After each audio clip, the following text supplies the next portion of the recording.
Murder by the Well by Debbie Young and read by Mary Woodvine for Saga Egmont. Chapter 1. Ding Dong Dell, Who is in the Well? February the 14th. In the frosty shadows behind the Bluebird, close to the ancient well, a dark figure stumbled across the cobbles, bumping into the empty aluminium beer kegs awaiting collection by the brewery. Just then, another person emerged purposefully from the pub's side exit and stalked down the narrow passage that led to the courtyard. A halo of light spilled into the darkness, but didn't quite reach the low stone wall surrounding the well. The two figures converged beside the well, conversing with increasing animation, until the second raised strong hands to administer a sturdy thump to the first one's chest. Had the pub not been so full this Valentine's night, someone inside would surely have heard the shouting and swearing. Had the night not been so chilly, the stay-at-homes might have been walking their dogs nearby, or standing at their back doors to call their cats in, or opening their kitchen windows to admit some fresh spring air. But as it was, no one heard the second figure curse as he turned on his heel and marched smartly back to the pub door. No one heard the shout of surprise as the first figure spilled over backwards, legs in the air, to tumble down into the dark, round hole in the ground, the low wall sending a shoe flying across the yard. No one caught the blunt thud as a head struck the side of the well, silencing any further cries of protests or shouts for help. No one noticed the unusually loud splash, which created a much greater wake than when young Tommy Crow, for want of anything better to do after school, chucked pebbles and sticks and stones down the well to hear the echo. There'd be no more sounds in the courtyard until next morning, when the builder's lorry full of concrete was due to fill and seal the well as the first step in its transformation into a smart new beer garden. It would be the end of an era. The well would echo no more. Chapter 2. The Game's Afoot. January the 3rd.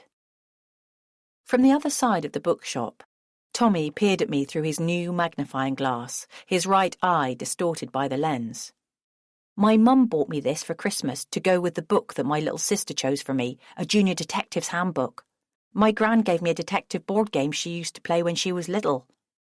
His mother's thoughtful choice of present sent her up in my estimation. All I'd learned about her in the 6 months I'd lived in the village was that she was fond of wine and thought Tommy in his early teens too old for advent calendars. You were never too old for an advent calendar.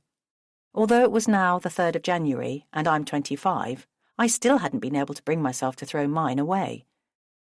"What have you detected so far?" I asked, with an encouraging smile. "It was Miss Scarlet in the library with the candlestick," he said. "And in the real world?" Standing behind the tea-room counter, I was struggling to open a fresh jar of jam. "Ooh, loads of things." He turned his magnifying glass on the old man in wellies who was tucking into a large slice of buttered toast at one of the tea-room tables. "Like, Billy had eggs for breakfast this morning." You didn't need a magnifying glass to spot the yolk congealed on the lapel of the old man's sagging jacket. Billy looked down at his chest, peeled the bright yellow lump off the grey tweed, and popped it in his mouth. "Yuck," said Tommy, crossing over to turn his glass on a spider crawling up the window of the front door. He pulled an empty matchbox from his parka pocket and gently inserted the spider. I called across to the trade counter. "Hector, could you please open this jar of jam for me? The lid's stuck." I held it up to show him. Although my arm muscles had definitely got stronger since I'd started work at the shop, what with lifting so many boxes of books every day, they weren't a patch on Hector's.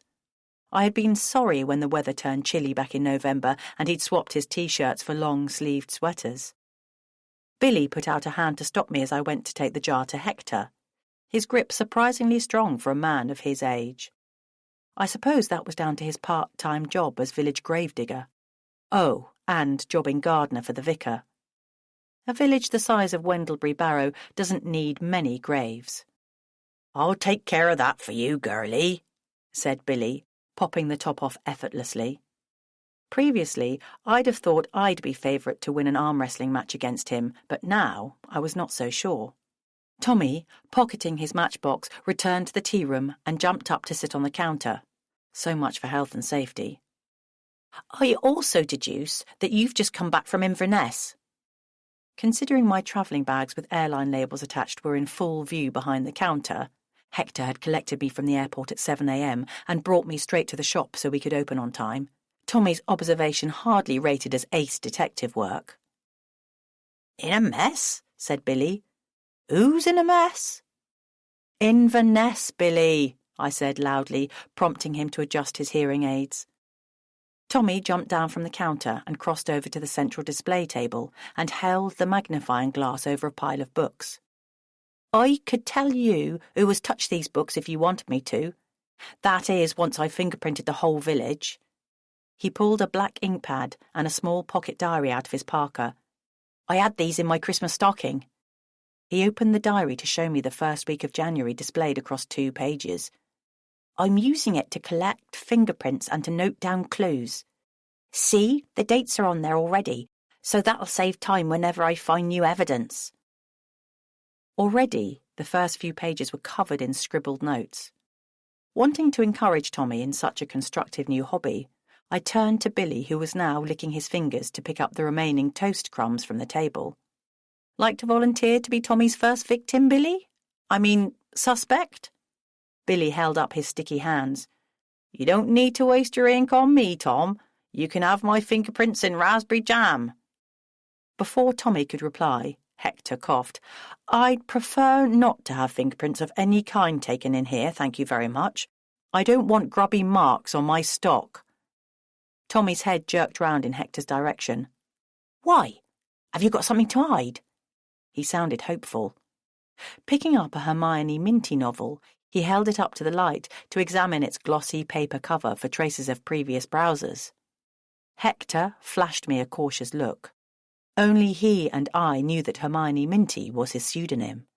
For years, he'd been writing romantic novels under her name to subsidise his income as a bookseller.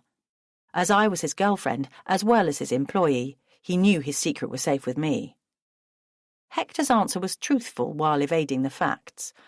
My conscience is clear, thank you very much. If it's local villains you're after, I suggest you look elsewhere. But not at me, I said quickly as Tommy turned his magnifying glass on me. I pointed to myself with both hands. Nothing to see here. As if considering whether to disagree, Tommy looked me up and down, his gaze lingering longer than was comfortable for me. Half man, half boy, he was quite unlike the village schoolchildren who came to me for reading lessons in the shop after school. Maybe not, miss, but my mum reckons there are plenty of crimes committed in the village that never get detected. My New Year's resolution is to track them all down and solve them. What made her say that? Asked Hector. Billy put down his teacup with a clatter. You was born and raised here, Hector, he said. Do you really have to ask?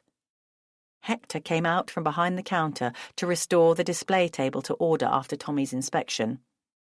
I'd have thought the opposite was true. We've had more than our fair share of detected crimes here lately. Are you suggesting we've missed a few? Billy plunged his hands into his jacket pockets and pulled them out again, an action which I guessed was meant to wipe off the excess jam. I don't mean just lately. Do you mean to tell me you never got away with any mischief when you was a lad? Hector moved over to the window to straighten up a crooked diet book. I hardly ever did anything naughty in the first place, because I knew I wouldn't get away with it. Not when every grown-up in the village knew who I was, who my parents were, and where we lived. I could imagine the orderly, fair-minded Hector as a law-abiding little boy. Ah, but it depends who caught you in the act, said Billy. Supposing it was someone who liked you so much they wouldn't rat on you. Good point, Billy, said Tommy, coming over to join Billy at the tea table. If your mum knew you'd done something naughty, even if she told you off, she wouldn't chop you to the police.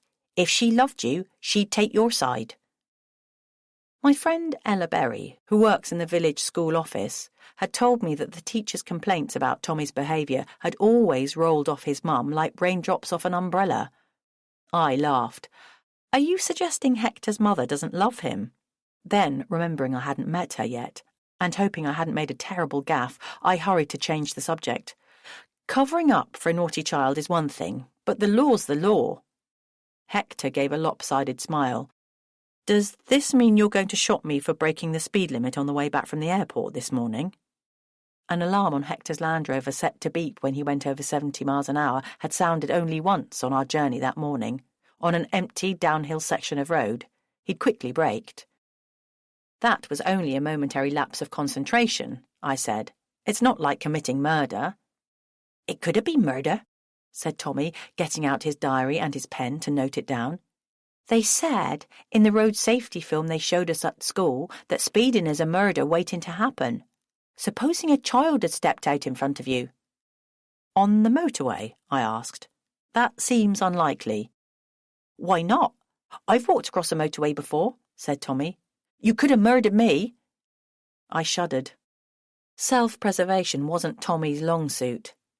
He had no sense of danger, as his exploits often proved. I still hadn't got over him jumping off the village hall roof during a nativity play rehearsal. Are you sure they didn't call it an accident waiting to happen, rather than a murder? I said hastily. Tommy shrugged. Same difference. But if you killed someone on purpose, I'd have to turn you in. Would you, though? Billy narrowed his eyes.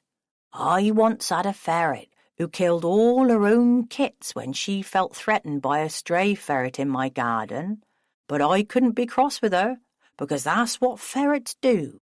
She was following her instinct, same as they do when you take 'em out rabbiting. They're not murderers, they're just being ferrets. That's a funny way of defending babies, Tommy frowned. My mum would never do a thing like that. Your mum's not a ferret, I said. But I bet if she ever thought you were in danger, she would do all she could to protect you.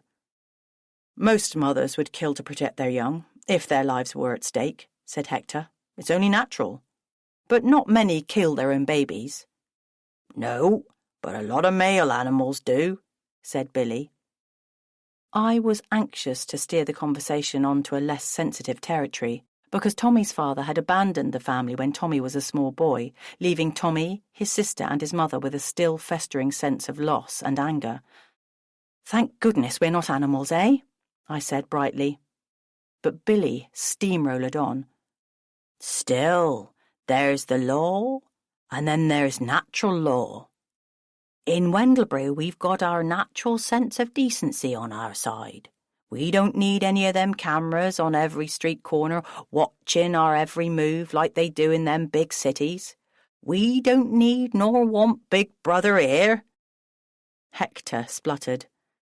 Good grief, Billy, you're making us sound like something out of Deliverance. Don't forget we do have our own resident policeman.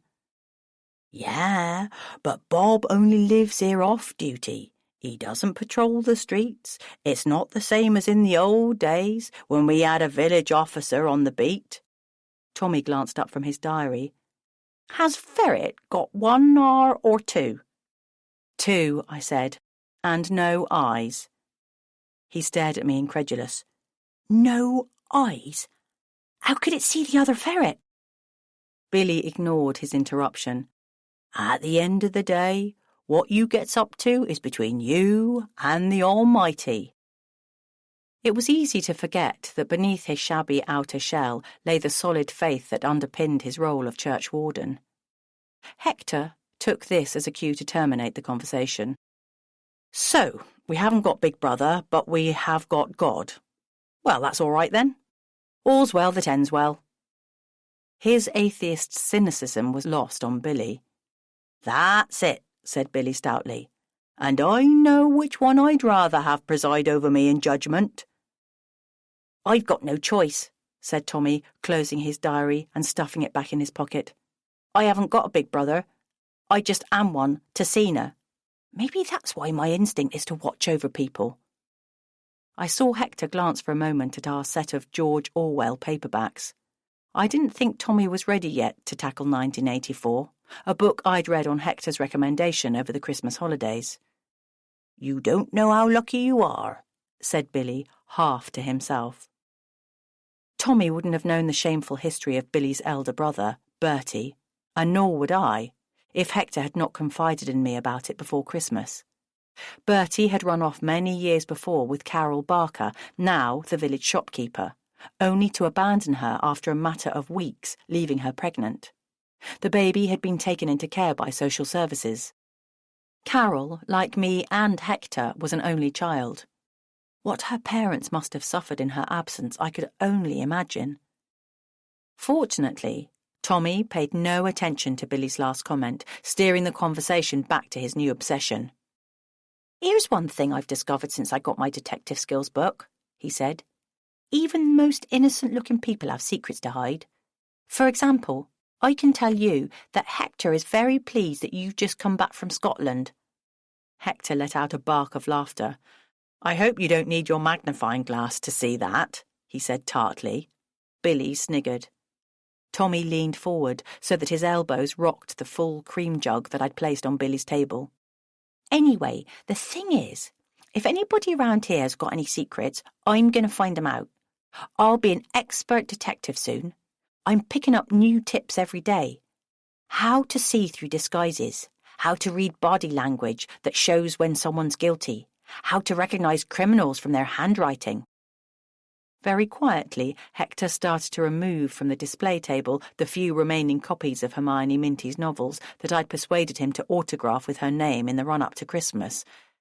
I'd sold one of the signed copies to Tommy to give to his mum as a Christmas present. Thinking a distraction might be a good idea for all concerned, I delved into my handbag and pulled out 2 small caramel-coloured bars of Scottish confectionery wrapped in clear cellophane.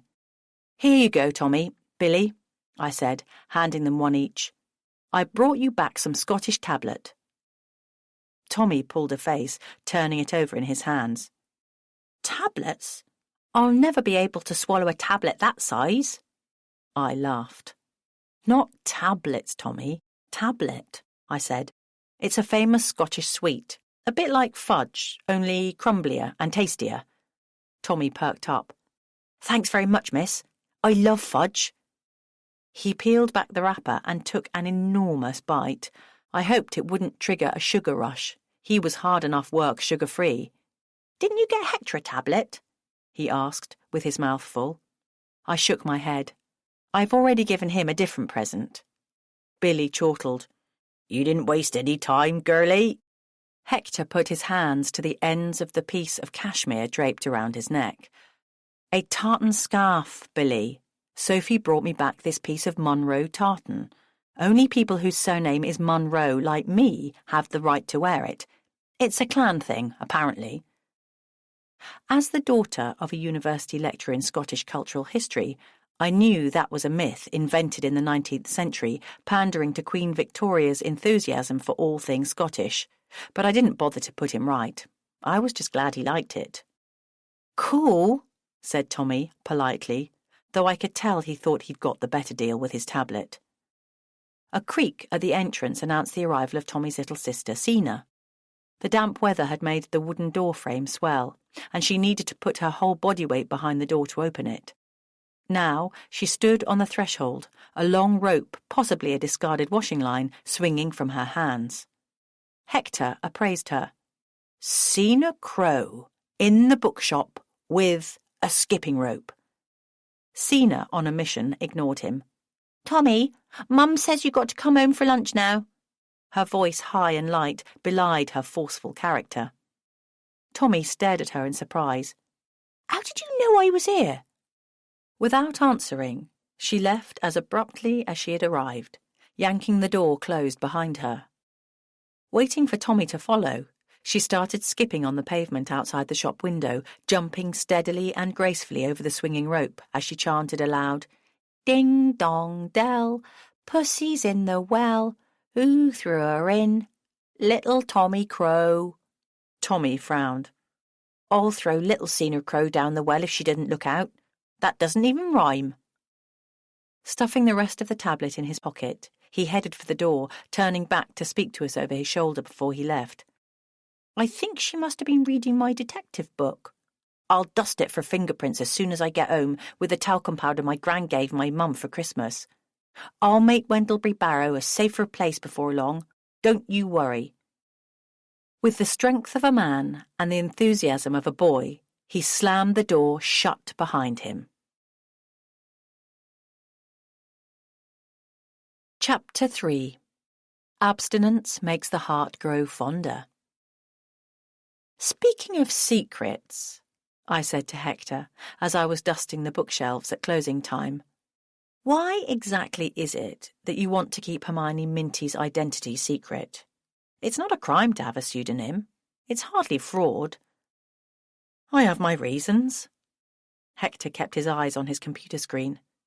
In the absence of any customers, he was proofreading the final manuscript of Hermione Minty's next novel. With that avenue of conversation proving a cul-de-sac, I changed to a subject that had been bothering me while I was away. You know, Hector, I've been thinking, we ought to help Billy cut down on his drinking. Hector looked up at me puzzled. Why? His drinking habits aren't our responsibility. I washed the cream jug and turned it upside down on the draining board to dry. They are a bit, I said. We're enabling him. We're leading him astray. By serving him your special cream with his tea, we're actively encouraging him to drink more alcohol than he would without us. Hector's cream was a heady, milky hooch. It can't be good for him to start on the booze so early in the day when he comes into the shop for his elevensies. Hector shrugged. Old people get up so early in the morning that elevensies to us is like lunchtime to them.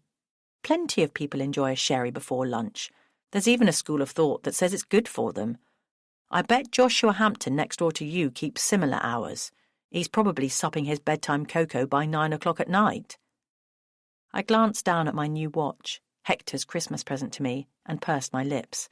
That was true, but it didn't let us off the hook. It's also illegal to sell alcohol without a license, I said. Hector leaned back on his stool and stretched his arms out. Ah, but I'm not selling it. I'm not even advertising it. It's just a free gift for certain customers, and it costs me next to nothing to make. If I stop doing it, those customers might stop coming in. It would make an unwelcome dent in our tea-room takings from Billy for a start. It's all about the bottom line. He set the keyboard to one side and removed the drawer from the till to start cashing up. You're not the only one who's been doing some thinking over Christmas. Only my thinking involved a calculator, producing evidence that we need to increase our takings. We need more income streams, not less. You mean fewer? I said, with an automatic response of a trained English language teacher. OK, fewer. All ideas welcome, so don't hold back. You could try getting a few more after-school pupils in for coaching, for a start. Although I kept the tuition fees for coaching local children in the shop after school, their presents and their mums led to significant extra sales in both the bookshop and the tea room.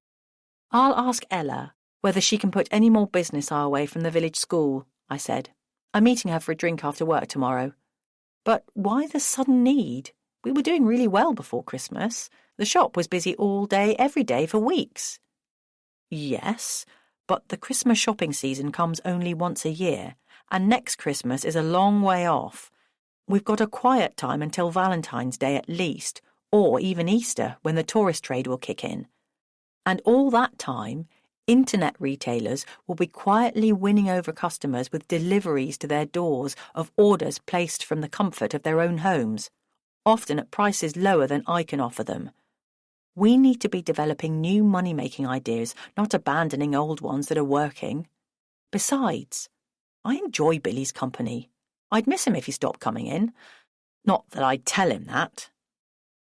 I tucked the duster in my pocket and picked up the disinfectant spray and dishcloth to clean the tea tables, another of my end-of-day tasks.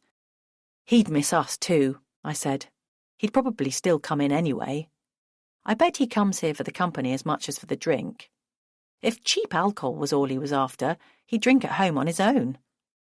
Hector walked to the door to turn the open sign to closed. I suppose so. But are you sure you're not just letting Tommy frighten you with his talk of detecting secrets? I laughed. Frightened of Tommy? Don't be daft. I'm not the one with the secret to hide, Ms. Minty. Hector grimaced. Besides, we don't have to make Billy go cold turkey. How about I start by diluting the cream with ordinary milk? Within a couple of weeks, his tea will be alcohol-free, and he'll be none the wiser. Hector slid a pile of pound coins into a plastic banking bag. Promise you won't make a citizen's arrest on me in the meantime? I thought back to Tommy's advice. If she loved you, she'd take your side. I wondered whether Hector was thinking that too. I promise. He thumbed through a pile of £5 notes. And you won't start watering the brandy in my flat? I hesitated.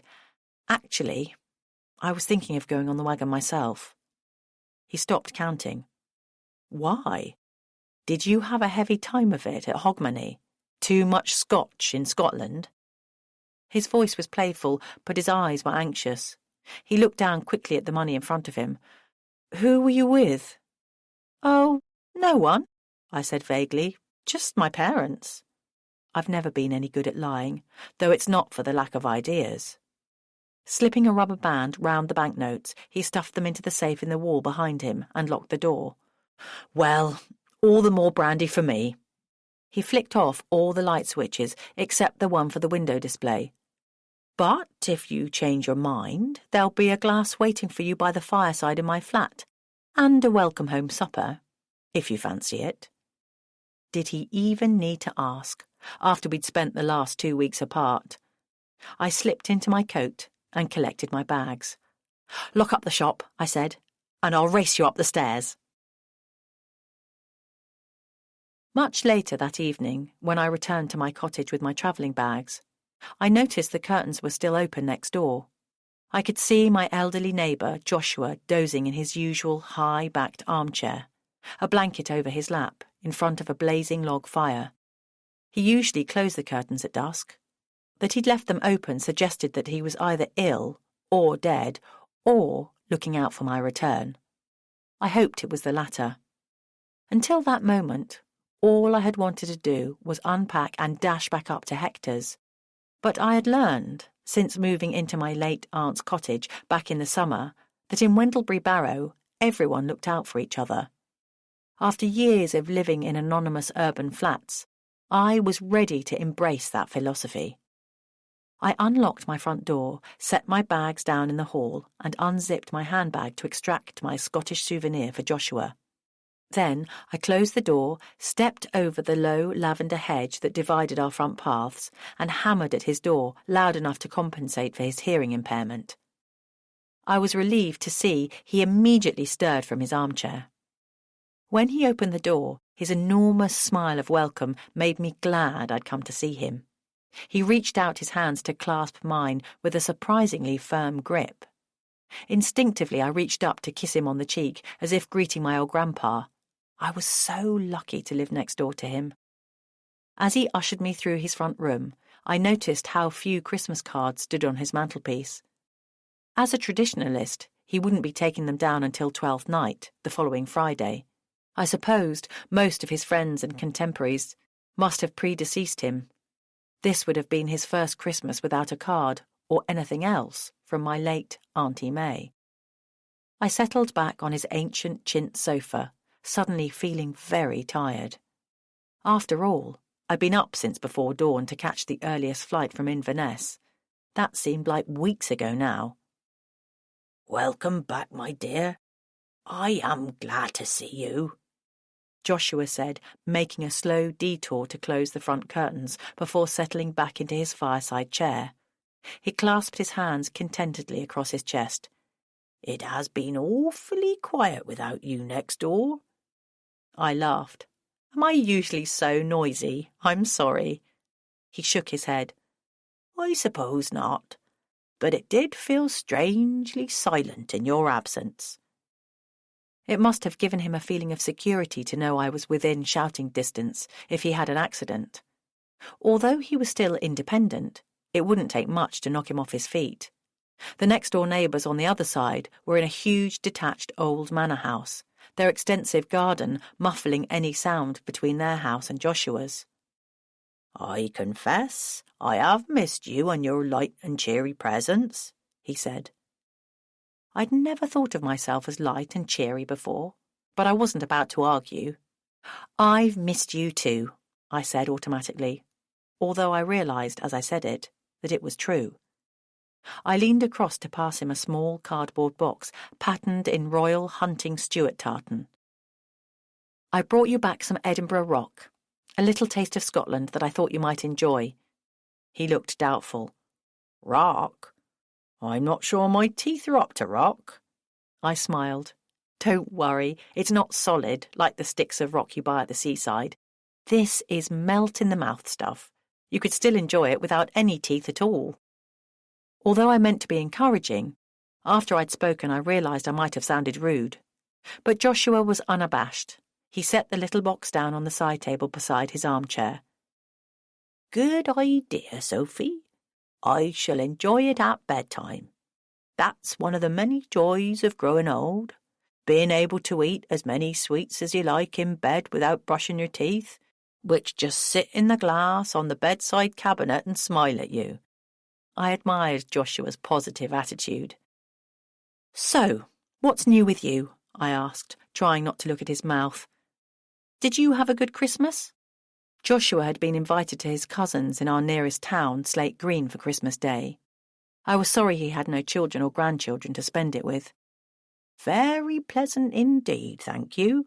More turkey than I could shake my walking stick at. And you?" "Lovely, thanks. Mum and Dad were glad to see me as I haven't been there since before I moved to Wendlebury in June. A visit home was a bit overdue, but I'm glad to be back. This is my home now, really." "I'm pleased to hear it. Is all well at Hector's house today, and with Hector?" Joshua didn't miss much. He must have realised that Hector would collect me from the airport and take me straight into work at his bookshop. I hoped Joshua didn't guess what else I'd been doing with Hector. "Yes, thanks." I changed the subject before he could probe any further. "Tommy Crow was in the shop today at a loose end as school doesn't start until tomorrow. You'll never guess what he had for Christmas." Joshua shook his head. "Probably some new invention that I won't understand. One of those former boxes, or whatever they call them?" I smiled. "No, not an Xbox. I don't suppose his mum could afford one of those, even if she wanted to. Something much more traditional. A detective kit.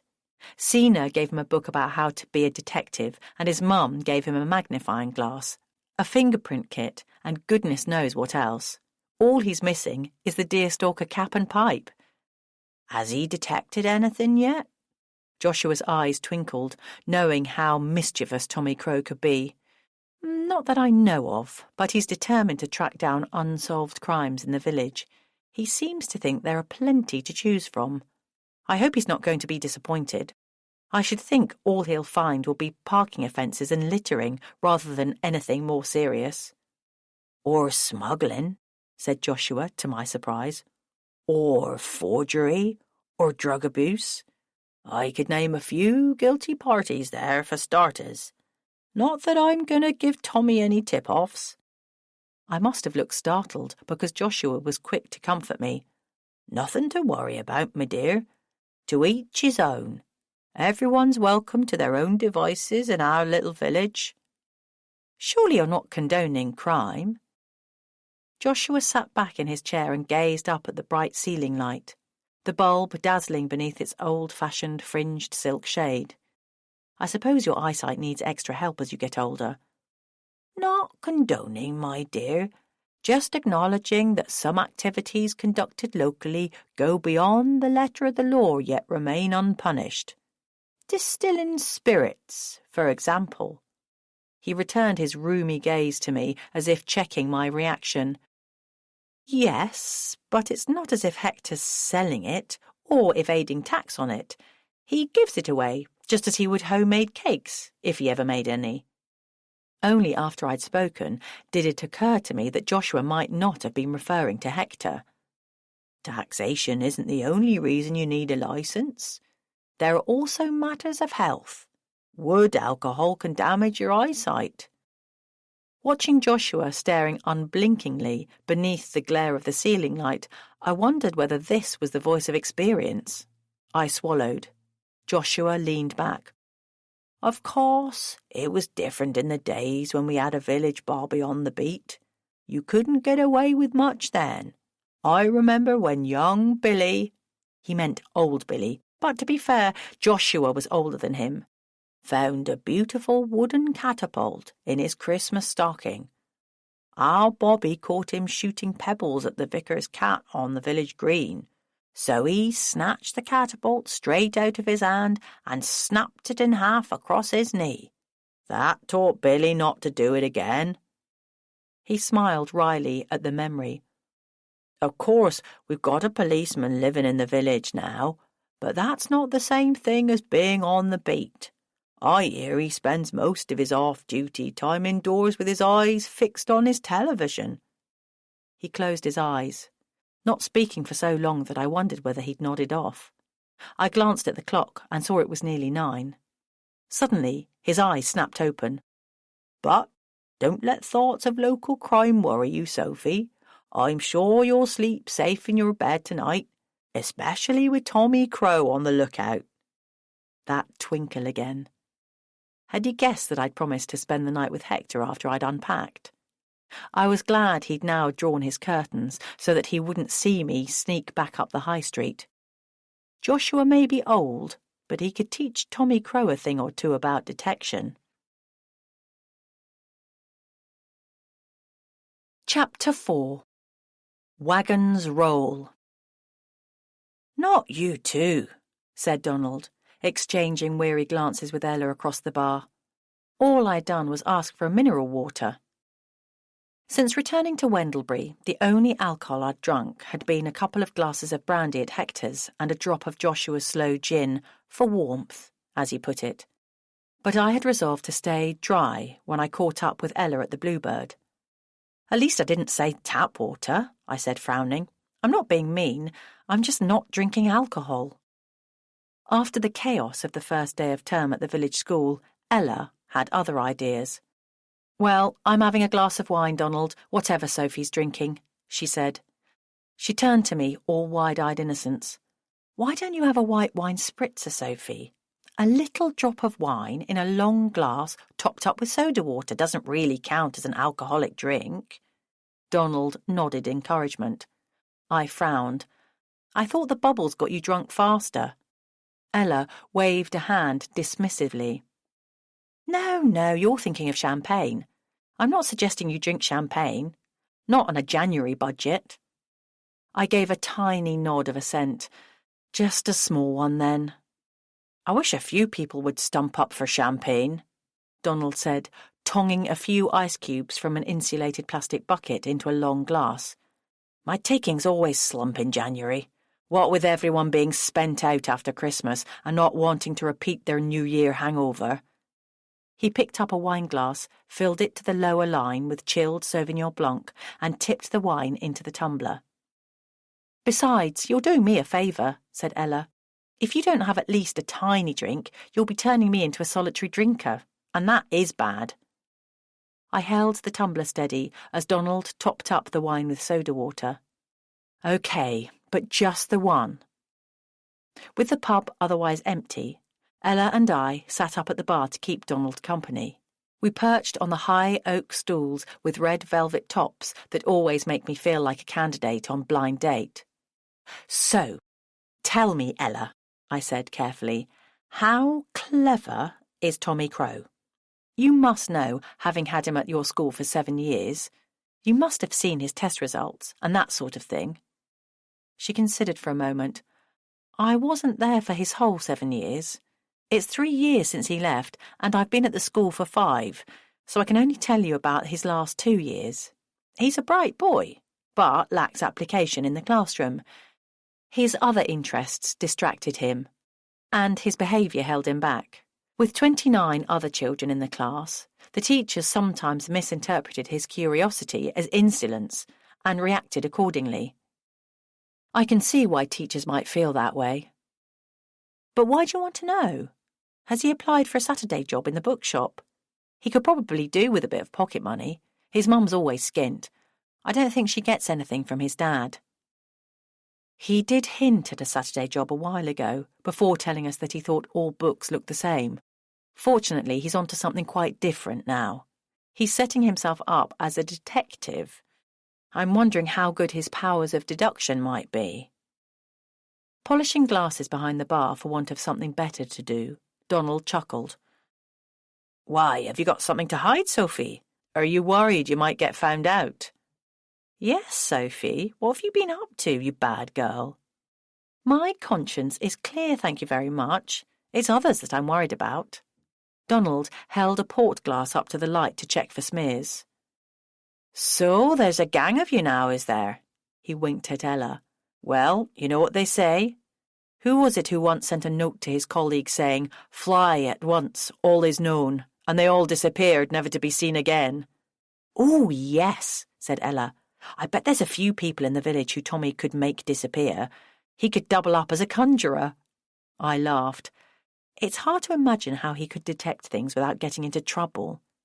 You know, sneaking around places where he shouldn't be, disturbing things better left undisturbed.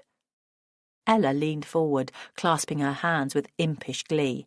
Sophie, are you sure there's not something you'd like to tell us? You're among friends. You can tell me and Donald, and it'll go no further. That's right, said Donald, elbows on the counter, poised to receive confidences. You can spill your heart out here, Sophie, and apart from me and Ella, nobody will be any the wiser. It's not as if there are any other customers about to hear you, more's the pity. I glanced towards the toilets that stood sentry beside the door that led to the rear courtyard. Not even in the loo, he added. I hesitated. Actually, Donald, it seems to me as if you're the one who needs assistance, not me. It doesn't seem right that the pub should be so empty at this time of the evening. It's way past tea time. Is there anything we could do to help? Donald arranged the polished glasses on the shelf above the bar. Well, you could have another round for a start. Ella shook her head. Sorry, I've got to drive home soon. I put my hand over the top of my glass in fellow feeling. Donald set down his tea towel, raised the flap on the bar, and came round to sit beside us on a high stool. Sophie, Hector tells me you're a dab hand at this marketing lark. Have you got any ideas that would help me fill the bar in the long, dark winter nights? I sipped my drink slowly to give myself time to think, then set the tumbler down on the bar. I would have thought that was obvious, Donald. I mean, what falls in the middle of February, the one date that no one can forget that month? My dog's birthday, said Donald, but I wouldn't have thought that would be much of a draw. Ella rolled her eyes. Oh, Donald, you're such a man. Donald brightened. Thank you. That's the nicest thing anyone said to me all day. I mean, Valentine's Day, I said. Don't tell me you never bother with Valentine's Day. And you, a married man, too. Don't worry. I was only kidding, girls, he said, though I suspected he wasn't. But who wants to spend Valentine's Day in a pub? You ask any bloke what his girlfriend would say if he offered to take her to the pub for Valentine's Day. He'd get short shrift. My wife would kill me if I tried to pull that on her, even if I wasn't a publican myself. If I wanted to do something themed for Valentine's Day, I'd be better off holding a movie night in the meeting room. How about the Valentine's Day Massacre? That would go down well with the darts and dominoes team. Ella looked reproachful. There's a world of difference between saying, come down to the pub for a pint, love, and, darling, I've booked us a special table for two at a romantic Valentine's night dinner with fancy food, sparkling wine and a chocolatey pudding. And flowers, I added. Flowers on the table that they can take home. And what about a special present for each lovely lady? Said Ella. Now who's being sexist? Asked Donald. Ella shook her head dismissively. Yes, but sometimes you really want to be treated as a woman, she said. You speak for yourself, said Donald. I flipped a cardboard beer mat over to its blank side and pulled a pen out of my pocket. Donald, we're going to make you a plan. You're going to put on a Valentine's Day supper like Wendlebury Barrow has never seen, and it will more than make up for your quiet January. You wait and see. I began to write a list of all the things that we'd been suggesting. You could give a prize, said Ella brightly. People always like prizes. How about a hamper? Donald scratched his head.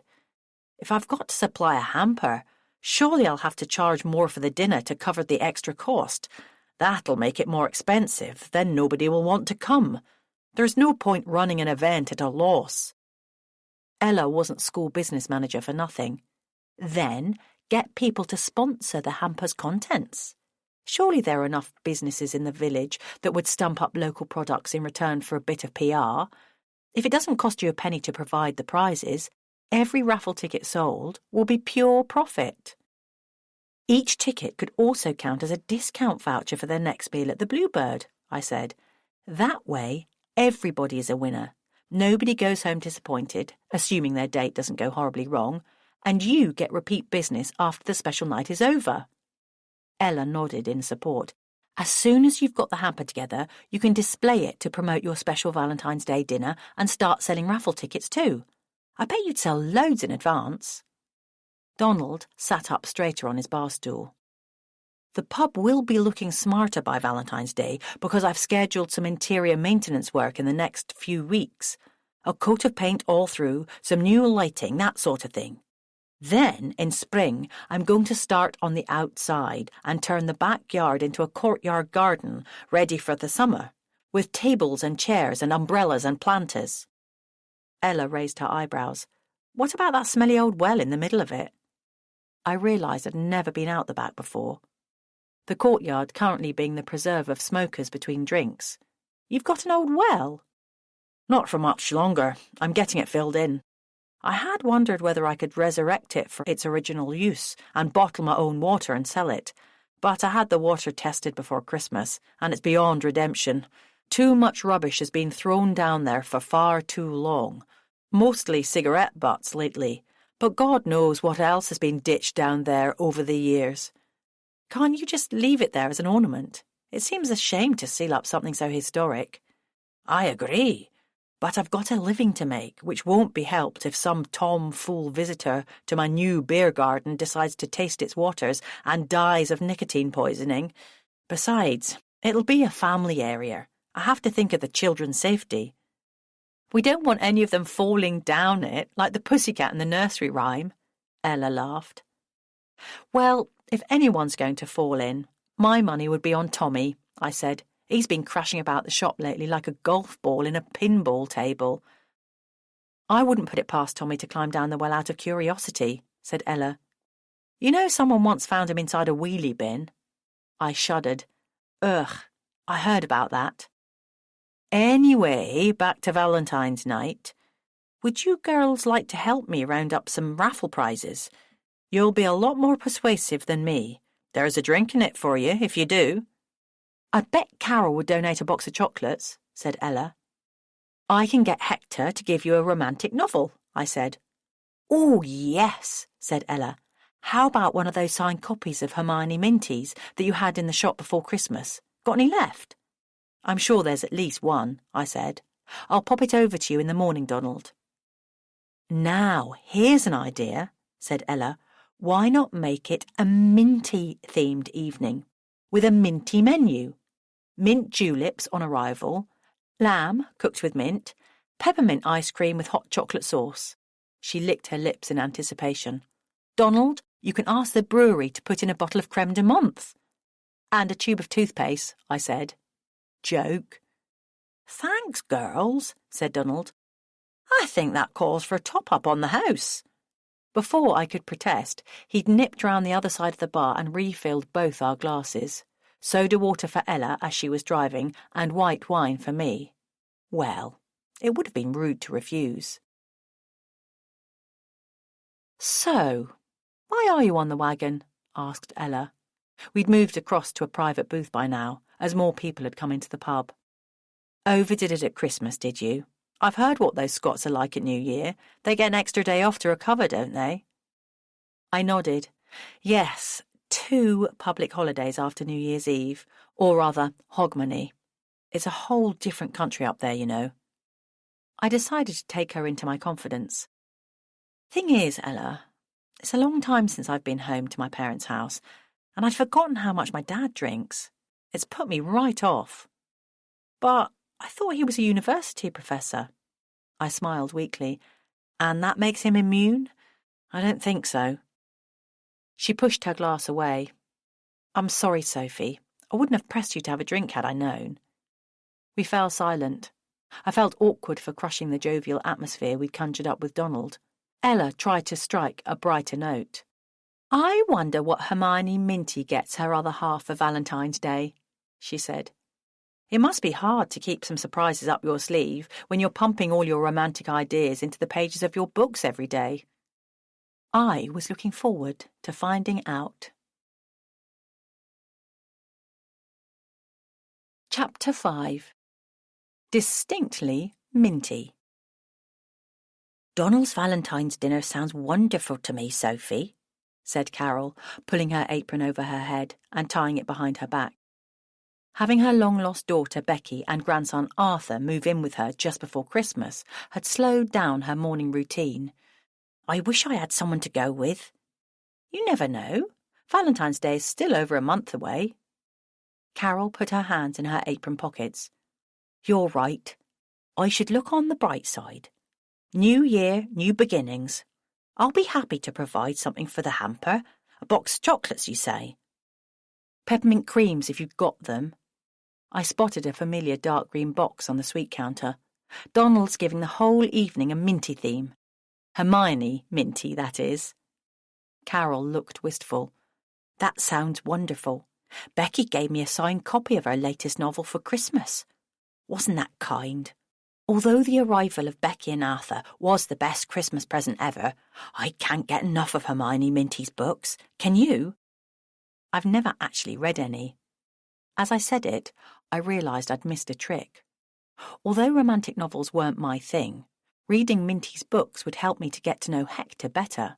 After all, don't writers put their hearts and souls into their books? Carol raised her hands. Oh, Sophie, you don't know what you're missing.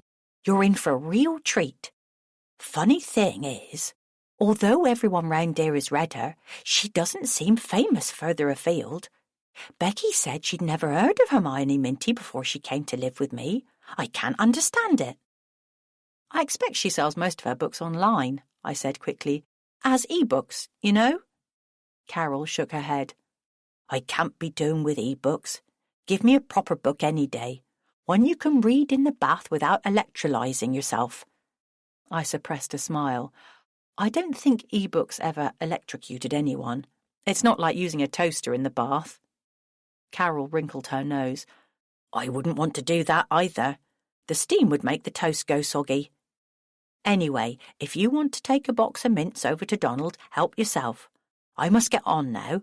I'm a bit behind this morning. I spent far too long giving little Arthur his breakfast.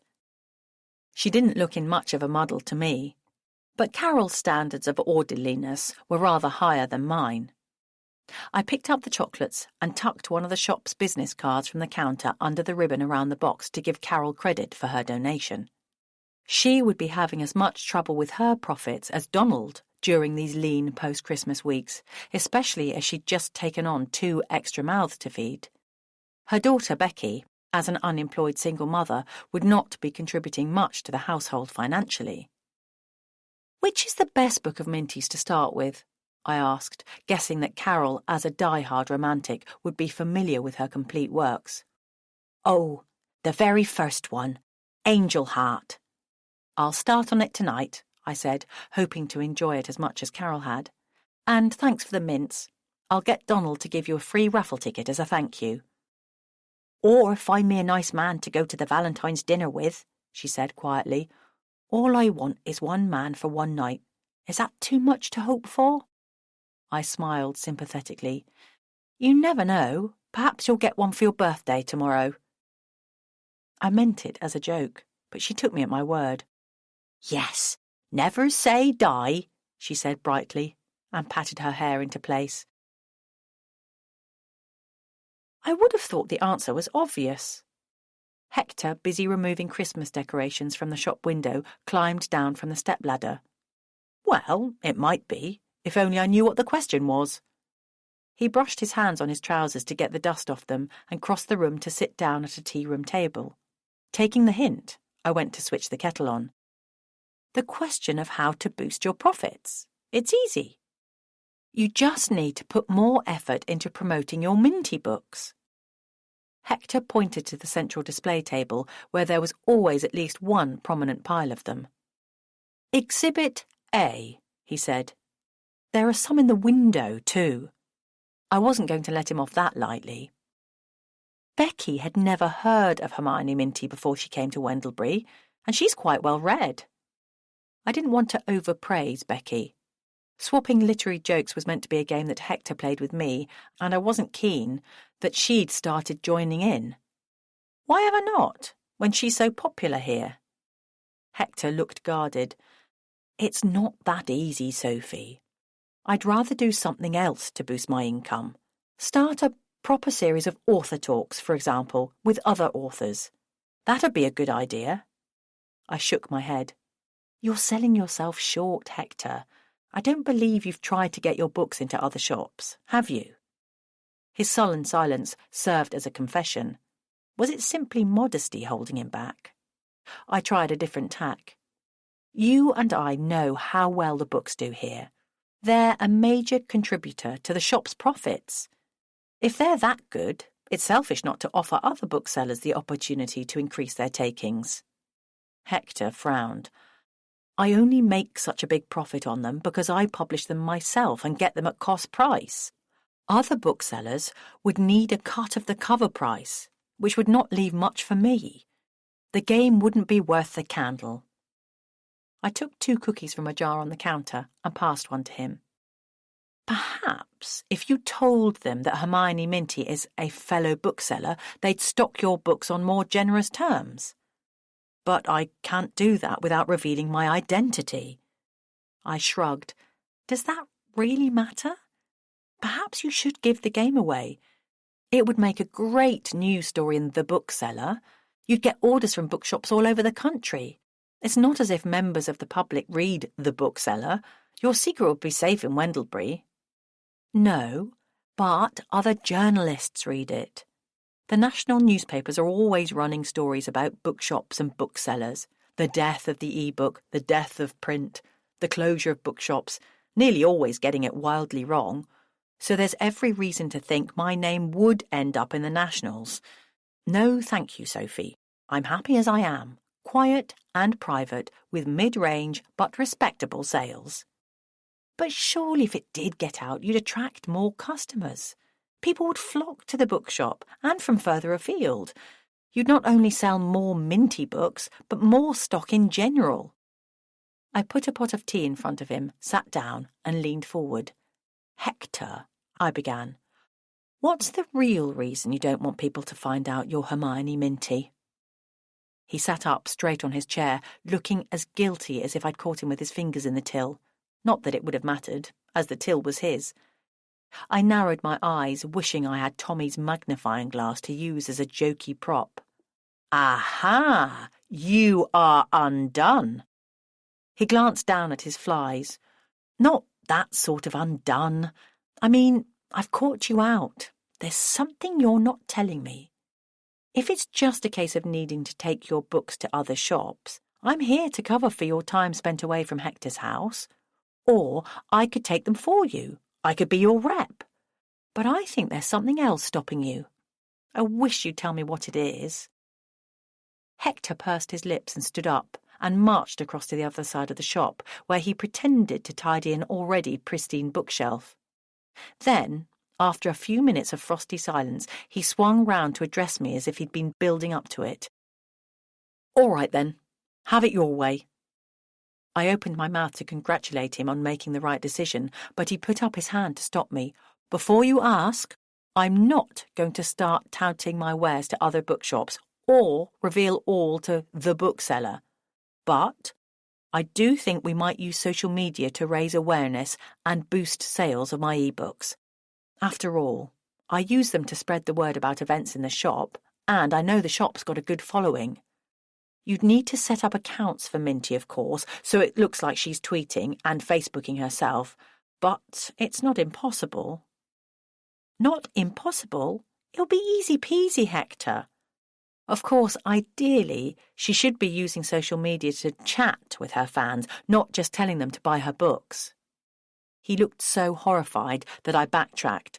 On the other hand, you could automate it, setting up some posts on one of those scheduling services that tweets every so often for you. I'll do it for you, if you like. How about a compromise? He had his serious face on.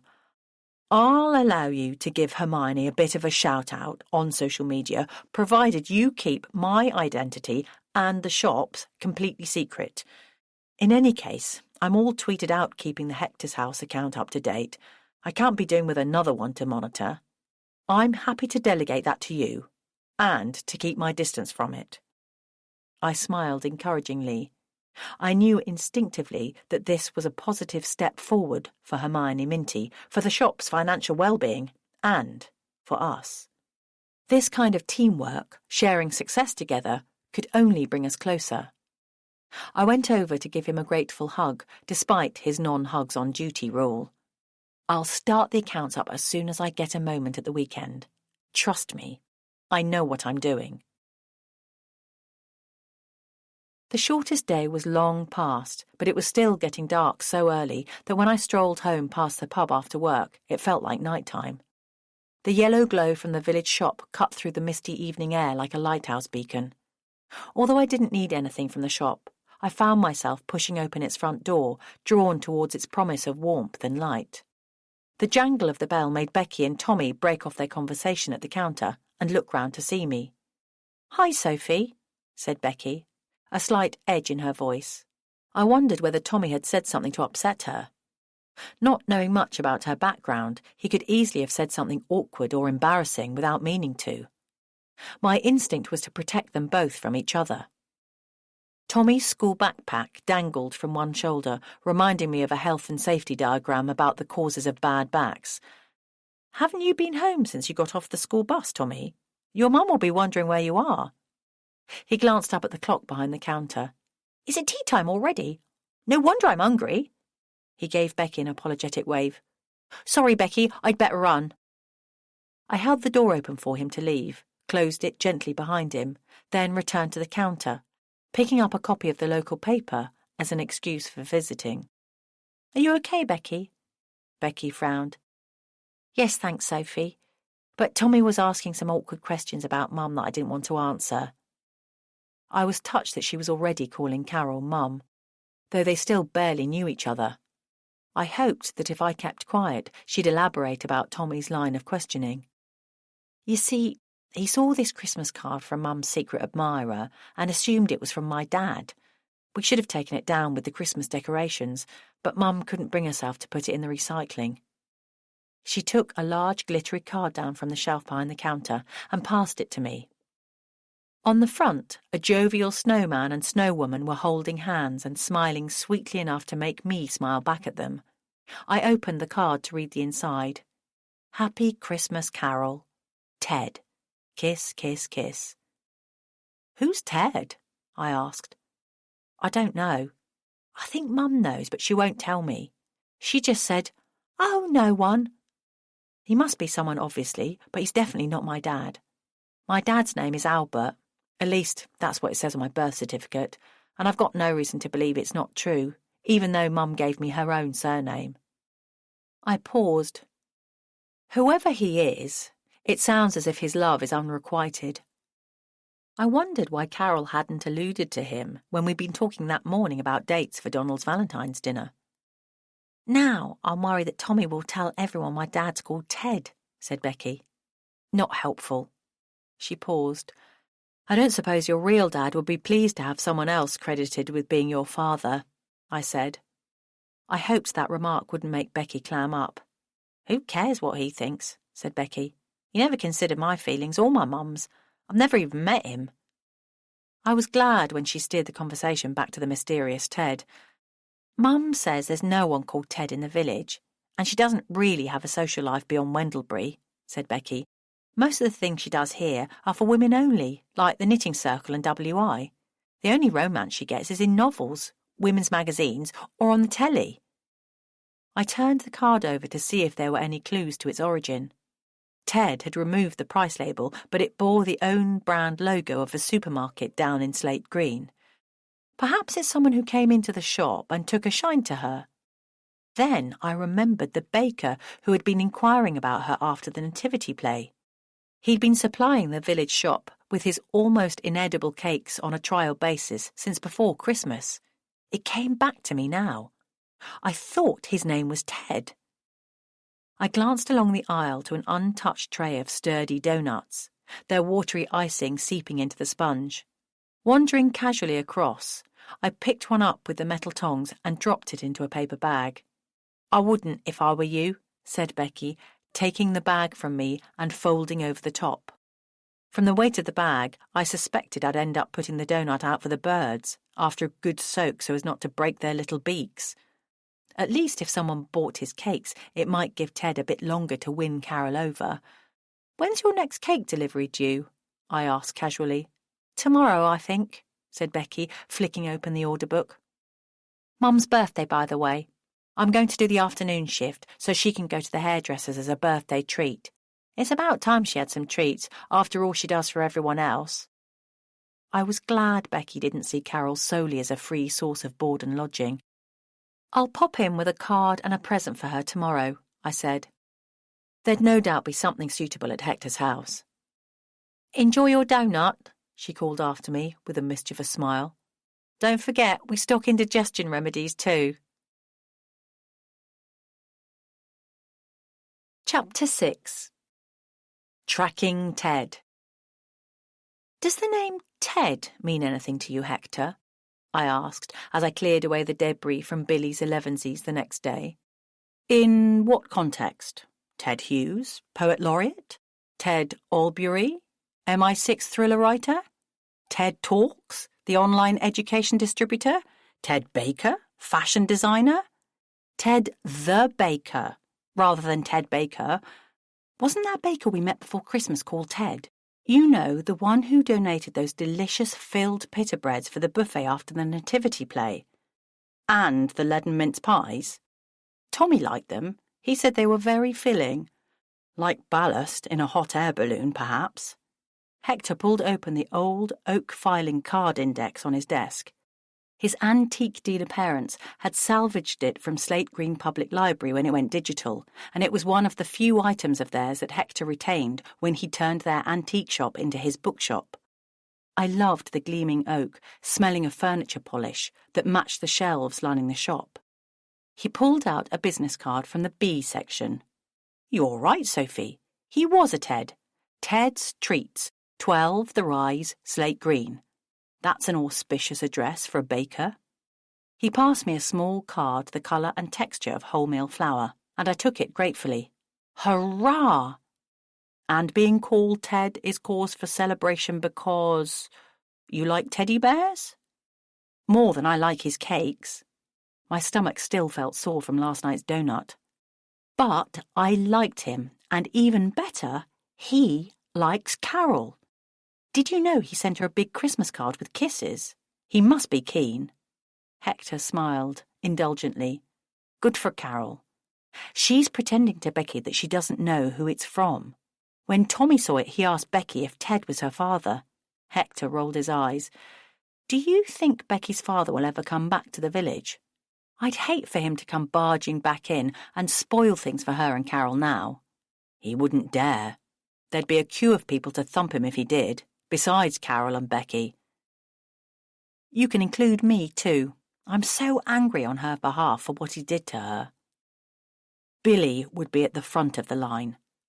Bertie may have been his esteemed elder brother when he was little, but Billy never forgave him for what he did to Carol. "But there must be 20 years between Billy and Carol." Hector nodded. "Even more with Bertie. But in those days, there weren't many single women of their own age in the village, as most of them had married or moved away, or both. My mum reckoned Billy rather fancied Carol himself. My mum would make a special trip to punch Bertie on the nose if she knew he was coming back. Goodness, is she that fierce? Hector smiled. She is when her maternal instinct is aroused. Remember, she was Carol's mum's best friend, and when she saw what the whole situation did to her friend, and indeed to Carol, she was incensed, as was your Auntie May. I still remembered visiting Carol's stroke-ridden mother with Auntie May when I used to come and stay in Wendlebury in the school holidays. Speaking of parents, he said quickly, I wanted to talk to you about coming to meet mine. Shall we fix up a date soon? That cast all thoughts of Ted and Carol from my mind. Wow, OK, yes, thanks. I got out my diary, realised it was last year's, and chose a new one from the stationery rack. I'll confirm it when I go down to see them this weekend, he said, ringing my purchase up on the till. Then I chose a birthday card and a book of baby knitting patterns for Carol's birthday, wrapped the present up and determined to take them to her before she departed to the hairdresser's. I found it here on the counter when I came out of the toilet, said Tommy, looking hungrily at the cake in front of him. He went to dip his finger in the lavish pink icing for a taste, but I slapped his hand away. But you said Becky left you in charge while she took the baby home to get him some dry trousers. What were you doing in the toilet? When he started to tell me in graphic detail, I interrupted. I didn't want a description. I meant, why did you abandon your post? I had to go to the toilet, of course. Tommy looked at me as if I was an idiot. Yes, but anyone could have come in and raided the till while you left the shop unattended. Come to think of it, I did see a white van drive off as I came back out. There you are, then. But I think it was only that baker guy, you know, the one with the van without any markings. I groaned. I must have just missed Ted. But I wanted to speak to him. He's the man who sent Carol that Christmas card. He sent her a birthday card too now. Tommy held up a ripped envelope. You've opened her birthday card? I thought it might be an important message, or a clue, which it is. Look. He held up a card showing a glittering illustration on the front of a giant bouquet of roses. It says his name. Ted.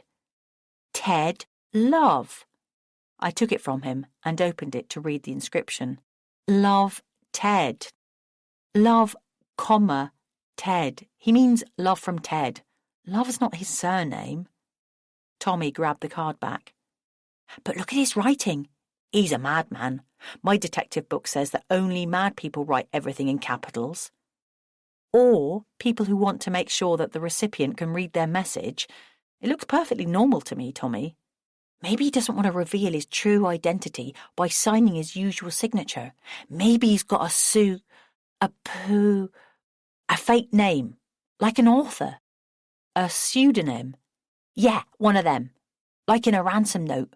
Perhaps he's secretly Henry Minty. You mean Hermione? Is that how you say it? I thought it was a funny way to spell Henry. But whatever makes you think Ted is Hermione Minty in disguise? Well, somebody has to be. My mum says no one knows who Minty is, but that he lives in a village in the countryside. It says so in his books. So I've told her I'm going to track down this Minty person because Mum wants to meet him. She loved that book you made me buy her for Christmas. I've never seen her sit and read a book before, but now she's mad about books. Well, Hermione Minty's books anyway. I should have felt more pleased. But Wendlebury Barrow is just one village out of hundreds in the country. Yes, but it's got to be one of the most important villages, hasn't it? I think it would be a very good place for a writer person to live. I mean, your auntie was a writer and she lived here, didn't she? I looked at him for a moment, trying to gauge whether he was joking, but quickly realised he was deadly serious.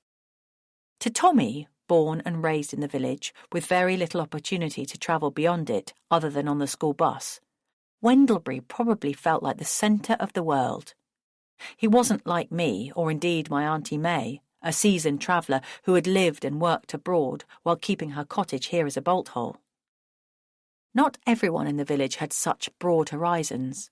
Some of the elderly had lived here all their working lives, never going far enough away to need passports, and the very young hadn't yet escaped the gravitational pull of the village. But soon enough, they'd leave for university or vocational training or college or jobs elsewhere. Only a few of them returned, and only when they were earning enough to get on the housing ladder, which for many meant never. I realised I was exceptionally lucky to have inherited May's cottage. My rental days were over. Whether Wendlebury Barrow would eventually become the centre of my universe remained to be seen, but while Hector was around, for now I was happy to be the moon to his earth, and think of the effect the moon has on the earth's tides. Tommy coughed theatrically, dragging me back to our conversation. Tommy, you do know, don't you, that Hermione is a girl's name? You know, like Hermione Granger in the Harry Potter books. I crossed my fingers behind my back. Surely you don't think those romantic novels were written by a man? Tommy was undaunted. You're being very sexist, miss. He might be a soppy man. He pulled out his trusty diary from his parka pocket. I'm making a note of that. Pretending to be a baker could be a cunning disguise to put us off the scent. That's why his cakes are so bad. He's not really a baker at all, and that's why he hasn't got anything written on his fan. I groaned. Listen, let's forget about Ted for the moment. Before Becky gets back, you need to check the till to make sure no one filched all the money while you were in the toilet. You don't want to get her into trouble. And while you're doing that, I'll buy another envelope so you can seal the card again so it isn't obvious you've already opened it. You don't want to spoil Carol's birthday, do you? Tommy had the decency to look contrite. Just as I'd sealed the envelope and carefully written Carol's name on it in anonymous capitals, who should pull up outside but Ted? Tommy and I lapsed into a guilty silence as Ted got out of his van and walked into the shop. Hello, he said, sounding a little awkward as he stood on the threshold, with both of us staring at him. I just realised I'd forgotten to take the stale cakes away. He strolled slowly down to the C shelf, so slowly that I realised he was playing for time, hoping that Carol might return if he hung about long enough. He probably hadn't forgotten the stale cakes at all. This was simply a pretext to return. He was getting braver. I followed him down the aisle to talk to him without Tommy joining in. Ted, I began tentatively. It is Ted, isn't it? Do you remember we met at the nativity play? My boyfriend, Hector, was tucking into those delicious pita breads you donated. I wrote the play. He set the tray of cakes down again and turned to offer his hand for me to shake. Yes, of course. You're Sophie, aren't you? Yes, that's right. His wide brown eyes disarmed me for a moment. Though his handshake was strong and manly, he had the helpless look of a fawn. Tommy told me you'd left Carol a birthday cake. That's really kind of you. And a card. He looked anxiously at the counter to make sure it was still there. I hoped his eyesight wasn't sharp enough to recognise that it wasn't his handwriting on the envelope now. I was rather hoping I might catch her here earlier, but she was at the hairdresser's. I expect she'll be back soon. He glanced hopefully at the door.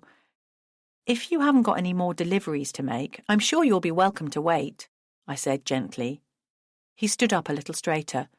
You don't think she'd mind? I smiled. I should think she'd be delighted. It's not every day a tall, dark, handsome stranger brings you a homemade birthday cake. He thought for a moment. Well, if you say so. I do. It's very kind of you to make her a special birthday cake, and I think you deserve to be thanked in person. And you never know where it might lead. I stopped short, realising I might be overstepping the mark. But if you'll excuse me, I must get back to Hector's house. I work there with him, and we don't close for another hour. Do call in any time you're passing if you fancy a cup of tea. We've got a very pleasant tea room, and we'll always be glad to see you. He reached out to shake my hand in farewell. I noticed what muscular fingers he had, even though he was quite old, 50 at least. Very good hands for a baker, I thought. Brilliant for kneading bread.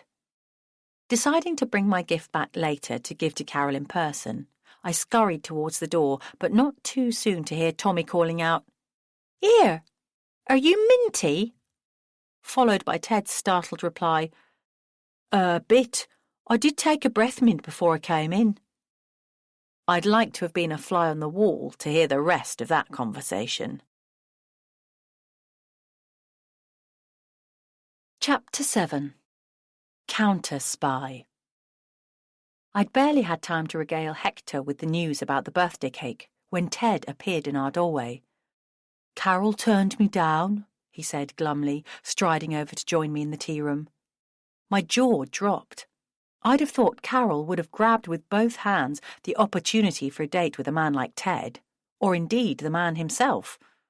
He seemed so suitable and keen. If I'd been twice my age, I might even have fancied him myself. Hector, busy replenishing the historical fiction section, turned around to cast a sympathetic look in Ted's direction. "I'm sorry to hear that, mate," he said gently. "Did she give you a reason?" "She told me there's someone else." "Really?" I could hardly believe it. "I can't imagine who." When Hector shot me a restraining look, I realised my comment might have sounded a bit rude. Ted sank down into a chair at a tea table. "Do you think she was just saying that to get rid of me?" I put a clean cup and saucer in front of him and switched on the kettle. I didn't need to ask. The man needed tea. "No, of course not. Maybe you took her by surprise. Perhaps she was a bit overcome, it being her birthday and everything." He shook his head sadly. "I don't know. She sounded pretty sure of her answer. She cancelled my cake order too. I don't know. I don't seem to be able to get anything right lately." I went to join him at the table. "That boy Tommy who was hanging around there, is he her son or her nephew or something? He was asking me some odd personal questions. Then he asked me for my autograph." He sighed. "It's probably my own fault. Perhaps I didn't ask in the right way. I was a bit overwhelmed when she arrived back from the hairdresser's looking lovely. I must have made a hash of it. That's the story of my life." I smiled sympathetically.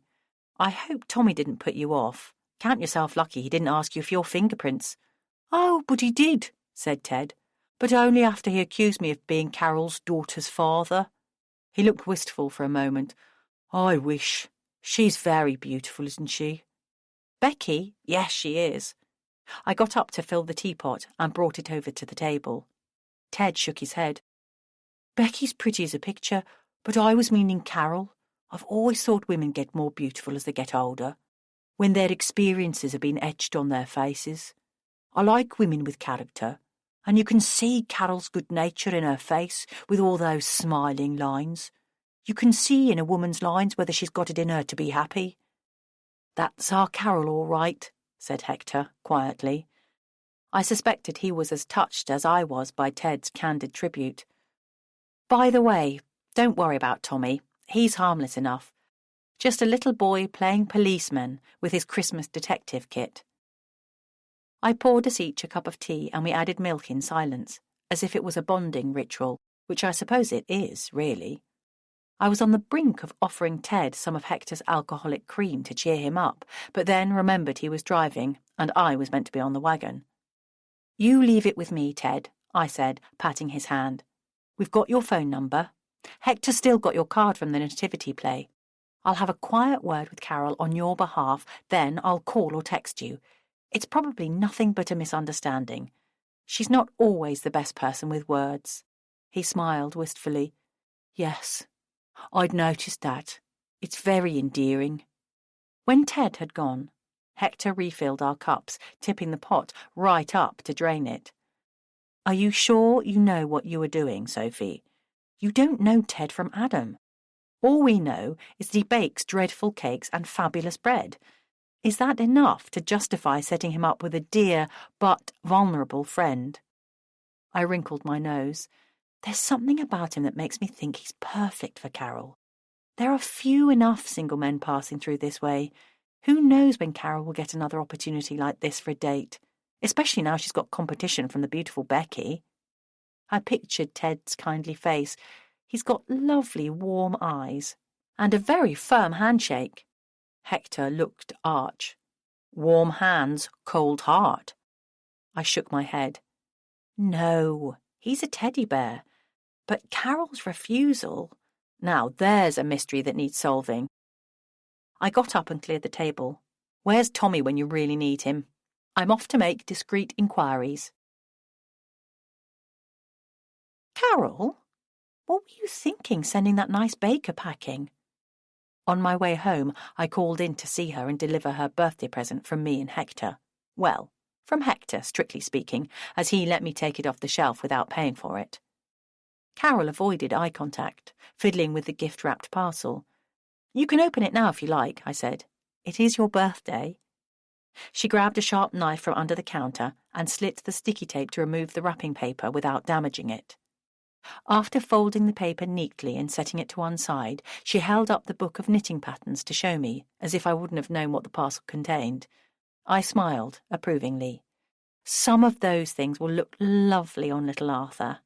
Now, tell me, why did you turn down Ted's invitation for a date? He seems ever so nice, an utter gent. She sighed. I can't lie to you, Sophie. The thing is, there's someone else with a prior claim on me. She leaned forward confidentially, although there was no one else in the shop now. What?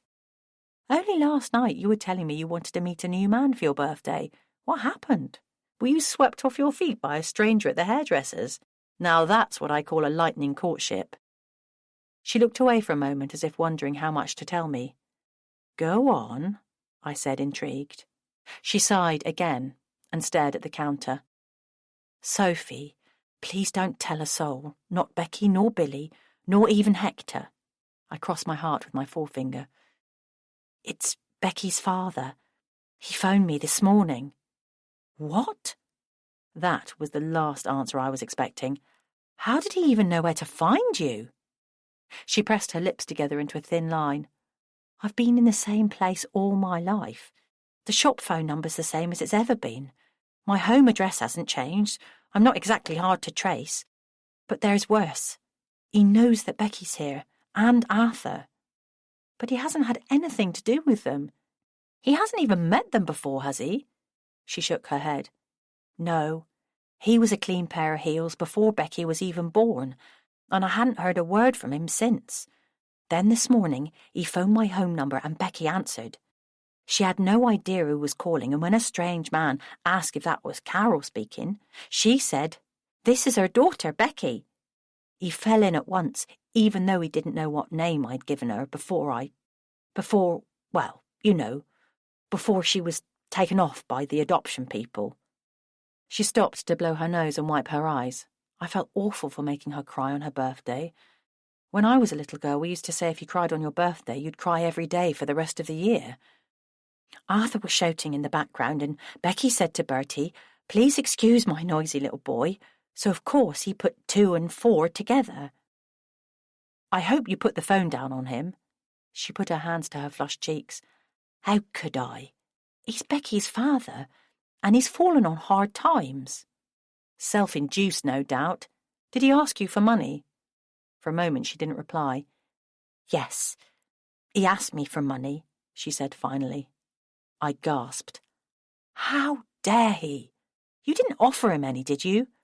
No, but he's returning to Wendlebury. So I could hardly say yes to Ted with Bertie hanging over my head, could I? I tried to put that image out of my mind. He's not expecting to come and stay with you, surely? No, at the bed and breakfast at the Bluebird. I frowned. I didn't know Donald did B&B. He doesn't. I told him the Bluebird's accommodation was closed 20 years ago by the previous landlord, but Bertie wouldn't believe me. He told me he'd come anyway. He said it would be a good idea if we got back together for the sake of the children. I hope he's not thinking he can waltz in and start playing happy families after what he did to you. Carol shook her head. I told him that was out of the question. Besides, I've nowhere to put him. Becky and Arthur have got my spare room. I suppose he could stay with his brother Billy. They might still keep in touch, for all I know. Billy's the only close relative he's got left now, and even though they fell out years ago, Blood's thicker than beer. I couldn't believe the man's nerve. How is it going to help Becky or Arthur to have a reprobate who abandoned you without remorse hanging around them? God knows what bad habits he's acquired while he's been away. He might be drunk or violent or an abuser. Carol's tears were flowing freely now.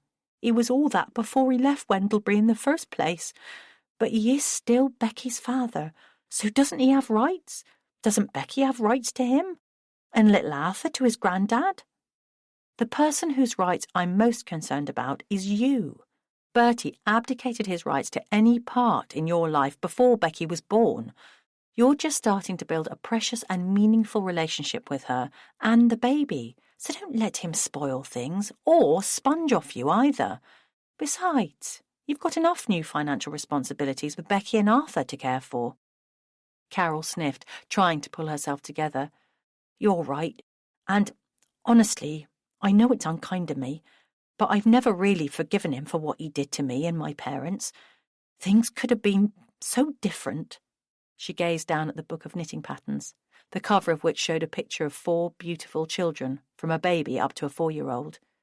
Now I stop to think about it, you've made me see him in a different light, and I realise now how angry I am deep inside. Honestly, Sophie, if he turned up on my doorstep, I don't know what I'd do, but it wouldn't be pleasant for him. I tried not to look as pleased as I felt at her change of heart. All the more reason not to turn Ted down. Surely you deserve another chance with a decent guy after all these years. Perhaps if you just told Bertie straight out there was someone else, especially a tall, strong man like Ted, he'd stay away. Yes, but I couldn't bear to tell Ted all the shameful details of my past. He would go right off me. I took her hand. Carol, I know you're a very honest person, but sometimes a little white lie can be for the best. Bertie will have no way of knowing that Ted isn't your long-standing partner.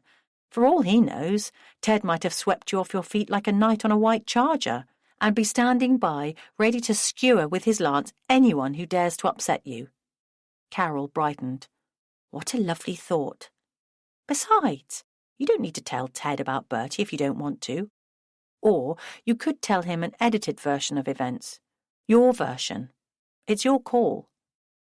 She covered her eyes with her hands. Oh, Sophie, what have I done? I'm so mixed up I don't know what I'm doing. I've turned the wrong one down. And I've cancelled Ted's trial cake order. Though, to be honest, I should have done that ages ago because his cakes are terrible. I only kept ordering from him because I liked him. So I'm scuppered. Again. Still, she sniffed and forced a smile, at least I got Becky and Arthur. Although for all I know they may only be staying because they've got nowhere else to go. It's probably only a matter of time before they leave me too. I shook my head. I don't think that. The longer they stay with you, the more they'll come to know and love you, and what better place than Wendlebury to raise a family? She wiped her eyes with the back of her hand. Even if they don't stay around that long, you'll have had the chance to get to know each other, and I'm sure she'll stay in touch. But what if Bertie turns up? Her voice cracked. I fear I'll do something drastic. He's hurt me so much. All I want to do is hurt him back, which isn't like me at all. Well, all the more reason to cut him dead if he phones again, I said. When someone starts turning you into someone you are not, that's the time you ought to say goodbye to them for good. Chapter 8. All a Twitter. Spending Sunday alone while Hector visited his parents, I was able to concentrate on building Hermione Minty's new Twitter account, the first step in raising her profile beyond Hector's house. I found it easy to set up her account as I'd used social media quite a bit when I was working abroad. It was a good way to share news and photos of my travels in my peripatetic teaching job without having to contact friends and relations individually.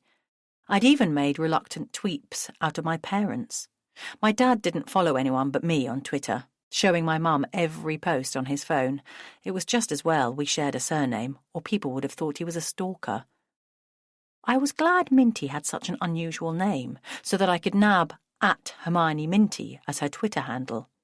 I cobbled together a description for her profile and found online a royalty-free photo of a woman in a floaty dress, her face screened by lustrous wavy blonde hair. I added an alluring header image with a backdrop of misty honeysuckle. The perfume would have been heavenly.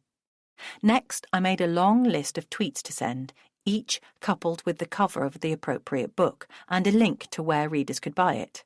I felt very clever. Then I raided Auntie May's ancient Oxford Dictionary of quotations for quotes about love and romance and added lots of those. People often retweet memorable quotes. Next, I made Minty follow everyone in the Romantic Novelists Association in hope that they'd follow her back. By the end of the evening, Hermione Minty had 237 followers and had tweeted 46 times. When I checked the clock, wondering why my eyes felt so tired, it was gone midnight. Proud of my efforts, I made Minty say good night and sweet romantic dreams to all her followers, before retiring to bed for some sweet romantic dreams of my own. These were slightly marred by Hector being attired throughout in a long floral dress and a white linen bonnet. Hermione Minty's been retweeted by Katie Ford, I said proudly next morning, showing Hector the evidence on my phone. It doesn't get much better than that. I clicked across to Katie Ford's account to share one of her tweets out of courtesy. Then I checked Minty's overnight followers and followed them back, before realising an obvious omission in the setup. Oh gosh, she's not following Hector's house. I quickly rectified my error, then retweeted Hector's latest post about our January sale of diaries and calendars. I'd better make sure Hector's house follows Hermione, said Hector gamely. I wouldn't want her to think me rude. You could always ask Hermione Minty to come and give a talk here, said Julia. She lives in the Cotswolds. It was the Wendlebury writers' first meeting of the new year. As we sat in the Hector's house tea room after closing time, all our thoughts were focused on planning something different and special for the coming season. Well, that and the delicious Victoria sponge that I'd saved for us to share. I'd been telling the others about Hector's plans to start a new series of author events to boost the bookshop's takings. How do you know where Hermione Minty lives? I asked, genuinely puzzled. I've just started following her on Twitter, said Julia brightly. It says on her profile that she lives in the Cotswolds. She dug in her capacious handbag for her phone, dislodging notebooks, pens, tissues, and makeup to find it. Tapping the Twitter icon, she quickly found Minty's account and held it up to show us. See? Cotswolds. In Minty's official bio on her website and in the About the Author section in her books, it said only that she lived in an English village. I'd added Cotswolds as the location to her Twitter profile, thinking it would be a good selling point. After all, the Cotswolds are the perfect setting for romantic novelists. Katie Ford lives in the Cotswolds, as does M.C. Beaton and loads of others. It had never occurred to me that anyone I knew might follow Hermione Minty on Twitter. I'd been targeting people I didn't know, all those who would never have the chance to see her books piled high at Hector's house. I didn't expect her to start bonding with my neighbours. Then she's got no excuse to refuse if we're on her doorstep, said Dinah, with a finality that alarmed me. Julia clapped her hands together excitedly. She might like to launch her next book here at Hector's house. I think she's got one due out soon. Surely Hector would like that, Sophie. He'd get people coming to his shop from miles around. The Cotswolds is a big region, I said hurriedly, resolving to change Minty's Twitter location to an untraceable English village as soon as I got home. She might be at the opposite end of the Cotswolds to us. She might not be willing to drive that far to sign a few books. She must earn enough to have a driver, or she could get a taxi, said Julia. Dinah snorted. I hardly think so. It's difficult enough even for a bestseller to make a living wage from writing these days. Never mind afford a chauffeur. I wouldn't mind going to pick her up in my car if it would help, said Karen. What a great opportunity for a one-to-one chat. I played for time. It would take an awful lot of planning. We once had a royal visit at the school where I used to work, said Julia. It was run like a military campaign, with security officers and all sorts of red tape. but everyone agreed it was worth the hassle. It couldn't be any worse than that. It might help persuade her to come if we arrange for a local paper to send a photographer, said Bella. Her publisher would probably appreciate a bit of local press coverage. Or we could make it into a whole-day event with a VIP reception on her arrival, said Dinah. We'd be the VIPs, along with Hector, of course, and we could get Donald to lay on a special lunch at the Bluebird before we bring her over to the shop for the actual book signing. Yes, you'll need Hector, I said faintly, sitting back in my seat, arms hanging limply by my sides. Can you fill him in with our ideas tomorrow, please, Sophie? Said Dinah. He'll be more likely to cooperate if the suggestion comes from you. Ticking the item off on her agenda, she moved on to the next item, as if Hermione Minty's visit was a done deal. Over my dead body, said Hector when I carried out Dinah's instruction in the shop the next afternoon. Where's the dead body? Said Tommy. Who's died? He looked up from the tea-room table where he was busy popping the bubbles on a sheet of bubble wrap that Hector had given him to distract him from helping customers. Then he pulled his magnifying glass out of his pocket, ready to investigate. Figure of speech, Tommy, I said. I knew he wouldn't know what a figure of speech was, but I thought it might keep him out of the conversation. We're talking about Hermione Minty. Is she dead, then? Asked Tommy. No, she's fine, I said quickly. She's alive and well. Phew, said Tommy. That's a relief. I don't want my mum upset. He went back to popping bubbles. Hector folded his arms. I presume you said no? I looked away. It would have seemed rude and defeatist to say no straight off. I want them to think it's the sort of thing that Hector's house could do in principle. Hector sighed. Well, of course we could do it in principle, but not with Hermione Minty. I should have thought that was obvious. Tommy, all bubbled out, screwed up the flat plastic sheet and stuffed it in the tea-room's bin. I don't see what the problem is, he said. Why don't you ask someone else, like Jane Ostrich or Charlotte Pronto? Hector laughed. Or how about Shakespeare? Thanks for the thought, Tommy, but they're all long dead. Really? I'd better break it gently to my mum in case she likes them too. I don't think she's read any of their books, but we've got at least 10 books in our house, so there's a good chance we might have something by one of them. So, where does she live then, this Hermione Minty? Hector and I looked at each other in silence, wondering how to answer. Round here somewhere, apparently, said a middle-aged lady, browsing the fiction section. She'd been so quiet I'd forgotten she was there. Really? I said blankly, wondering where she'd got that from. She replaced the novel and turned to address us more directly. Yes, I'm sure I saw something on Facebook about it yesterday. I think you'll find it was on Twitter, I said, while Hector ducked out of the conversation by pretending to be busy with the audiobook. But you know what these celebrity authors are like. They pop up everywhere, always on the move, book signings and launches and festivals and the like.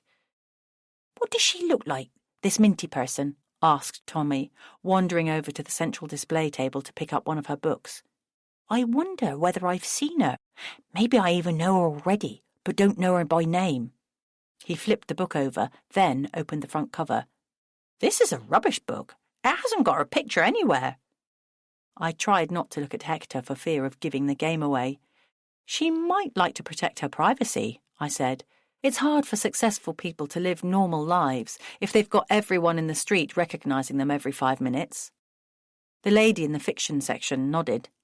Yes, it must be awful for the royal family, never being able to pop out to the shops or go to the park without having paparazzi after them.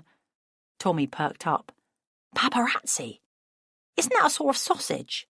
Hector sniggered. You're thinking of pepperoni. Though paparazzi would be a good name for pepperoni pizza. You should ask Carol to stock it. It'll be right up her street. I could just eat a pizza now, said Tommy, zipping up his parka and heading for the door. I'm going to the village shop to see if she's got any. That reminds me. I really came in to buy a diet book, said the lady, turning away from the novels. New Year's resolutions, eh? Just over a week in, and I'm already falling off the wagon. I knew the feeling. When I walked home after work, Tommy was still lurking in the high street, peering into all the parked cars in turn. As I approached him, he pulled his diary out of his pocket to write the registration number of a blue saloon. "What are you doing? Issuing a parking ticket?" "Can I do that?" He sounded keen. "Is that like making a citizen's arrest?" "No, I'm kidding. Only policemen and parking attendants can do that. Sorry to disappoint you." Tommy shook his head. "Don't worry, I couldn't do it now anyway. I'm on a case. I'm tracking down Hermione Minty. I think I might be hot on her trail." I recoiled. He pointed to the car's rear window. "See? There's a clue. There's one of her books on the parcel shelf." Only when I let out a puff of air did I realise I'd been holding my breath. "But that's the vicar's car. Don't you recognise it?" Tommy stood back to appraise it. "Then why isn't it outside the vicarage?" The vicarage was at the other end of the high street. "I don't know. He must be visiting someone. Maybe he was late for a meeting and jumped in the car to speed things up." There were plenty of mornings when I wished I had a car to get me to work on time, even though Hector's house was only 5 minutes' walk from my cottage. "The Reverend Murray," Tommy wrote the name in his diary. "I think his wife might be my number one suspect." "His wife?" I was genuinely surprised. "Why his wife?" Tommy looked at me like I was stupid. "Because she's a woman, of course. Hermione's a girl's name. Honestly, don't you know anything, miss?" I smiled. Tommy had clearly forgotten that I'd pointed this very same fact out to him a few days ago. "You're right, Tommy. That's why you're the detective and I work in a bookshop." Chapter 9. Angel Heart. Lying on my sofa after tea, toes towards the comforting glow of the wood-burning stove, I realised that reading Minty's books would help me tweet credibly on her behalf. Familiarising myself with her turn of phrase would enable me to mimic her way with words so that her fans didn't think her social media was managed by a minion at her publishing house. At least, that was my official justification for reading the books. I thought they might also explain why Hector was so keen to protect his anonymity. Perhaps they espoused a worldview of which he'd be ashamed, or revealed past secrets better kept hidden from the world. Tommy's obsession with detective work was catching. I'd been going to sneak one of her books out of the shop that afternoon while Hector wasn't looking, despite the risk of a citizen's arrest for shoplifting if Tommy spotted me. Then I remembered that Auntie May had a shelf full of them in the cottage, given to her by Hector as a thank you for being his financial backer when he started the shop. I braced myself to open the first of her books, Angel Heart, at the About the Author page. That was the only part of the book's interior that I'd ever read, and it told me nothing I didn't already know. I flipped past the copyright page to the dedication. To Celeste. Despite her having left him some years before, he'd left this message in place for all the world to see.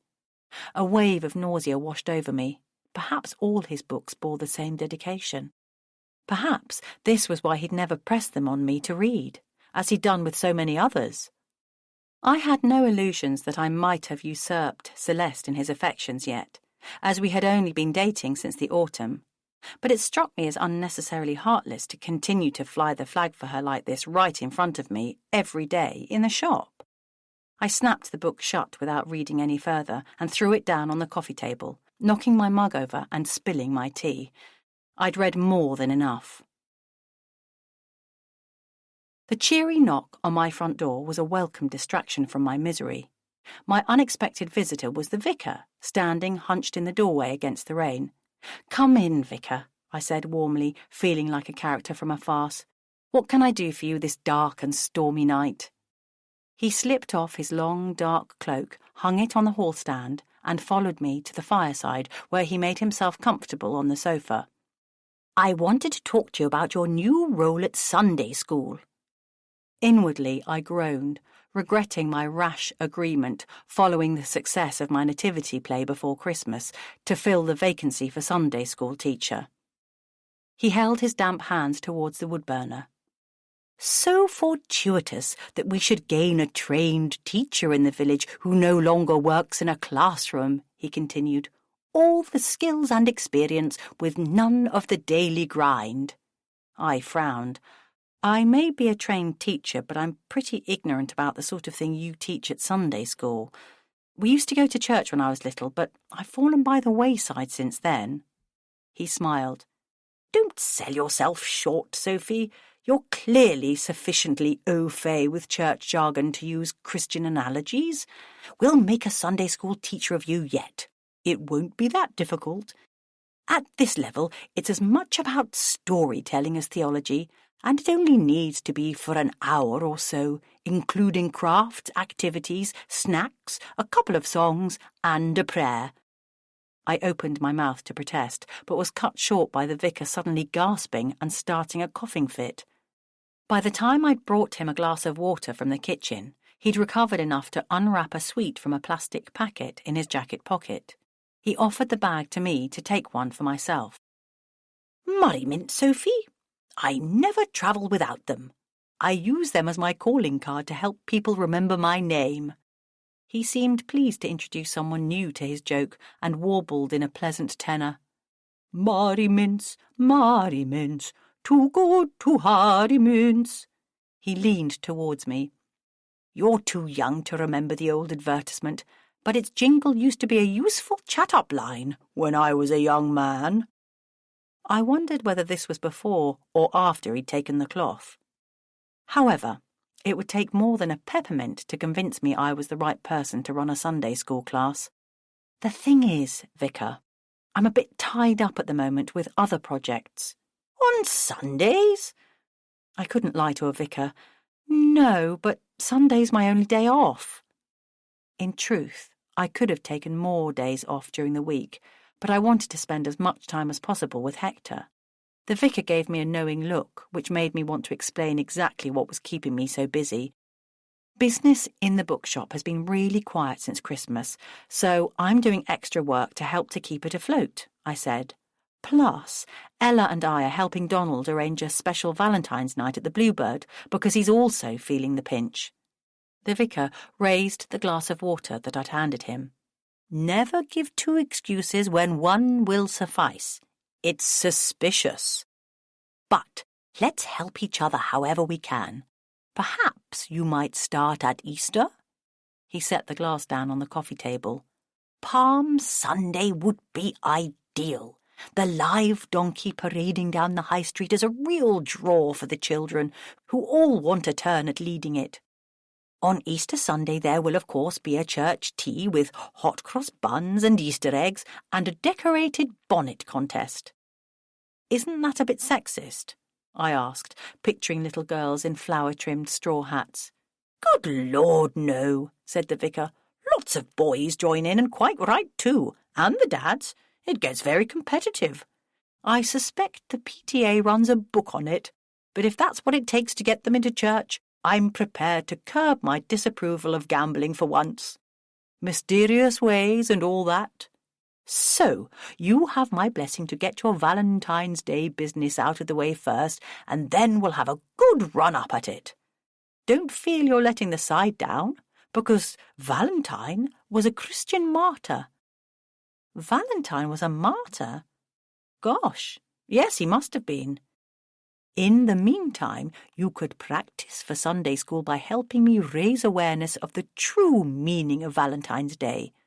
I've written a little pamphlet about him. Perhaps Hector might like some for his shop window. He always sets up a good display of romantic novels for it. I bet he does, I thought, and I know whose books will have pride of place. I can ask him. What exactly is the religious story behind it? I presume it's something romantic. The vicar smiled ruefully. Actually, like so many saints' tales, there are lots of alternatives. One of them is rather grim. The 14th of February is thought by some to mark the day that Saint Valentine was beheaded back in the 200-and-something AD, in the reign of a Roman emperor called Claudius the Cruel. Not the kind of name to endear you to your subjects. The Emperor was having trouble recruiting into his army because men didn't want to leave their wives and children. He thought his existing forces would fight better if their womenfolk weren't, sapping their strength before they went into battle. A bit like footballers before a match, if you know what I mean. So he came up with an ingenious solution. He banned marriage. I laughed. He didn't think that one through. If he ruled long enough, he wouldn't have any men left at all, or women either. The vicar smiled. It was certainly no way for a society to conduct itself. So, how did Valentine come into it? Reverend Murray got up to put another log on the fire for me, quite at home now. Well, my dear, Valentine was an old romantic after your own heart. He defied the Emperor and continued to conduct marriages in secret. When Claudius found out, he was livid and ordered Valentine's execution. The poor man was sentenced to be clubbed to death and then have his head cut off. Ugh, that's not very romantic at all. While he was imprisoned, awaiting his execution, he befriended the jailer's daughter. Legend has it that when he died, he left her a farewell note signed, "From your Valentine." Gosh. And that was the last she saw of him? Yes. We both sat in silence for a moment, sipping our drinks for comfort. I was first to speak. So, if you ask someone to be your Valentine, you're effectively asking them if they'd like to be clubbed to death and have their heads cut off. The vicar nodded playfully. According to that version of the legend, yes. You'd have to be really in love to say yes to that. But you see, my dear, I've just demonstrated the power of storytelling to convey a spiritual message. You'll never forget that tale now, will you? That's all I'm asking you to do with the children at Sunday school. I'll feed you the stories in advance. To my surprise, I found myself relishing the prospect. I think we'd better skip that version of the Valentine story at Sunday school. We don't want the children reenacting it in the playground next day. The vicar laughed. Indeed. The more important message is that people are meant to live together in partnership and harmony. We are greater than the sum of our parts, so to speak, but that doesn't mean I shan't be celebrating Valentine's Day with my dear wife in private. Beneath this dog collar, I am flesh and blood, you know. He wiggled his eyebrows suggestively, making me giggle. If you prick us, do we not bleed? I hoped this quote was an appropriate retort. Hector would have been proud of me, I think. I moved us back onto less risque territory. So, will you be booking a table for 2 at the Bluebird's special Valentine's dinner? He beamed. Most certainly. There are many more ways of worshipping God than going to church, and supporting local community events is one of them. I wondered whether he'd been into the Bluebird lately. Like the saints, God is ever present, every day of the year, whatever we do, wherever we go, and not only in church on Sundays. He delved in his pocket again. Now, can I offer you another mint before I go? Chapter 10. Cocoa Rush. After my last pupil of Wednesday afternoon had gone, and the shop had finally emptied of customers, I was glad to have the opportunity to sit down on the stool behind the trade counter for a rest while Hector was ferreting about in the stockroom, looking for a book he'd put in a safe place before Christmas and now couldn't find. I'd just settled down to read the latest edition of The Bookseller when a loud crash at the door startled me. I half expected to see a thug coming in to raid the till, but it was only Tommy pushing the door so hard it rebounded from the rubber stop in the floor and came back to hit him on the shoulder. He appeared undaunted, though I suspected he'd find a bruise there by the morning. Got any jobs you want doing? He asked, hopefully. For a moment I considered asking him to set the tea tables ready for the next morning, but that would have been like asking a bull to organise a china shop. I glanced around. You could tidy up the display table if you like. Even Tommy couldn't break a book. It took him a while to match the displaced books to the right piles, like a toddler puzzling over a shape sorter. Halfway through, he paused to sneeze loudly and dramatically, jogging the table and sending several piles of Minty books tumbling to the floor like Jenga bricks. I got up to help him pick them up again. "Wretched Minty," I murmured. Tommy paused to look at me quizzically. "You don't like that Minty person? I thought all ladies liked Hermione Minty." I frowned. "Well, this lady doesn't. There are times when I could cheerfully strangle her." Tommy straightened up, leaving me to gather the fallen books, pulled his diary out of his school blazer pocket and started to scribble in it. "Has cheerfully got one L or two?" he asked after a moment. "What? Why?" Tommy tapped the side of his nose with his pen, leaving behind a blob of black ink, like a malignant freckle. "Just a precaution." I bet he didn't know the meaning of the word before he started reading his new detective skills book. "So, where do you think Hermione Minty lives?" I lined up the corners of the piles of books, grateful that Tommy's sneeze hadn't damaged them beyond salability. "I've no idea, Tommy. How would I know?" Tommy shrugged. "I thought you famous writers might hang out together somewhere."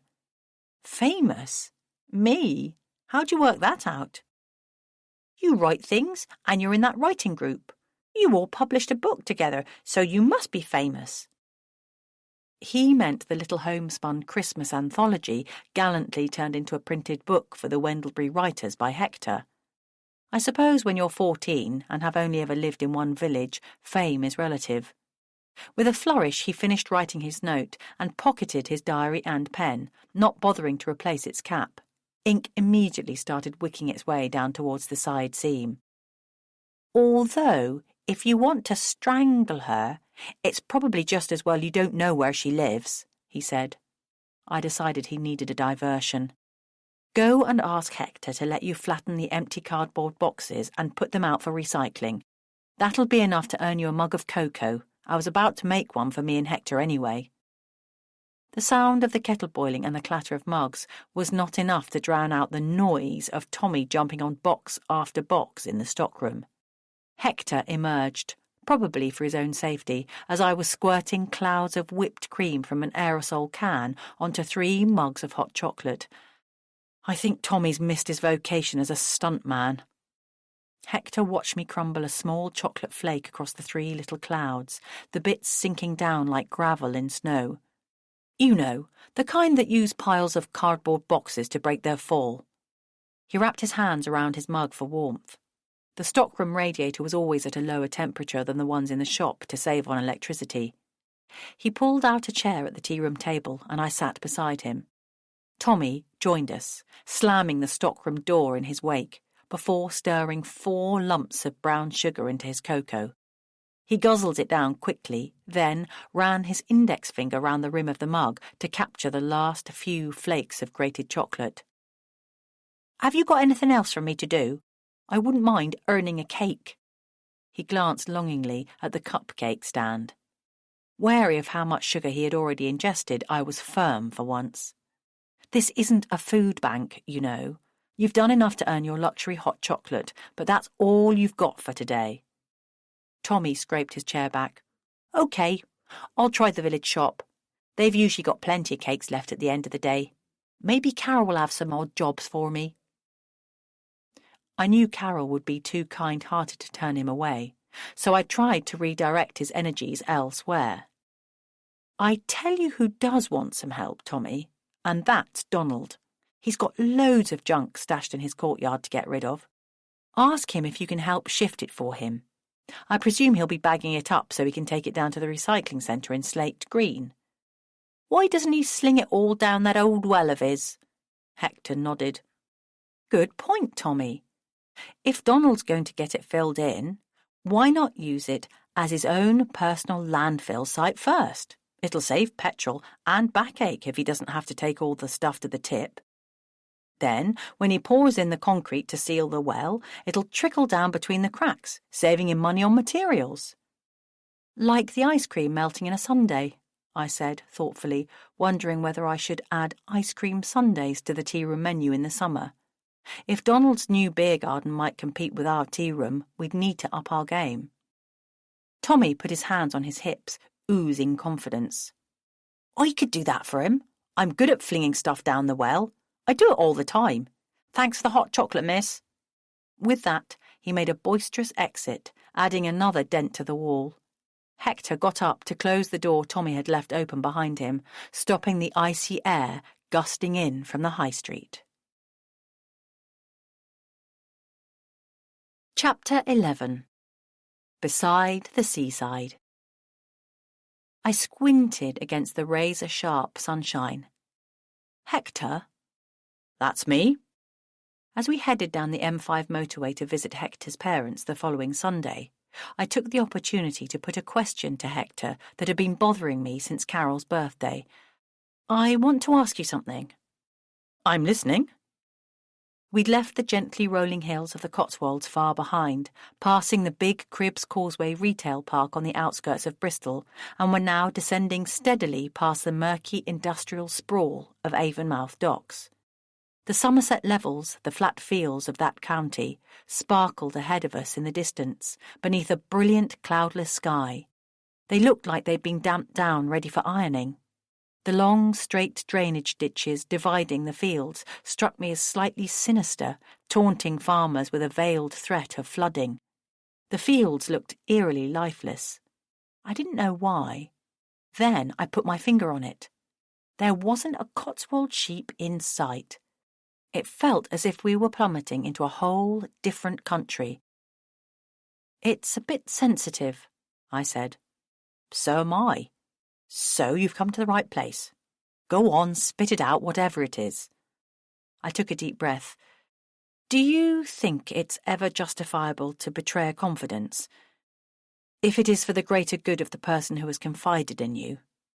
He glanced over his shoulder, flipped the indicator and moved out into the middle lane. You mean, is it in the same league as a white lie? I suppose it depends on what that confidence is, and on the judgment of the person confided in. I sighed. Maybe I'd better tell you and you can decide. I gave him a sideways glance to check his reaction, but his face was expressionless, his eyes on the road ahead.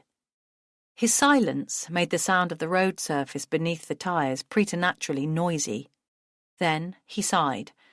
If you don't tell me what it is after that build-up, I might assume something much worse. That's how rumours start. I felt a wave of relief wash over me at the permission to unburden myself. The thing is, Bertie Thompson is threatening to return to Wendlebury. Carol told me he phoned her, hinting he wants to make amends and start again. A car to our right hooted as Hector inadvertently crossed the white line. Surely he can't be serious. He's about 25 years too late. Does he honestly think anyone will tolerate his presence in the village, even Carol or Billy? When he abandoned Carol, he severed all ties with his family, never even came back for his parents' funerals. I hadn't considered Billy's position. What a trial siblings can be. It's at times like this that I'm glad I'm an only child. Aren't you? Hector pursed his lips.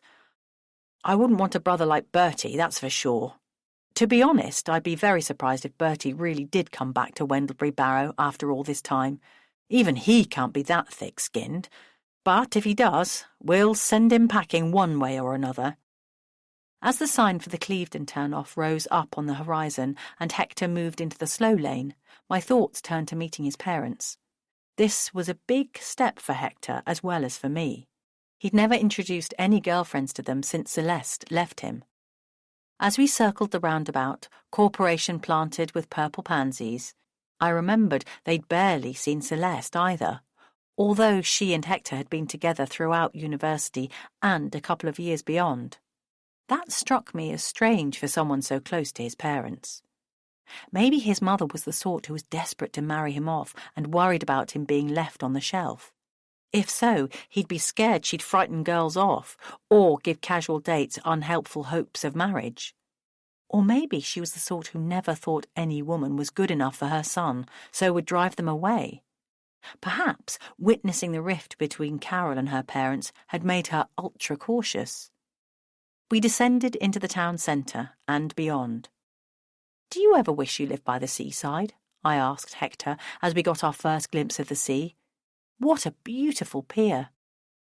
"That's the only Grade 1 listed pier in the country," he said proudly. As we drove along the seafront, Hector cranked his window open a couple of inches to allow a waft of icy ozone to be sucked into the Land Rover. "As approved by the Poet Laureate," Hector continued. "John Betjeman said it was the most beautiful pier in England, and he didn't praise architecture lightly. 'Come, friendly bombs, and fall on Slough. It isn't fit for humans now.'" "That's a bit harsh," I said. "Poor Slough." With its neat array of frilly old villas and cottages, Clevedon got my approval too, although the beach lacked the fine, light sands I was used to in Scotland. I gazed across the opaque brown water to the distant coast of South Wales. It didn't seem like real sea either. On the wild coasts of northwest Scotland, you could gaze westward, knowing that the next significant landmass was North America, bar the scattering of tiny Scottish islands whose history and culture my mother loved and had studied so much. Here, the view stopped at Wales. "I can see why my parents are happy here," said Hector. "It feels open and fresh. Not that we haven't got fresh air in the Cotswolds. Or does that sound silly?" He shifted self-consciously in his seat as he flicked down the indicator to turn into the side street that I recognised as his parents' address. "That's not silly at all. But I tell you what, if you like this, I'd love to show you the Scottish coast." Hector smiled as he turned into the driveway of a neat bungalow just beyond the promenade. "Is that an offer, Sophie?" My heartbeat quickened. I wasn't sure I was ready for him to meet my parents yet. I gathered up my handbag, scarf, hat and gloves from the footwell while Hector jumped down from his seat and came round to open the door for me. Taking me by the hand, he almost dragged me up the straight concrete path, past weedless flower beds dotted with the shoots of snowdrops and crocus. With his own key, he let us in through the front door of his parents' bungalow. I recognised Hector's parents instantly from the old photos that I'd found in his spare room when I was looking at his second-hand book collection before Christmas.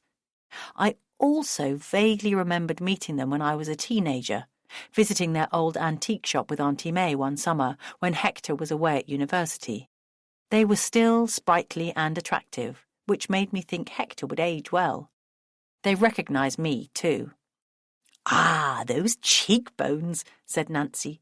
"Edward, look at her cheekbones. Aren't they exactly like May's?" I was glad she'd focused on my cheekbones, and nothing more embarrassing. "And the eyes. Your aunt was a beauty in her prime, Sophie." Edward gave a nod of approval to his son. I felt like a cow at the market, as if Hector had bought me for 5 magic beans. Hector grabbed my hand again. "Come on, Sophie. Let me show you the garden. Sophie's keen on plants, Mum. Like May." He shoved me out into the kitchen and through the back door. "I'm not that keen," I said, when only he could hear. "Not in January. It's freezing out here. I'm just giving them time to talk about you while we're not in the same room. That and the fact I've brought a girl home." "I'm not a girl. I'm a woman. You know what I mean. If it makes you feel any better, they still think of me as their little boy." I bit back a smile. I was so used to seeing Hector in control in the shop, authoritative and wise, that it seemed odd to think of him being someone's little boy. "By the time we go back in, my dad will have got the pre-lunch sherry out, and that'll make you relax." "But I'm on the wagon." "Please don't reject it. You'll only set him off on his standard lecture about the medical benefits of sherry."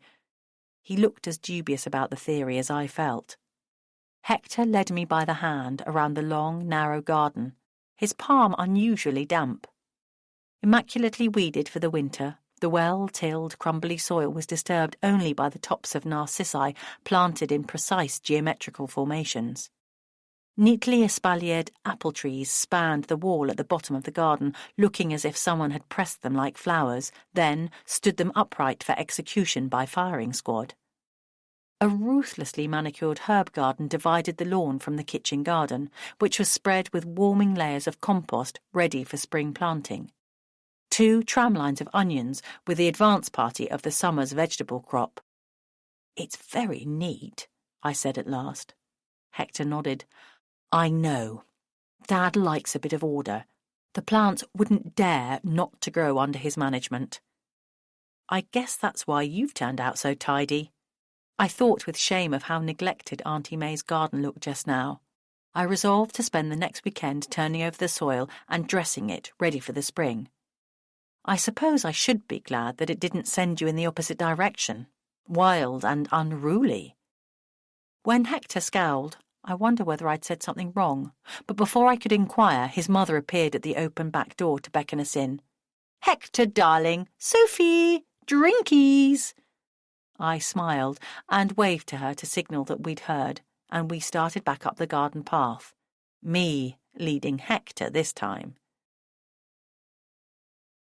While his mum bustled about in the kitchen, putting the finishing touches to the Sunday lunch, Hector and his father engaged in conversation about Max Hastings' biography of Winston Churchill. As I'd not read the book in question, I couldn't comment, so contented myself with wandering around the room, looking at the many ornaments and pictures, sipping viscous teak-coloured sherry from a delicate crystal schooner. Regiments of photos paraded about the room in antique silver frames. Some of the images were vintage too. Black and white prints had faded to sepia tones. Some went back to what looked like Victorian times, showing matching pairs of neat little children in sailor suits and long pinafores. The coloured photos of his parents' wedding and Hector's childhood seemed garish by comparison. The extraordinary number of photos of Hector came as no surprise to me. Being an only child myself, I knew how easy it was for parents to go over the top. What struck me as odd was how much Hector's appearance had changed during his teenage years. He was Jekyll and Hyde. One moment with curls tumbling past his shoulders, embryonic dark beard shading his well-shaped chin. The next, his hair was short and neat and his face clean-shaven. In every picture there was the unmistakable twinkle in his eye. But the longer the hair, the more outlandish the stance. Hector had always struck me as a modest dresser, apart from when wearing his fancy dress toga at the village show. But in the long-haired pictures, he was flamboyant, swaggering to the camera. This was not the Hector I knew. I wondered whether there had been a tragedy in his childhood to make him change so dramatically. What might have triggered the transformation into the quiet man he was today? I set down a photo of him in the briefest of swimming trunks, about to dive off a cliff into what looked like Greek seas, long curls hanging down over his face as he headed for the sapphire waters below, and picked up another that appeared to have been taken on the same holiday. I stared at it in disbelief. "But there's 2 of you here," I said hoarsely. Hector and Edward, debating whether Churchill deserved his Nobel Prize for Literature, who knew, didn't hear. By some miracle, here were both versions of Hector together, sitting on a Greek beach, the short-haired one serious and sensible, the long-haired one pulling a face. Both Hectors looked about 15. I held the photo up to the window for more light. Both in jeans, they were differentiated by their T-shirts. Sensible Hectors, bearing a quote from Oscar Wilde in curling Art Nouveau lettering, and Wild Hectors, the photo of Che Guevara familiar from student bedroom walls. "Dinner's ready, darlings," called Nancy, coming into the room to round us up. Seeing me holding the photo, she came over to stand beside me, smiling proudly. "Of course, you haven't met Horace yet, have you, Sophie? Goodness! Horace practically lived in that Che Guevara top until his girlfriend of the moment adopted it. I've forgotten her name. Hector, darling, which was the one with spiky hair? When he broke up with her, he seemed to be sadder to lose the T-shirt than the girl. I was glad to see the back of both of them." "Horace," I echoed weakly, unable to get beyond her first sentence. "Who is Horace?" "Hector? Why did you never tell me you had a brother?" Hector scrutinised his sherry. "Didn't I?" he said. his air of innocence unconvincing. Nancy put her hand on the back of my waist to usher me through to the dining room. "Really, Hector, how remiss of you!" Hector and Edward followed behind us. There hasn't exactly been the opportunity to introduce them, Mum. I'd never heard him sound petulant before. In the dining room, Edward pulled out a high-backed mahogany chair and beckoned me to sit down. I could see where Hector got his good manners. As Hector took his place opposite me, I glanced around the elegant table. Vintage linen cloth, thinned by age, beneath gleaming antique silver cutlery, cruet and candelabra. A low silver rose bowl at the centre was filled with glossy sprigs of rosemary branches, their spiky dark leaves exuding an energising scent. Such a fine array of antiques seemed out of place in a modern bungalow, but his parents seemed to feel they had found the best of both worlds. The linen-decked table, big enough for 8, was set for 5. "It's not as if Horace ever comes to visit us," Hector was saying to Nancy. "If at any point since I'd met her he'd deigned to be in the same country as us, of course I'd have introduced Sophie to him. Even the same hemisphere would help." From the hallway came the sound of a key turning in the lock of the front door. "Ah, but that's where you're wrong," said Nancy, setting down a dish of roast potatoes on a pewter trivet. There was a glimmer of triumph in her dark green eyes, so much like Hector's. "Late again," said Edward, looking at the grandfather clock in the corner. "In the dining room, darling," Nancy called over her shoulder as hasty, firm footsteps sounded across the tiled hall floor towards us. "Surprise!" Suddenly in the doorway, larger than life, was a hairier, tanned, and more colourfully dressed version of Hector. "Hecate!" it cried, flinging its arms wide. "Horatio!" Surprised I certainly was, not least by their silly nicknames for each other. I glanced across the table to Hector to check he wasn't playing a trick on me.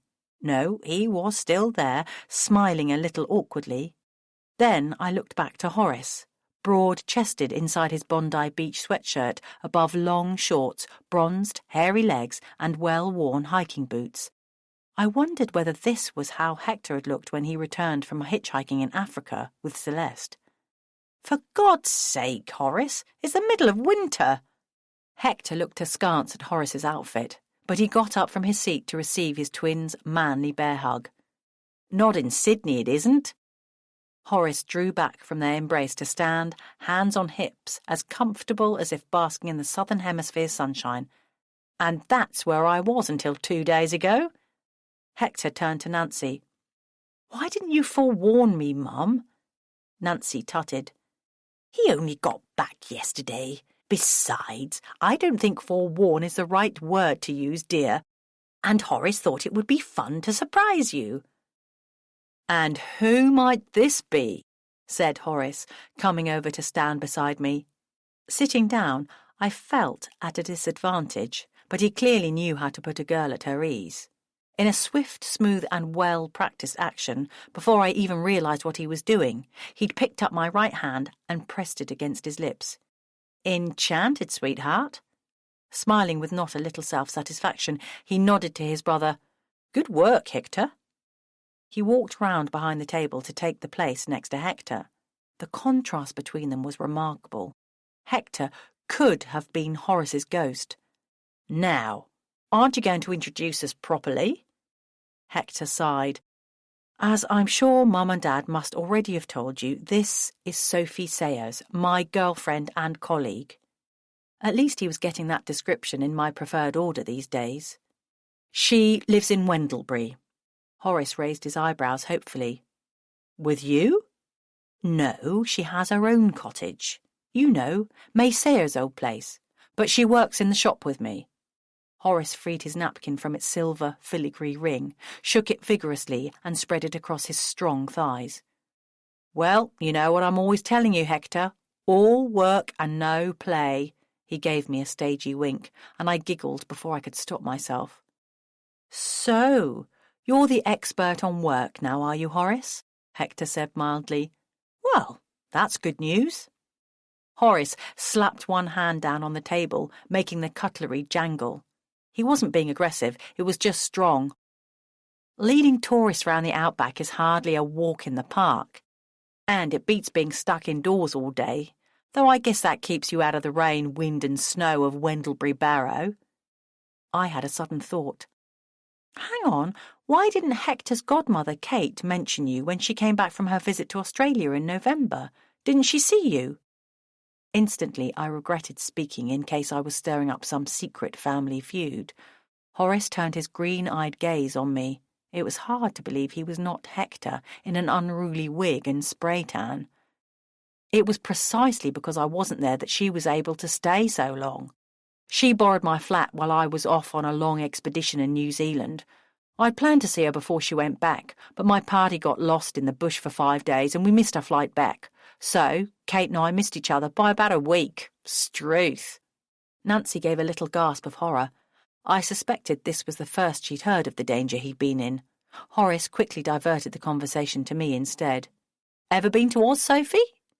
No, never. You don't know what you're missing, babe. If you ever fancy stepping out for a little adventure down under, you must look me up. He pulled out of one of the many pockets in his shorts a shiny business card with a photo of a koala bear on one side and his name, email and social media addresses on the other. No postal address, I noticed. I guessed he was always on the move, and that he always had one of these cards handy to back up his chat-up line to women, as well as to hand out to potential clients. Oh, he's adorable. I stroked the image of the little koala with my forefinger, smiling at the outsized nose and fluffy ears. Do you know, Horace, when I was little my favourite toy was a koala. I called him Kenny. He was ever so cuddly. Horace leaned towards me until his face was inches from mine. He was close enough for me to smell his cologne. Would one wear cologne in the outback? Perhaps it was his natural scent. He spoke in a low, intimate voice. You're never too old to cuddle a koala, Sophie. Oh, dear God, said Hector, his hands over his eyes. Ah, yes, let's say grace, said Edward quickly, either to diffuse the sibling rivalry or because that's what they always did before Sunday lunch. Obediently, we bent our heads in prayer. Assuming everyone else would have their eyes closed, I peeked across at Horace, only to find him staring and smiling at me in a none too brotherly way. I didn't dare look at Hector. Chapter 12. Brotherly Love. Who's a pretty boy, then? I kicked myself for not turning off the talking parrot ringtone that I'd set to alert me to direct messages on Hermione Minty's Twitter account. Sorry. I reached across to the coffee table for my handbag, pulled out my phone and silenced it. But it had already interrupted our post-dinner conversation about Scotland. Hector, sitting next to me on the sofa, got up to refill our cups from the pot on the table. We need more milk, Mum, said Horace languidly, watching his brother drain the jug into my cup. Nancy was sitting in the armchair nearest the window, her eyes closed, recovering from serving us a delicious traditional Sunday roast dinner. In the fridge, she said, pointing towards the door. Hector took the empty jug out to the kitchen to refill it. Horace leapt up to take Hector's place, slipping his arm along the back of the sofa behind me. To move away from him without seeming rude, I leaned forward as if simply intent on doing something tricky on my phone. He looked over my shoulder as I logged into Minty's account to check the message. Ah, Twitter. When you're off in the outback as much as I am, you don't waste time on nonsense like that. We're too busy with real life to mess about with social media. We keep our satellite phones for serious use. He read the screen. I thought your name was Sophie. Who's Hermione? You're not dating my brother under a false identity, are you? Or hacking into someone else's account? No, just following someone, I said hastily, jabbing at my phone to return to the home screen. Hermione Granger, said Nancy, sitting bolt upright, her eyes snapping open, as Hector returned to the room, milk jug in hand. Oh, yes, that dear girl in Harry Potter, such a pretty thing. Such presence on screen for one so young. Hermione Granger? What did she have to do with anything? Nancy shot a warning glance at Hector, then, seeing me watching her, gave me a scarcely perceptible shake of her head. So, Horace didn't know about Hector's alter ego. "Emma Watson, Mum. You mean Emma Watson," said Hector, quickly. I looked from Nancy to Hector and fell in with their ploy. "Ah, yes, Emma Watson. I really admire her," I said. "She's such a great role model for young women and girls, in real life, too." Nancy was looking relieved. "She's probably my favourite actress," I added, although she wasn't. "That Harry Potter is more versatile than one might expect of a lad who's grown up playing the same role over and over," said Edward, setting down his empty coffee cup. "What was the name of that Russian doctor he played in that television series we watched at Christmas? You know, the really dark one." He watched Hector put the jug down carefully on its coaster. "Hector, you'll know. The Russian doctor that Harry Potter played. Ends up on morphine." Hector considered. "A Young Doctor's Notebook, based on the short stories by Mikhail Bulgakov. And it's Daniel Radcliffe, Dad, not Harry Potter." He jerked his head to direct Horace to move from his seat. Horace stood up and stretched with the languor of a lion that's just finished digesting an antelope. "I'm off for a swim in the sea. Who's joining me? Sophie?" Nancy sat back and closed her eyes again. "Don't you think it's a little soon after your lunch, dear?" "Nah, cramp is for wimps." A flicker of anxiety crossed her face. I was genuinely curious. "Aren't you worried about how cold and muddy the sea will be? I don't suppose the waters of the Severn Estuary could be much more different from the Australian Pacific." Horace grinned and flexed his arm muscles. "They're what made me the man I am today." He headed out of the room. "Don't be too long, love," Nancy called after the closed door. My eyes widened. How far is he going to swim? Edward tutted. "As far as the Moon and Sixpence. That's a pub at the far end of the seafront." I smiled. "I didn't think you meant the Somerset Maugham novel." I'd borrowed a copy of that from Hector's second-hand stock, attracted by the whimsical title. Hector looked impressed. "Don't believe Horace's bluster, Sophie," Edward continued. "He is what he says, a wilderness tour guide, but he's not that reckless. Funnily enough, Hector was the more adventurous when they were boys. Still, he's having fun, and if both my boys are happy, I'm happy." Nancy smiled sweetly at Hector, who almost purred at his mother's approval. Then, invigorated by her post-lunch rest, she slapped her hands down on the arms of her chair and sprang to her feet. "So, everyone ready to hit the car boot sale?" "Car boot sale," said Hector, and he went off to fetch our coats. When we got back to the bungalow, carrying a big bag of second-hand books, we found Horace sitting with his feet up on the coffee table watching the rugby, a bottle of beer in his hand. Hector pulled out our star purchase to show his brother. "You see, there are more things in heaven and earth, Horatio, than are dreamt of in your philosophy." "Ah, that never gets old." "And it never gets funny, either," said Horace evenly. But he took the small, faded hardback from Hector to look at. "Struth, what language is this in? Welsh?" "Gaelic," I said proudly. "My mum will love it. She lectures in Scottish history and culture at the university in Inverness, and she's always on the lookout for vintage Gaelic books. Hector spotted this one beneath a heap of old books about salmon fishing. I got one of those for my dad, as he's into fishing. But my mum will be especially interested in this book, as it's got a lengthy handwritten inscription in Gaelic and a date on it. It might turn out to be a really rare book of great value, and Hector bought it for 20p. He's brilliant." I flashed an appreciative smile at Hector, hoping Horace would have got the message by now that my affections lay firmly with his brother. "A chip off the old block," said Edward contentedly. "What, you mean pleasing women?" Horace winked at me. "Oh, Horace, you know what he means." Nancy wagged a finger at him. "How to spot a good buy in a sale." She turned to me. Your parents sound very interesting. I wonder whether I'll meet them one day. You've already met them at May's funeral, said Hector, rebuttoning his coat.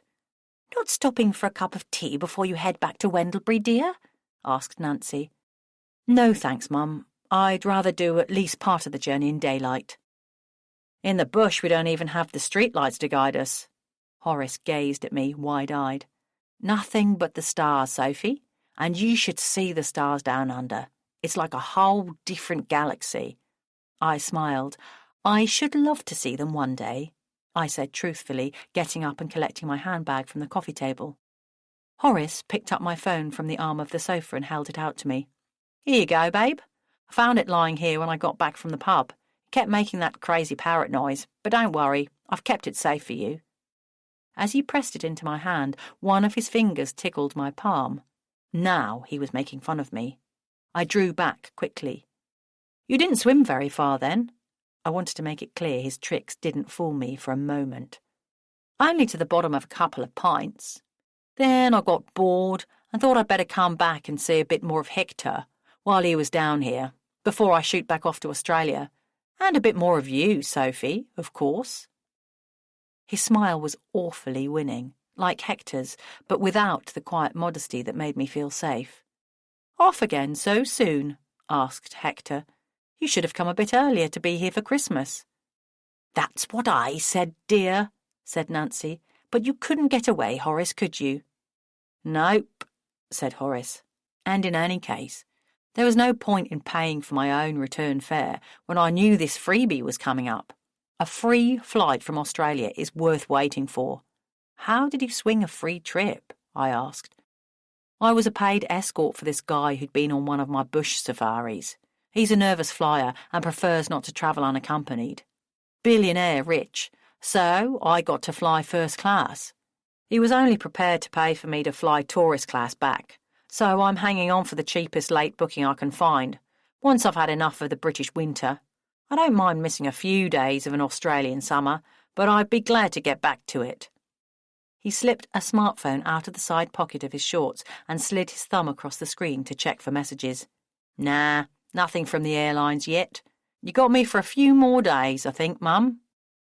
It must be hard to have a child living on the other side of the planet. I felt bad enough being at the far end of our small country from my parents. I didn't visit them as often as I should, although the flight from Bristol to Inverness was relatively cheap and only took about an hour.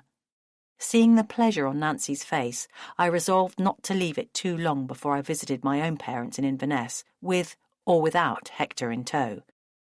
I don't suppose you'll have time to fit in a visit to Wendlebury Barrow before you go? I asked. Hector shot me a dubious look. Haven't you got friends there who'd like to see you? Horace nodded at Hector. He's just seen me. The rest of my old Wendlebury friends have moved away to better things, or at least to places where they can afford to live on their own salaries rather than lodging forever with their parents. They might come back when they've hit middle age and the urge to settle down, get a job in a bank and grow dahlias. Like Henry Pulling, I smiled, recognising his allusion to Graham Greene's Travels with My Aunt, the first book that Hector had given me. Perhaps there was more to Horace than Crocodile Dundee after all. Or open a bookshop. Horace winked at me. Hector ignored the bait. We'd better get going, Sophie, or we'll get caught in the Sunday night traffic jams. He bent down to kiss his mother on the cheek, and she flung her arms round him and held him for a moment. Then his father came over to give him a manly pat on the back, and we headed for the door. Thank you for having me, Nancy, Edward, I said, pulling on my mittens. It was a pleasure to meet you. The pleasure's all ours, dear, said Nancy. Come again soon. Not a little of the pleasure was mine, added Horace in a low voice behind me, his warm hands briefly coming to rest gently on my shoulders as I followed Hector out into the entrance hall. I took a final look at his long curls and his big green eyes, so reminiscent of Hector, yet so very different. Bon voyage, Horace, I said lightly, reaching up to give him a sisterly peck on the cheek, then trotted down the path to where Hector was already waiting for me in the Land Rover, engine running. How come no one in the village has ever mentioned Horace to me? Is he some kind of black sheep who's been drummed out of Wendlebury? It was easier to ask Hector once we were on the motorway, staring at the lights ahead of us in the queue of traffic. It's always easier to ask tricky questions in a car, when you're isolated and intimate, but can't make eye contact. Hector smiled slightly at the second question. No, he's all right. He's just been abroad for years, and like he said, all his village mates have long since moved away. There's no reason for him to come back to Wendlebury since Mum and Dad moved to Clevedon. He's in a different orbit now. Apart from you, I said, trying to gauge his reaction out of the corner of my eye. Do I take it Horace doesn't know about Hermione Minty? He shifted down into second gear as the traffic slowed up the hill. I looked back over my shoulder at the vast, flat expanse of fields behind us, twinkling in the late afternoon sunshine. Fleetingly, I wished we could turn round at the next junction and head back down south to find another quiet little seaside resort and take a break there, away from the village, away from his family, all by ourselves. We'd never been away together as a couple before. No, not even Dad knows about Minty, only Mum. And Horace the He-Man is the last person I'd want to know. He'd never take her books, my books, seriously. As it is, he makes fun of her without even knowing she's me, reading aloud from Mum's copies of the books in the silly high-pitched voice that he's developed especially for the purpose. Can you imagine what it'd be like if he knew I wrote those books? He'd have a field day. As the traffic slowed to a halt, Hector changed into neutral and applied the handbrake. Not that it matters to me as a writer. I mean, he's hardly my target audience, and I believe what I write is good stuff of its kind. I just don't want to have his voice in my head teasing me as I write each new book. It may sound pretentious, but he'd kill my muse, catch it and keep it in his crocodile trap. I don't want him to put me off. I could see what he meant. What sort of books does Horace read? He doesn't. He prefers real life to books. Now that the sun had gone down and there was no cloud cover, the cold was descending. Hector flicked a switch on the dashboard to turn on the heating. That's one reason he's living in Australia now. The availability of rugged sports and adventure all year round. He said rugged sports as if it was a perversion. Does he have a steady girlfriend? He has girlfriends, all right. Hector's face turned grim. Very often someone else's. I wondered whether that had included Celeste. Perhaps what Hector had told me about Celeste leaving him for another woman was a smokescreen. Supposing she'd left him for Horace, and that's why he'd moved to Australia, to be with her. I tried to dismiss the idea. If it were true, Hector would tell me when he was ready. Yet your dad said you were the sporty one when you were little. Hector nodded, wiping condensation from the windscreen with a cloth before handing it to me to do my side. Yes, until Horace became ill. Or, rather, until he got better. Hector seemed dogged by poorly people. He'd nursed Celeste through serious illness before she left. I'm the elder brother by a couple of hours. Usually twins are born in quick succession, but while my delivery was straightforward, Horace's birth was slow and complicated. He was always a little smaller and weaker than I was. Whatever bug I caught, he'd have it worse. And extra things that I didn't catch too. Then, when he was about 8, he was diagnosed with a childhood form of leukemia. He took a deep breath. Although that was over 20 years ago, it clearly still pained him to talk about it. For several years, he had a terrible time with a barrage of treatments, until finally getting the all clear. I'm so sorry. I'd never have guessed from looking at him now. Exactly. And all credit to Horace. As soon as he was back on form, he determined to build up his body as much as he could through stringent exercise programs, attention to diet, and so on.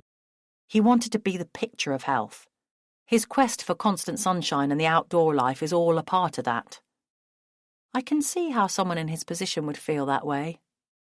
I felt in my coat pocket for a packet of mints and offered one to Hector before taking one myself. We'd always been close before, sharing everything. But when he became so ill, the whole dynamic between us changed. like he'd suddenly become my younger, fragile brother whom I constantly had to protect. Mum and Dad thought he could do no wrong. Or at least they didn't like to tell him off when he was naughty, because they welcomed any display of high spirits or rebelliousness as indicators of his recovery. So his illness made him more flippant, but you more serious?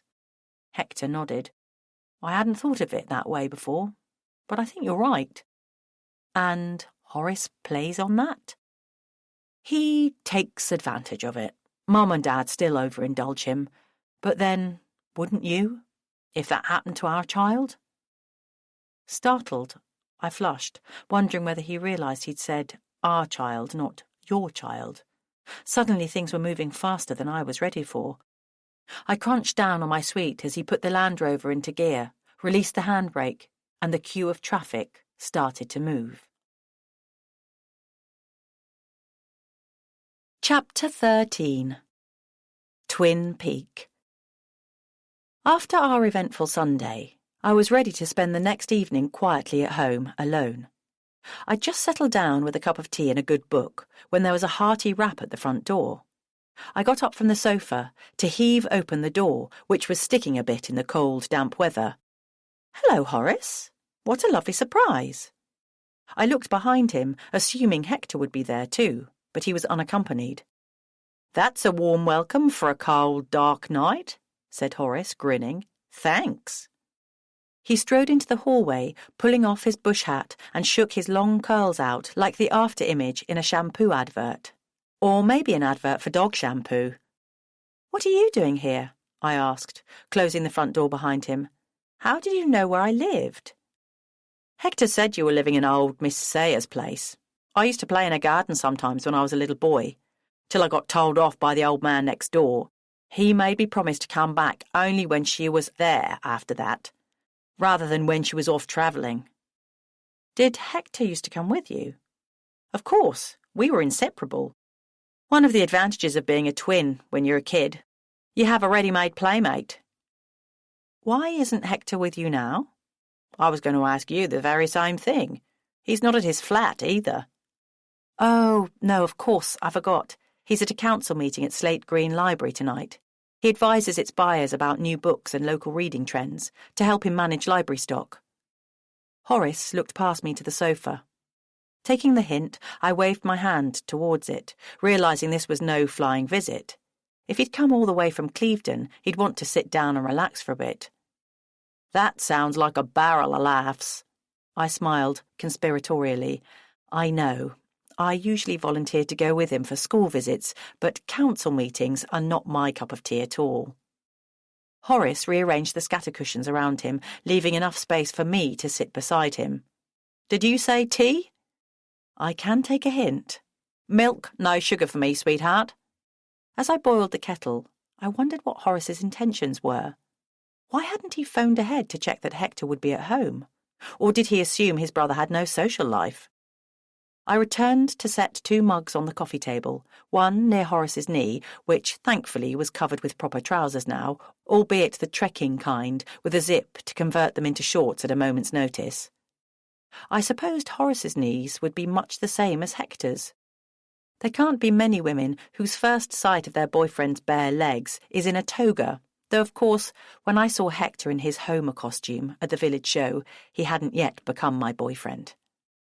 Avoiding the cosy space Horace had cleared beside him, I settled down opposite, curling my legs under me in the ancient overstuffed armchair. "Mum's been telling me all about you," he said, after taking a swig from his tea. "How much can she know? Sunday was the first time she met me properly." "You think Hector hadn't told her anything before your visit?" I felt a little flutter of gratification inside. "I've come to check you out further." Was this some kind of chat-up line? "So you did know Hector wasn't going to be here?" He gave an apologetic smile. "Guilty as charged." This was awkward. How on earth was I going to avoid letting on to Hector tomorrow? Or could I just not tell him? Tangled webs, I cautioned myself. "I thought we should get to know each other better while I'm over here," Horace was saying breezily. "We may not get another chance for a year or so." He set down his mug and leaned forward. I'm the kind of guy who likes to seize the day, to make the most of opportunities as they arise. I sat up straight, trying to look prim. I didn't have to try very hard. I'm sorry, Horace. I'm strictly a one-man girl. My voice was hoarse despite the tea. I'm not sure you should have come. Horace fell back in his seat, slapping his thighs and laughing. Congratulations! You've passed the test. I blushed. Whatever do you mean? He straightened his face. I'm certainly not coming on to you, honey, if that's what you're thinking. Not that I wouldn't if you weren't already taken. Don't get me wrong, you're a lovely girl. I just wanted to get to know you a little myself, without Hector there to speak for you or to protect you in any way. You know, Hector is a good brother to me. When I was a sickly kid, he always looked out for me. Now it's my turn to look out for him. He took another mouthful of tea. That's not the easiest thing to do from the other side of the planet, but I need to make sure he doesn't get himself tangled up with the wrong kind of girl again. Not after that fiasco with bloody Celeste. He must have told you about Celeste. I wasn't sure where this was going, so I trod cautiously. Yes, a little. Enough for me to gather that she broke his heart and made him wary of starting another serious relationship for a long time. Yes, the little bitch. The little... This was good news indeed. You didn't like her? God, no. She was a witch. I mean, not in looks. Physically, she was stunning. That was something I didn't need to hear. But she was incredibly selfish and manipulative. She made him take a gap year with her when he was keen to go straight into his master's degree. He never wanted to go travelling at all, not beyond a normal holiday, but she gave him an ultimatum, her or his studies. Then she made him take her to outlandishly unsafe places, and when I say they're unsafe, you can take it from me, they're death traps. My tolerance of rough conditions is higher than most people's, but even I feared for his safety on that trip. I thought of the crocodiles and snakes and spiders and burning heat and remorseless drought of the Australian bush and shuddered. Celeste and Hector had planned to hitchhike to Africa before she became too ill to travel. They made my European travels seem like a stroll down Wendlebury High Street. She didn't take her claws out of him even when she was ill. She monopolised him, trying to stop him leaving her alone even for a day trip to visit Mum and Dad. I called into their flat a few times after she'd got better to catch up with my big brother, and once when he was out she started to flirt outrageously with me. But you just tried to flirt with me? He shook his head. Quite the opposite. I was testing you to make sure you hadn't set the same trap. Because trap it certainly was. Honestly, I don't know where it would have ended if I hadn't made a swift exit. Well, I do, but I couldn't have done that to Hector, and I don't know what made her think I might. Power games, I suppose. He paused for a sip of his tea. When she finally dumped him for that weird medic bird she ran off with, I did not mourn her departure for a moment. What a piece of work! He leaned forward confidentially. She was a real gold digger. It's my theory that when she learned our parents were antique dealers, she assumed Hector must have been wealthy. If she'd bothered to come down to meet them sooner, she'd have taken one look at the shop and moved on. Gosh! My head was spinning like an overloaded washing machine. He never really saw it, still doesn't. So you can see why I'm glad he's met you and is finally getting back into the saddle. I wasn't sure what to make of that analogy.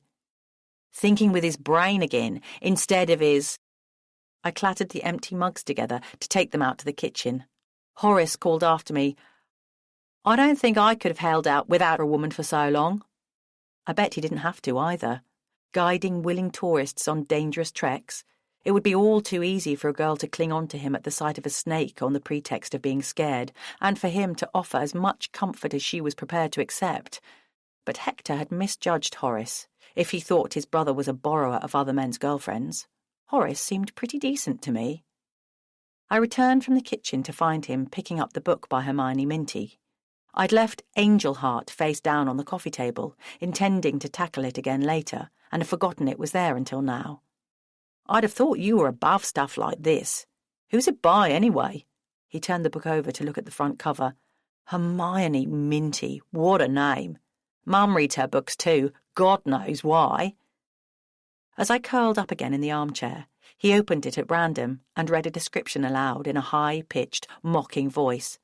Her long curls were not so much 24-carat gold as rose gold, the kind favoured by legendary princesses. A precious blend of pure gold, silver and copper, spun together with love in mind to create a rarer beauty. Well, talk of the devil. Cut through all that flowery nonsense and you have the very image of Celeste. I froze. That's the kind of weird hair colour she had. Mum swore it came out of a bottle. Several bottles, probably. High maintenance. Not a natural looker like you, Sophie. He flashed his green eyes winningly. At last, a proper compliment. But I didn't let it distract me from a stout defence of Hermione Minty. She's really popular in our shop. Our local writers' group is desperate for me to get her to come in for an author visit. It would boost our takings, especially at this lean time of year. But, I hesitated, choosing my words carefully, for reasons too complicated to explain, there's no way we'll be able to arrange that.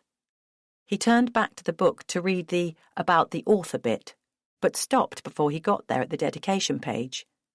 Beneath the printed dedication was a handwritten thank you from Hector to May. Horace read that aloud. "Ah, sweet," he said, then stopped short, holding the page up for me to see. "But geez, have you seen the printed dedication? To Celeste?" He lowered the book for a minute and stared at me. "There aren't many girls called Celeste. Does that mean what I think it means? Could this really be dedicated to Hector Celeste? In which case, are Hermione and Hector one and the same?" Spotting my guilty expression, he threw back his head in a laugh that rippled all the way down his six-pack. "Struth! I've got a sister and I didn't know it. All along I thought we were twins, when really we're triplets." He closed the book and hugged it to his chest. "Sweetheart, this is priceless." I couldn't help but laugh, torn between my promise of secrecy to Hector and Horace's infectious sense of fun. I ran my finger and thumb across my lips, as if zipping them closed. "Please don't ask. I'm saying nothing." His laughter subsided into a roguish smile. Why hasn't anyone else in the village sussed out his alter ego? No, wait, I know. The little minx would never deign to visit him down here. Not posh enough for her. That's her loss, not Wendlebury's. He chewed his lip thoughtfully. So, Hector doesn't want me to know either, eh? I'm not surprised. He knows what a lark I could have with this. This joke could run and run.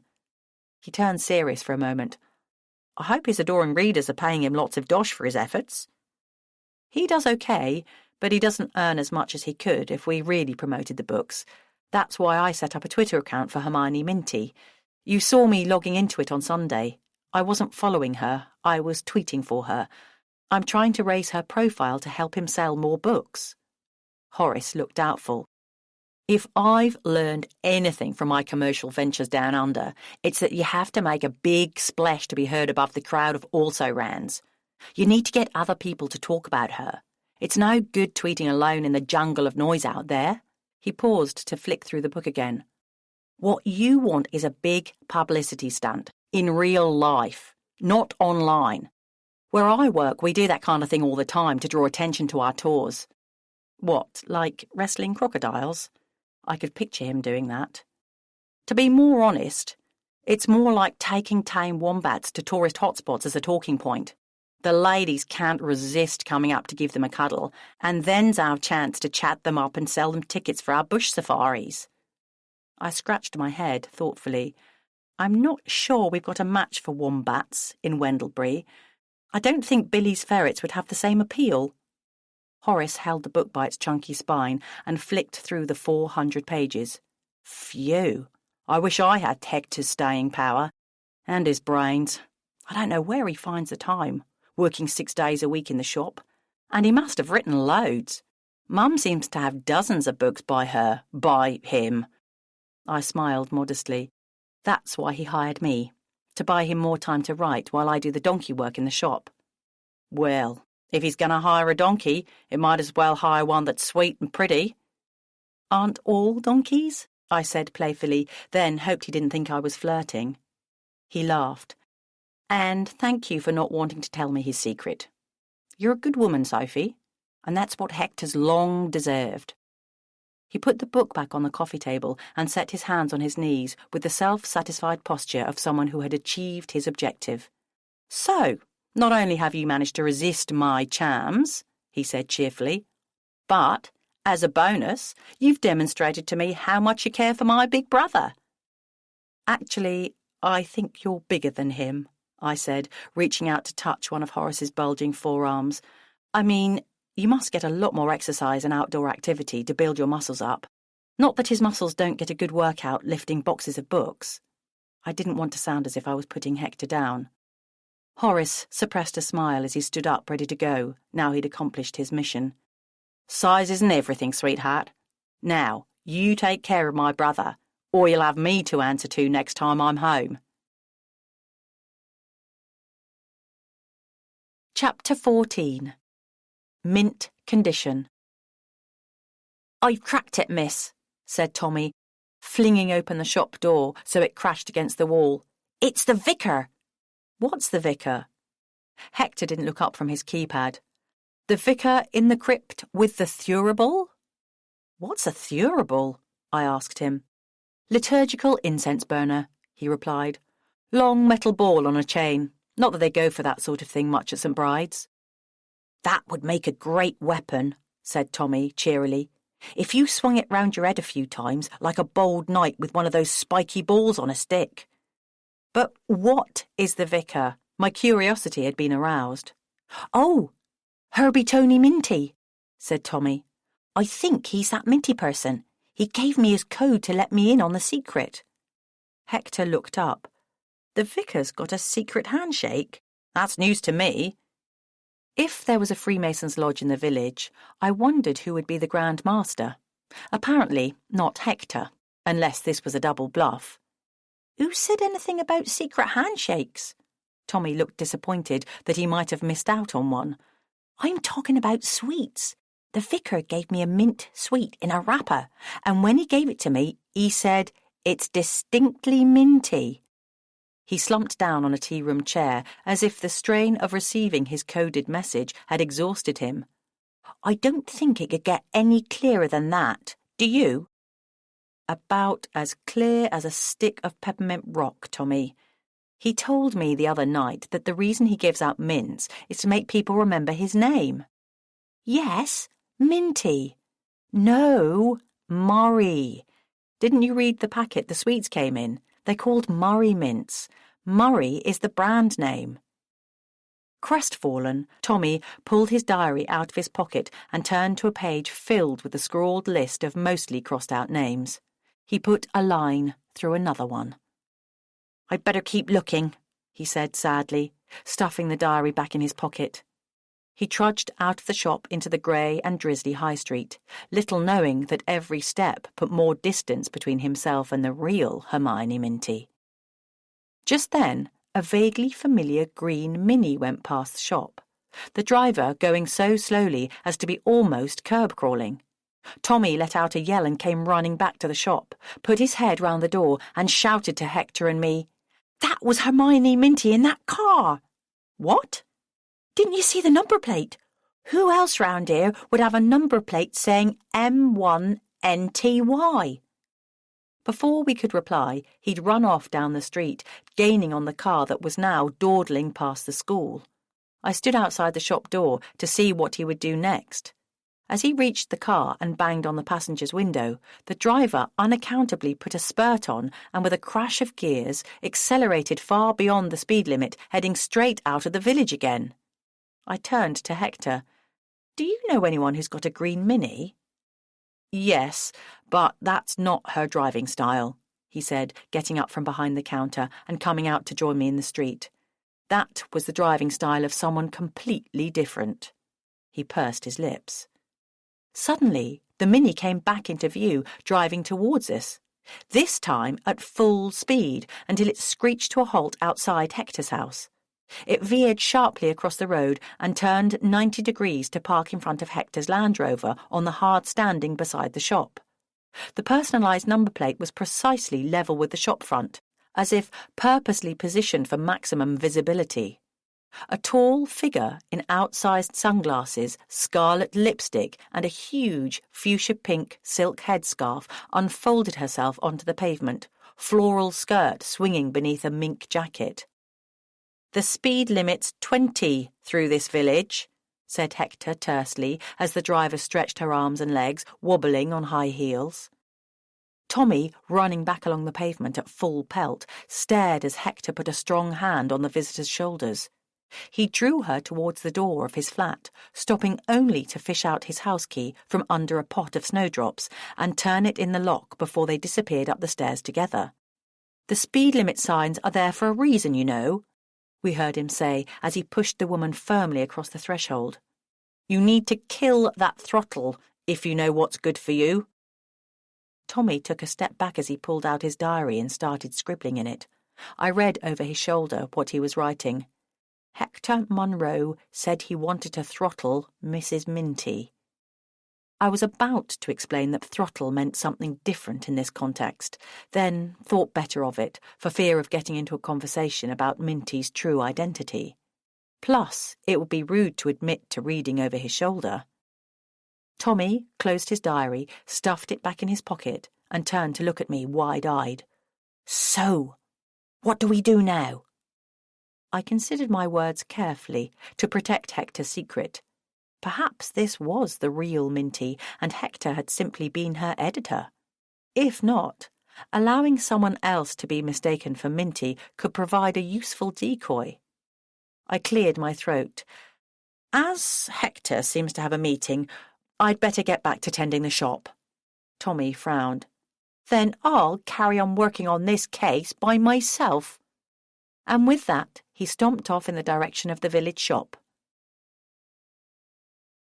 I tried to concentrate on bookshop business till closing time, although my heart was pounding. Who was the stranger anyway? For a moment, I even wondered if it was Celeste.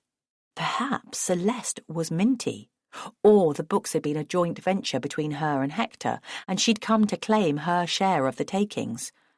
I'd always imagined Celeste to be shorter and slimmer.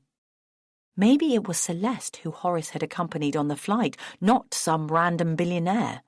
Or maybe Celeste was a billionaire now, having made her fortune in Australia. Women can be billionaires too. As long as she hadn't returned in hope of reconciliation, I might just about cope with meeting her. I took comfort from the fact that Hector's greeting had hardly been friendly. Normally so gentle and tender, he'd given the stranger a forceful shove into his flat. By now they might be having a fight, or she might be holding him hostage. She looked robust enough to overpower him. Notwithstanding her high heels, if it came to a fight, my money would be on Miss Minty. I suddenly felt like I didn't know Hector at all. Annoyingly, a steady trickle of customers began to appear from nowhere, as many as we'd normally have on a busy Saturday. Most were middle-aged women with a strangely furtive look about them. They lingered browsing for ages, and those who ordered tea or coffee made their drinks last until they were cold. When Ella, who never visited the shop on a weekday, came charging purposefully through the door at 5:15, I beckoned her behind the counter. "What's going on?" I asked in a low voice. "Suddenly half the village is here, just when Hector's decided to take the afternoon off, too. Has he taken Hermione Minty to the Bluebird? I didn't think it opened till 6. Mind you, Donald's wife's a big Minty fan, so I'm sure he'd be prepared to open up especially for her. What do you know about Hermione Minty being here?" I couldn't believe how fast word spread in the village. One of the mums told me when she picked her kids up from after-school club. She heard it from Carol, who got it from Mrs. Crowe, who said Dinah had told her you were planning to fix up a visit from Hermione Minty. Honestly, Sophie, you might have given me a bit of notice that she was coming today. I'd like to have brought my mum to meet her. The mention of her mother was like a bolt of lightning to my brain. The car was Nancy's, but the driver was far too tall to be her. Of course! Hermione, was Horace in disguise. So this was his idea of a publicity stunt to help us sell more of her books. I closed my eyes trying to picture the scene upstairs and wished I had a baby monitor to hear their conversation. Ella rapped on the counter to regain my attention. So? Where are you hiding her? In the stockroom? I chewed my lower lip. I couldn't get away with fibbing to Ella. She knew me too well. I kept my voice to a whisper. Actually, she's upstairs with Hector. Ella's eyes widened. And are you happy about leaving your boyfriend alone with a steamy romantic novelist? I grinned. I'm quietly confident that Hermione Minty holds no temptations of that nature for Hector. So, when are you going to bring her down? That's what all these people are hovering about for. Didn't you realise? They're hoping to get a glimpse of her. Certainly half of them were currently holding Minty books. I thought, quickly, not today. I think she and Hector are talking terms. I hear Miss Minty's a shrewd businesswoman. She'll probably name an appearance fee so vast that we won't be able to afford it, and that will be the end of the matter. Ella narrowed her eyes. But think how much business you'd get out of it. The woman has rarity value. Mrs. Crow told me Minty never makes public appearances. This would be a real coup for Hector's house. You'd be mad to turn her down, whatever her price. I shrugged. I agree, but what can I do? It's Hector's house, not mine. She frowned. Well, tell him from me I think he's a fool if he doesn't sign her up. She glanced at her watch. But now I must dash. I've got a governor's meeting to prepare for tonight. I'll catch up with you soon. She headed for the door and then turned to call over her shoulder to me. Don't forget, if you do book Hermione Minty, give me as much notice as possible so I can bring my mum. As soon as I'd shut the shop, I'd had to turn off the lights to persuade the last few stragglers to leave. I slunk round to the side of the building, squeezing past the green Mini. Retrieving Hector's front door key from beneath the pot of snowdrops, I unlocked the door to his flat as quietly as I could, replacing the key in its hiding place, and tiptoed up the stairs. Hector and Horace were sitting opposite each other in the fireside chairs, like a pair of disgruntled bookends. Both were leaning forward and talking tersely. Horace had ditched the shades as well as the headscarf. The only light in the room came from the wood burner, blazing away in the dusk.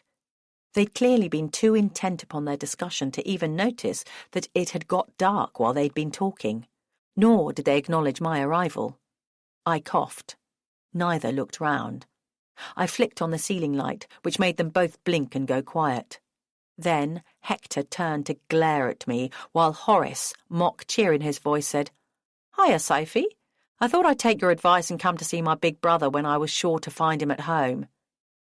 I perched awkwardly on the coffee table rather than the sofa, diplomatically equidistant from each brother. Trying to lighten the mood, I pointed to my lips. Horace, I don't think film star scarlet is your colour. Bright lipstick is so last year. This spring's going to be all about the natural look. You'd be better with a nude. Sophie Sayers, you little flirt, said Horace, spluttering with laughter. But Hector was not amused. Blushing as I realised what I'd said, I clapped my hands over my mouth. At this point, I'm not sure I want your opinion, said Hector, unsmiling. I frowned at him. You don't think this stunt was my idea, do you? It's all down to Horace. Horace shot me an apologetic look. That's right, it was my idea. I thought it would be good for business. And to be fair, he was right, I said quickly. The shop's been heaving since Horace arrived. Horace brightened. See? I told you it was a good idea. What do you want me to do next? I've got time on my hands till I go back to Oz. I'm not leaving now till the 15th of Feb. The airline is practically paying me to fly with them then. Hector looked at him sternly. The best thing you can do is get downstairs, ditch those fake plates and get going before word spreads any further that the village's favourite author is at large. Horace scowled. Those fake plates cost me 50 quid.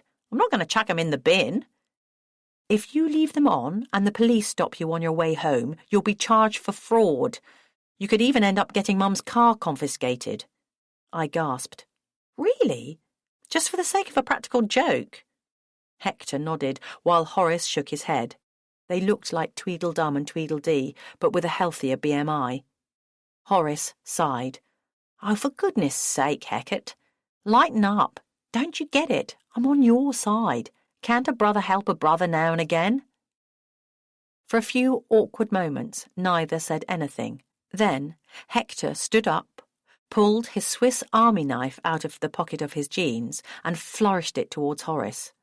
I wondered whether anyone had ever used a Swiss Army knife to commit murder, and if so, which of the blades would be the most effective murder weapon. I'm going down to remove those plates now, and then you're taking Mum's car back, he said. You did ask her whether you could borrow it first, I presume? Horace pouted. Maybe. Hector headed for the stairs. Once he was safely out of earshot, I took his fireside chair. Horace, I'm sorry if I got you into trouble. Horace patted my knee. It's not your fault, sweetheart. We make our own luck in this life, and we make our own trouble. I'm guilty as charged. But don't worry, he'll get over it. Easy for you to say, I thought, as I watched Horace pad gently down the stairs barefooted, leaving the floral skirt, headscarf and jacket in a pool on the floor, like the residue of the melted Wicked Witch of the West. His vacated high-heeled shoes stood neatly beside his still warm armchair. I wondered whether Nancy had missed them. Chapter 15. Dead Writers' Society. So, who told Horace about Minty? When Horace had departed, Hector's tone remained cold.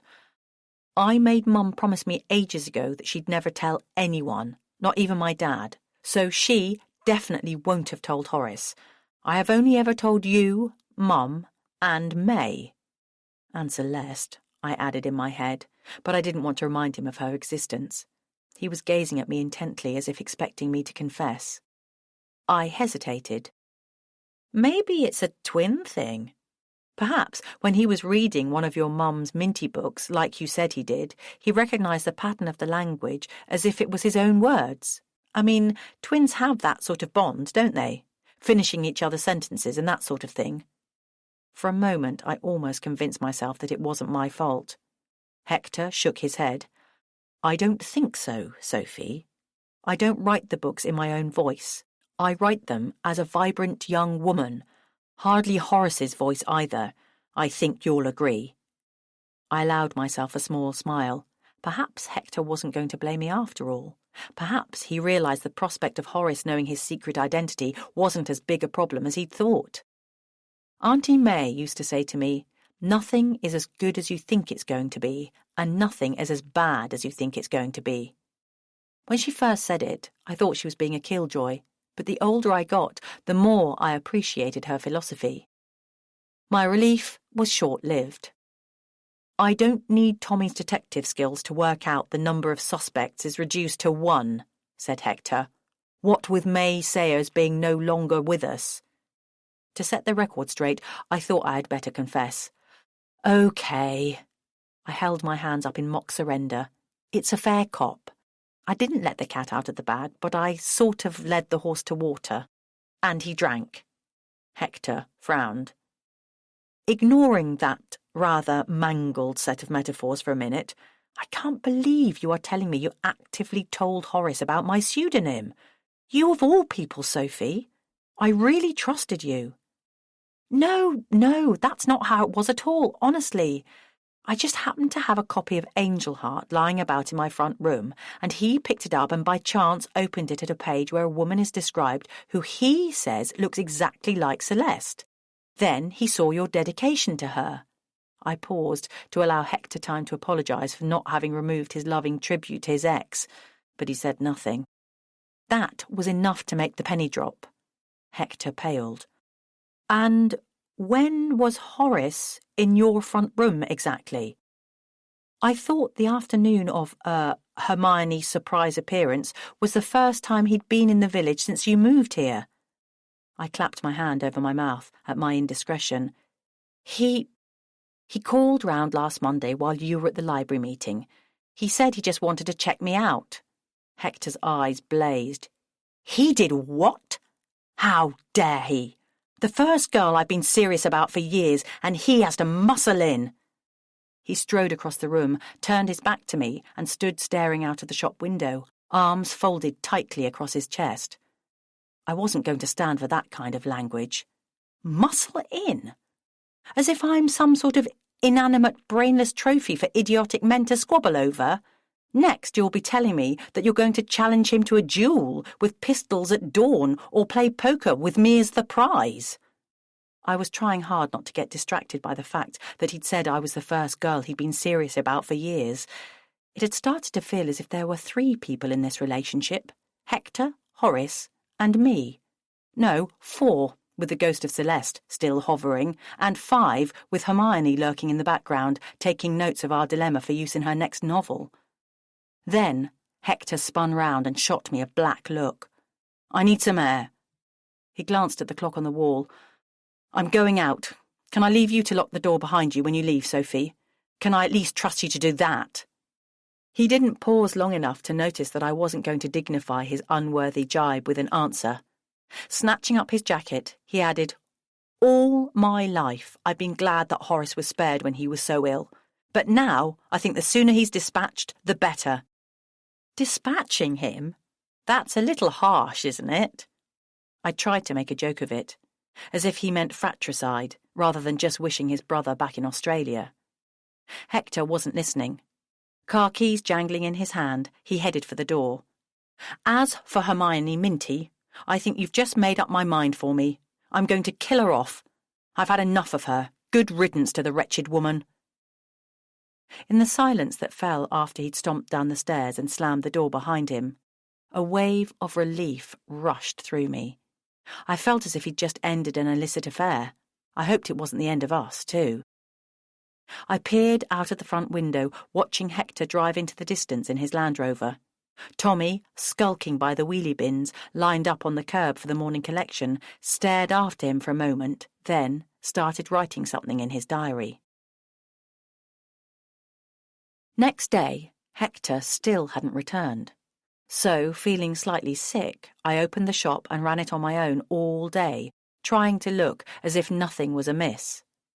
Towards the end of the afternoon, as I was washing up the tea-room dishes, Tommy sauntered into the shop. Diary still in hand, he watched my every movement closely, as if he was a public health inspector. I gave Billy's jug, distinctively labelled "The Grapes of Wrath," from our literary gifted range, so that we always knew which one was his, an extra polish with a tea towel before topping it up ready for the morning with an inch or 2 of hooch from the brown glass bottle that lived in the fridge. "I've had cough mixture in a bottle like that before," said Tommy conversationally. "Is that medicine?" I looked up to find his gaze fixed on the hooch. "No, of course not, Tommy. It's just a particular brand of cream that Billy likes in his tea and coffee." I took it over to the sink and topped it up with filtered water from the jug in the fridge. "Then why are you putting water in it? What's that do?" "It waters it down." Tommy narrowed his cat-like eyes. "Really? That doesn't look like water in that fancy jug thing. Are you sure it's not some sort of catapult?" He leaned forward over the counter and lowered his voice. "Does it turn it into poison?" Puzzled, I returned the bottle to the fridge. Then I realised what he meant. "Did you by any chance have a chemistry lesson at school today, Tommy? I think you mean catalyst, not catapult." He gasped. "How did you know?" "Anyway, why on earth would I want to poison Billy?" "He might be blackmailing you. Or perhaps you're a serial killer and this is your moody modus operandi. Honestly, Tommy, do I look like a serial killer?" He narrowed his eyes again while considering this. "You might be a master of disguise, or covering for Hector." I cursed the day I'd recommended the junior detective book to Sina for Tommy's Christmas present. Covering what for Hector? His guilt, of course. And what might his crime be, exactly? I don't know. I'm still working on that one. And with that, he left the shop. Just when I felt like hiding in my cottage and locking myself in for the night, I was obliged to go back to Hector's house after tea and open it up again for the next meeting of the Wendlesbury writers. When I returned to the shop, I was strangely relieved to see Hector's Land Rover was still missing from its parking space, though I kept an ear open for the sound of its return throughout the meeting. I wasn't sure whether or not I wanted Hector to do his usual trick of leaning out of the flat's window as I locked up after the meeting to call me in for a late-night drink and a chat. Seeing him again so soon might compound rather than resolve our dispute. Most of the meeting passed me by in a blur, as the members discussed topically the many forms of romantic writing and whether and how they chose to tackle it themselves. I only really tuned in when Dinah admitted that she was having a stab at a romantic novel herself, as she finally felt in the right place in her life. Knowing looks and indulgent smiles ricocheted around the table. We were all pleased that her latest romance, first evidenced back in the village show in the summer, was still going strong. I gazed at Hector's empty stool behind the counter, wondering whether Dinah's romance would outlive my own. "So, is she going to honour us with a visit or not, Sophie?" said Dinah. I jumped. "Who? Your girlfriend? You should know. I'm sure she can if she likes. She seems very pleasant." Dinah tutted. "Please try and keep up, Sophie. We're talking about Hermione Minty." "Oh, yes, of course, Hermione Minty. No, sorry, I'm afraid she can't visit us at all." "What, not soon or not ever?" Julia asked. "Yes, can you be more specific, please?" Dinah's pen was poised over the minutes book. "Not ever, I'm afraid. The thing is, Hector told me that she's dead." There was a sharp intake of breath all around the table. Jackie was first to speak. "Hermione Minty? Dead? Surely there must be some mistake. There's been nothing in the papers to suggest she'd been unwell." "Nor on social media either," said Karen. "She seemed hale and hearty enough on her Twitter account last time I looked."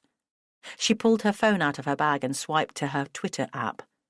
"Mind you, she's been a bit quiet for a couple of days. Even so, that's rather sudden." I tried to look sad. I didn't need to try very hard. Maybe she'd scheduled those tweets ahead of time, or she might have been ill for longer than it seems, and as an assistant keeping her Twitter timeline full, as a smokescreen to allow her to spend her declining days in peace. "What a brave lady," sighed Jessica, "always putting her readers first." Considering Hermione had only joined Twitter a couple of weeks ago, that was a generous tribute. "Or her bottom line," said Jackie, the shrewdest businesswoman in our group, as she ran her own commercial dental practice. "What do you mean?" asked Bella. Jackie waved her hand dismissively. "Don't you realise sudden death is a great boost for an author's profile? Existing fans will start rereading her books to catch up on any they've missed, while new readers will be drawn to them out of curiosity, lured by headlines and obituaries to see what all the fuss is about." Dinah sniffed. "All the same, dying suddenly is not something even the most money-motivated author would do on purpose." Jessica perked up. "Perhaps she knew she was ill and wanted to depart at the height of her powers, so as to maximise the benefit for her literary heirs." "Did she have many children?" asked Julia. "A couple of daughters, I think," said Jessica, thoughtfully. "Both grown up, of course." I had no idea where that came from. Dinah pointed to the shelf of Auntie May's books. "I remember Maysayer's books sold out here the day after her death, and Hector had to restock twice before her funeral." "They still sell very well even now," I said. "You'd think everyone in Wendlesbury would have her complete works by now, but we still get people coming in every week to buy various books as gifts for friends and relations. Her commentary on the Cotswold Way is a favourite with tourists and walkers passing through." "Still, it's unfortunate timing for us, just when we'd started building such a good relationship with Hermione Minty," said Dinah, tapping her minute book to bring us back to the agenda. "I heard she'd even had a meeting here with Hector just yesterday to plan her visit." "Oh, Sophie, what was she like? Did you get to meet her? Lucky you." I chose my words carefully. To be honest, I only saw her very briefly in passing. The meeting took place in Hector's flat, for the sake of privacy. All of this was true. Well, sort of. But I did think she looked a bit peaky. I wasn't entirely surprised when Hector told me the bad news. I wonder why she never mentioned her ill health on her website, said Jackie. She was a very private person, I said confidently. She didn't like people to know her whereabouts, never mind her state of health. Dinah sighed and crossed plan Minty visit off her agenda. Oh well, it can't be helped. We're lucky we got her endorsement for our Christmas book while she was still compos mentis. Now she's dead, it'll probably sell well next Christmas too, said Jackie brightly. And her new novel is bound to be a runaway bestseller. I heard it's due out in a couple of weeks, though I can't remember its title. Sophie, can you please order me a copy tomorrow when the shop opens? And me, please. 2 for me. Me too. I fetched the order book, jotted down their names, and left it on the counter ready to action when we opened up next day. I thought it would lighten Hector's mood when he came back in. If he came back in. Chapter 16. The Mint Unwrapped. Mum cried when I told her about Hermione Minty being dead, said Tommy next afternoon after he'd come home from school. She said it was a shame she wouldn't be able to write any more books. That seems a reasonable conclusion, Tommy, I said, pouring myself a cup of tea, though my friends at the writers' group last night were saying she'll probably sell more now that she's died. That will make Hector happy. He really likes selling books, doesn't he? I nodded. Tommy was silent, which was generally more cause for alarm than Tommy being noisy. I could see that he was thinking hard and building up to some wild statement. So, if books sell more after authors die, I suppose that makes it tempting for people who run bookshops to murder authors, because then they'll make more money. I nearly choked on my tea. I don't think so, Tommy. Booksellers are by and large law-abiding. But Hector was telling me the other week that some of the best authors are dead. He was talking about the authors of classics, people who were writing over 100 years ago. They're bound to be dead by now. All authors have to die eventually. Tommy looked around the shelves, as if scanning for clues. He pulled out a book at random. What about this one? He held up a copy of Great Expectations. Well, yes, obviously Charles Dickens is dead. He crossed the room to the fantasy section and picked up a Terry Pratchett. Sadly, yes, he's dead too, though he died far too young. Tommy held the book side by side to compare the author's photos on the back. They look pretty similar to me. He stuffed both books into a space on the dictionaries shelf and wandered over to the travel section. He held up May Sayers' Cotswolds Guide. She was your auntie, wasn't she? Do you sell a lot of her books? I nodded. And she's dead? I could hardly disagree. He gave me an I told you so look. It's put me right off writing books when I grow up, he said. It sounds far too dangerous. At that point, Hector, looking slightly sheepish, entered the shop for the first time in 2 days. He didn't look me in the eye or even say hello, but glanced around as if checking that everything was in order. What's dangerous? He said to Tommy, clearly glad to have an icebreaker that excluded direct contact with me. Being an author, said Tommy. All these dead authors. I mean, look at them. It's like the shop's a graveyard. He looked around and shuddered. OK, I'm out of here. See you later, miss. See you, Hector. After Tommy's departure, Hector turned to me, still smiling, though I could see he was forcing it a bit. I'm sorry about dashing off like that the other night, Sophie. He swallowed hard. I went down to Clevedon to sort things out with Horace. I thought I ought to make the effort to see a bit more of him while he's at home. To be honest, it was a bit awkward at first, after our row. I bet it was. But Mum made me realise that Horace's intentions were of the best, and by the time she'd convinced me, it was too late to drive home, so I stayed over. Then she made us go for a pint last night to make things up, which turned into more than one, so I ended up staying another night at Mum and Dad's. It was just like old times, sharing a bedroom with my brother. He chuckled. a little self-consciously. Then he put his hand to his temple. Still feeling a bit groggy, to be honest. But I'm sorry. I should have texted you rather than take it for granted that you'd keep the shop running for me without being asked. I knew I could depend on you, though. I wasn't sure how to take this. So, all's well between you and Horace now. Are you friends again? He cleared his throat and marched round to take up his usual seat at the trade counter. Me and Horace, we're a team, he said quietly. Always a team. I suppressed a smile. Of course. He clearly wanted to draw a line under the whole thing. It was a relief to know Horace had put his mind at rest, which meant mine could be at rest too. I now believed that Horace's intentions in visiting me truly had been to prevent his brother from being hurt. Hector stretched his arms in preparation for a typing session, then looked up from his computer for a moment. By the way, what was Tommy on about? Which famous author has died now? I haven't seen the news today. I hesitated. Hermione Minty. Hermione Minty? Hermione Minty's dead? What on earth do you mean? How can she be? Who killed her? I gulped. You did. You said you were going to kill her off.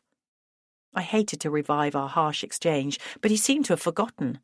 Hector leapt up from his stool. What? But she's my cash cow, my gold mine, my golden goose who lays my golden eggs. I backed away behind the display table. Now who's mangling their metaphors? You said she was more trouble than she was worth. Hector covered his face with his hands. Surely you knew that was just in the heat of the moment. Of course I'm not going to kill Hermione Minty. I'd be a fool to do that. Feeling a little unsteady, I leaned on the display table and stared down at it in silence. So, have you told everyone she's dead? He asked. I thought you were meant to be the great marketing expert. He had never used such a bitterly sarcastic tone towards me before. I raised my hands as if in surrender. I never claimed to be an expert. You just told me I was, and you told everyone else too. It's embarrassing. Donald has been expecting me to work miracles to bring in extra punters in his pub because of what you've said to him about my supposed magical marketing powers. But Hector wasn't listening. If you wanted to be smart about it, you could have simply made Hermione Minty go missing, like Agatha Christie did back in the day when her marriage broke up. Don't you know about that? She ran away to a hotel in Harrogate and lay low there while she came to terms with the shock of her failed relationship. When the press got hold of it, she hit the headlines of the Nationals. Something like that would have given a healthy boost to our sales. Or you could have sent her off on a fictitious round-the-world cruise. But no, now she's dead. She's nothing but a back catalogue. But you're not dead, Hector. You can always write more books under a different name. Maybe you'd like to write books in a different genre for a change, one that comes more naturally to you. What, like Confessions of a Bookseller? In case you hadn't spotted it on our shelves, that's already been done. Anyway, it's taken me years to establish Minty's reputation. Some people will buy any new book that comes out simply because her name's on the cover. There's no point throwing that kind of loyalty away and starting all over again from scratch. I'm afraid you're going to have to. Unless, like Doctor Who, she can regenerate, it's too late. Actually, it might not be too late. Same thing happened to Mark Twain, said Hector tersely, turning away from me.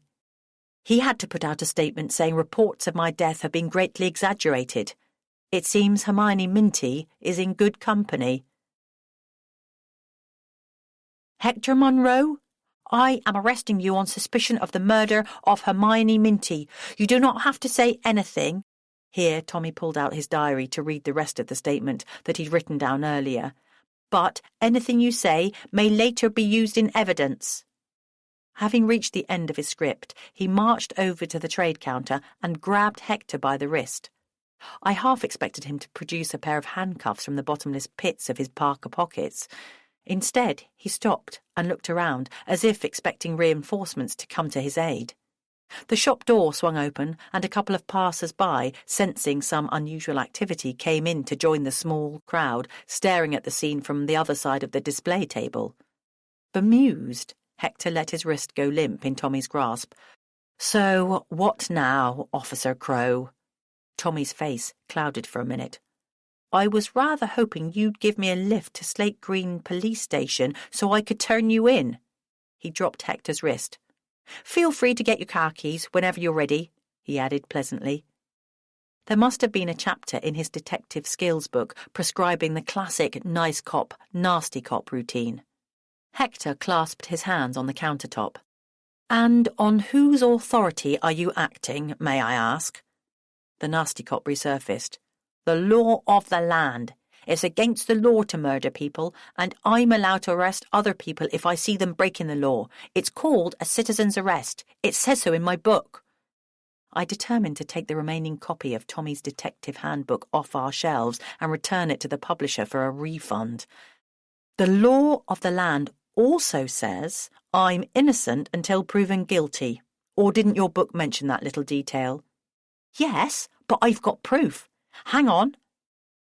Tommy slipped his bulging backpack off his shoulder and onto the counter, immediately drawing out 2 regulation vehicle registration plates, one white, one yellow, and holding them up for everyone to see. I found Hermione Minty's personalised number plates in your dustbin after she disappeared without trace on the day of her visit to you. He looked down at his diary again.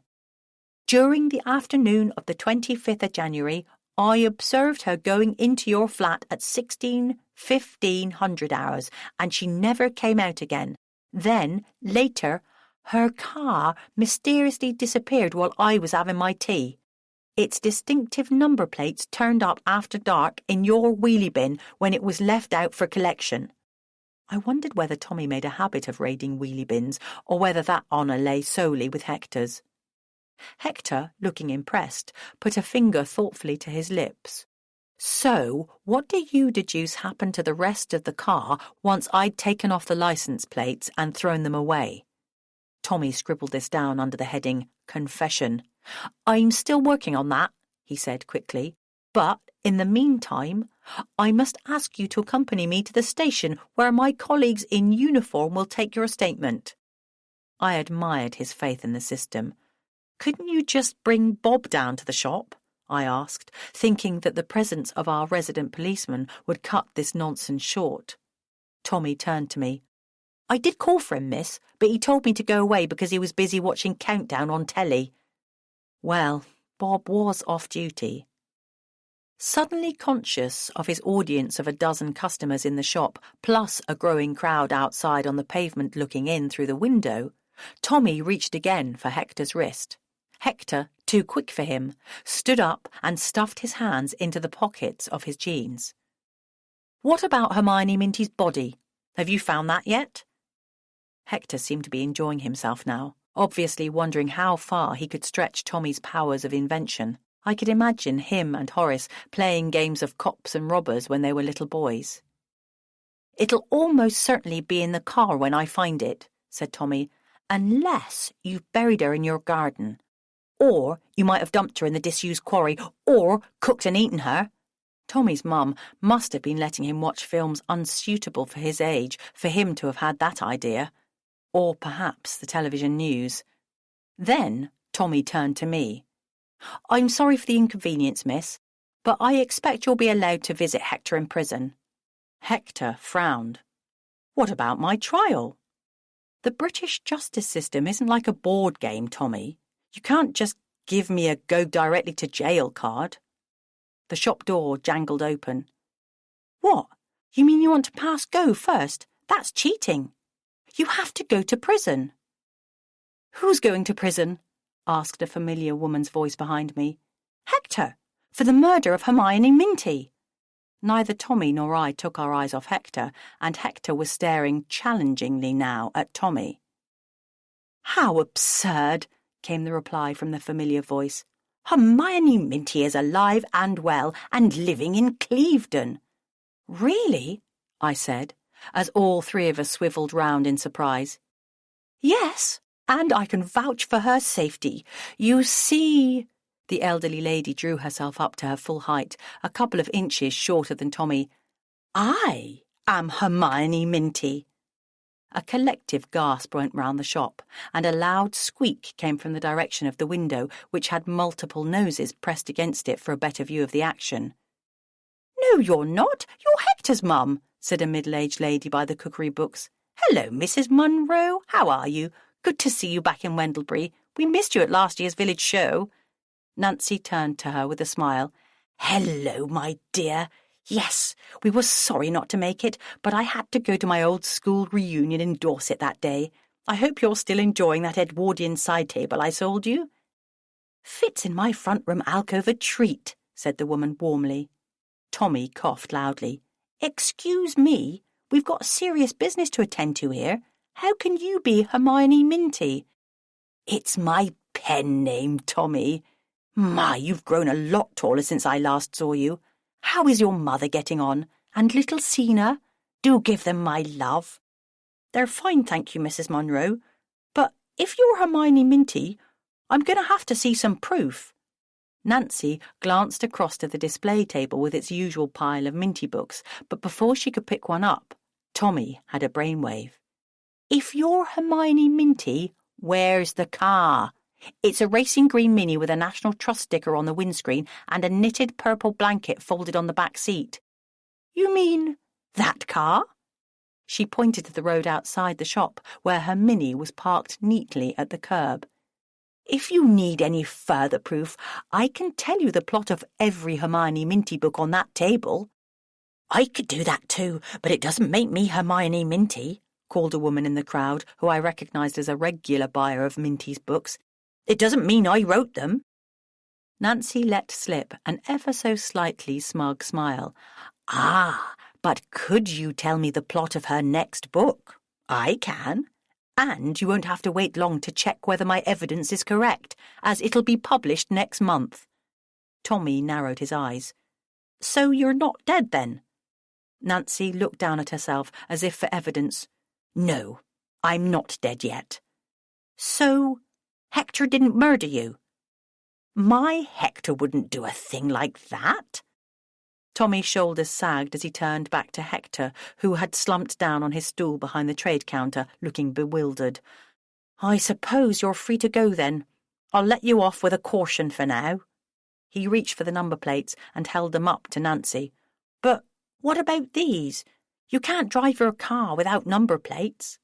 For a moment, I thought he might console himself by arresting Nancy for a motoring offence. Nancy cast a disparaging look at the discarded plates. "They're only decorative, Tommy. Hector's brother's idea of a novelty gift. You can only put personalised licence plates on a car if you've bought the rights to use them from the DVLA. So they're not really any use to you." "No, that's why I took them off Mum's car," said Hector, pulling himself together now, "to prevent her from committing an offence." "When Horace brought them, he meant well, of course," added Nancy, "so I don't think he should be punished. Do you?" This was directed as much to Hector as to Tommy. I wondered how often she'd had to stop them coming to blows when they were little boys, before Horace had become too ill to squabble. "Good intentions or not, I've no need for them now," said Hector briskly. "Having them around would irritate me. That's why I threw them away." Tommy perked up, but before he could purloin them, I had a better idea. "Why don't we give them to Donald, to help him promote the Bluebirds' Minty-themed Valentine's dinner? He could even add them to the raffle hamper as a novelty prize." "So if I buy a raffle ticket, I might get to keep them?" Tommy was easily consoled. I didn't like dampening his enthusiasm, but didn't want him to be disappointed. "Provided you buy the winning ticket." But Tommy was ever the optimist. "I'll take them over to the pub now, if you like, to get them out of your way." Bemused, Hector nodded assent. "Thanks, Hector. See you around." And with that, he was gone, shop door banging behind him. For a moment, we relished the silence. "So, that's my reputation restored as a law-abiding citizen," said Hector with a lopsided smile. "I don't think I was ever in real danger there, but thanks anyway, Mum." He came out from behind the counter to kiss her on the cheek. "What are you doing here, by the way?" She gave him a hug, then unbuttoned her coat and made for the tea room. Carol invited me to meet her daughter, so I've just had lunch with them both. What a pleasant, bright young girl that Becky is, with extraordinary inner strength to have survived her difficult childhood. She and Carol seem to be getting on famously, and the baby's adorable. Shame there's no father in the frame, but no matter, though it must feel like poetic justice to poor Carol. She draped her coat over the back of the chair and settled herself down at a table, her large handbag on the floor beside her. I can't help worrying there's a catch, but as you know, I do like a happy ending. Don't let me hold you up, dears. She pointed at the queue of people clutching Minty books at the trade counter. I'll make myself a cup of tea, and you can join me when your customers have all gone. As Hector turned the open sign to closed on the shop door and started to cash up, I went to join Nancy with a fresh pot of tea. Not wanting to miss this opportunity for a one-to-one chat, I leaned my elbows on the table ready to grill her. I couldn't wait to ask her the burning question of the moment. So, are you really Hermione Minty? I asked, in a low voice. Nancy laughed. Not really, dear. I only said it on a whim. When I heard that boy accuse my Hector of murder, I couldn't help myself but jump in and protect him, even though I knew it wouldn't be possible to murder a character who had been invented. Well, unless you're Sir Arthur Conan Doyle bumping Sherlock Holmes off at the Reichenbach Falls because he'd had enough of him, it would be like assassinating his imaginary friend. She paused to drink some tea from a Nancy Mitford cup. Still, it's not a complete fib. I could claim to be the inspiration behind her. You see, I suggested to Hector a few years ago that he might do a bit of writing to earn some extra cash when he needed it, and thus Hermione Minty came into being. I was grateful for her tact.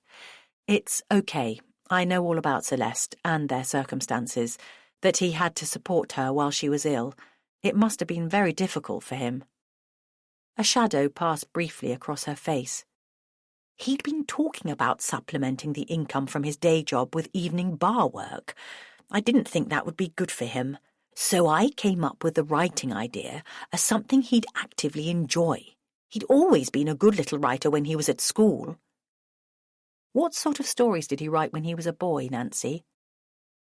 When Horace was ill in bed for so long, Hector used to entertain him with stories written especially for him. He invented a dynamic duo. Their alter egos were indestructible superheroes who would go round saving the world together. Obviously, it was wish fulfillment, not only pretending Horace was healthy, but investing him with superpowers. Everyone who heard them remarked on the quality of Hector's writing. I always hoped he might take it up again eventually. How sweet! What did he call the dynamic duo? Nancy smiled indulgently at the memory. Horatio and Hecate. He picked the names out of an ancient companion to Shakespeare that we had in the shop, thinking they sounded like secret code versions of their actual names. They still use them now and again as a term of affection, an admission of their past vulnerability and how they overcame it together. They can overcome anything if they stand together. People can, you know. I thought it was only Horace who was ill. Oh, yes, but Hector felt it too. Don't mistake their choice to live on opposite sides of the globe as a lack of closeness.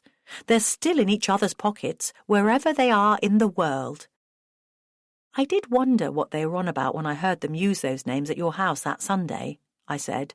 But wasn't Hecate one of the 3 witches? And therefore a woman? I'm glad you know your Shakespeare. Unfortunately, the boys didn't realise that until years later when they were studying Macbeth at secondary school. I could have told them, of course, but when Hector showed me the first story he'd made up, all beautifully written out in his best handwriting, I didn't have the heart to tell him. Besides, people do strange things with names these days, don't they? Isn't there a woman writer who has James as her first name? Or is it Nigel? What were her parents thinking? I smiled, though the names of her children had struck me as unusual at first. I love them both now. Horace still teases Hector about his error. Hector's comeback is that Hecate was originally the name of a goddess rather than the mere mortal prince that Horatio was. Still, it must have been quite a jump from comic book action to romantic novels. Yes, and I had to help him make the transition. I suggested some nice romantic plots to start him off. I've always read a lot of romance, so I knew exactly the sort of thing that readers like. I thought it would be good therapy for him too, escapism from the stress of his daily life. Not his day job, I don't mean. So she was no fan of Celeste's either. The poor boy had got so thin with worry. She leaned towards me, dropping her voice to almost a whisper. I was incensed when Hector dedicated his first book to that woman. I could see the relationship would never last, and she didn't deserve it. But of course I couldn't say so because it might have driven him further into her clutches. I was very glad to see the back of her when she chose to leave, even though it did break his heart for a little while. I didn't want to dwell on the subject. So is Hector effectively your ghostwriter? If Nancy was providing the plots and Hector the words, that's what it sounded like to me. Nancy shook her head. Only for those first few stories. I just fed him some happy endings. Her eyes widened innocently. To show him what a good relationship could be like? I was impressed by her cunning. She leaned in again. Yes, but I'm sure he never realized what I was up to.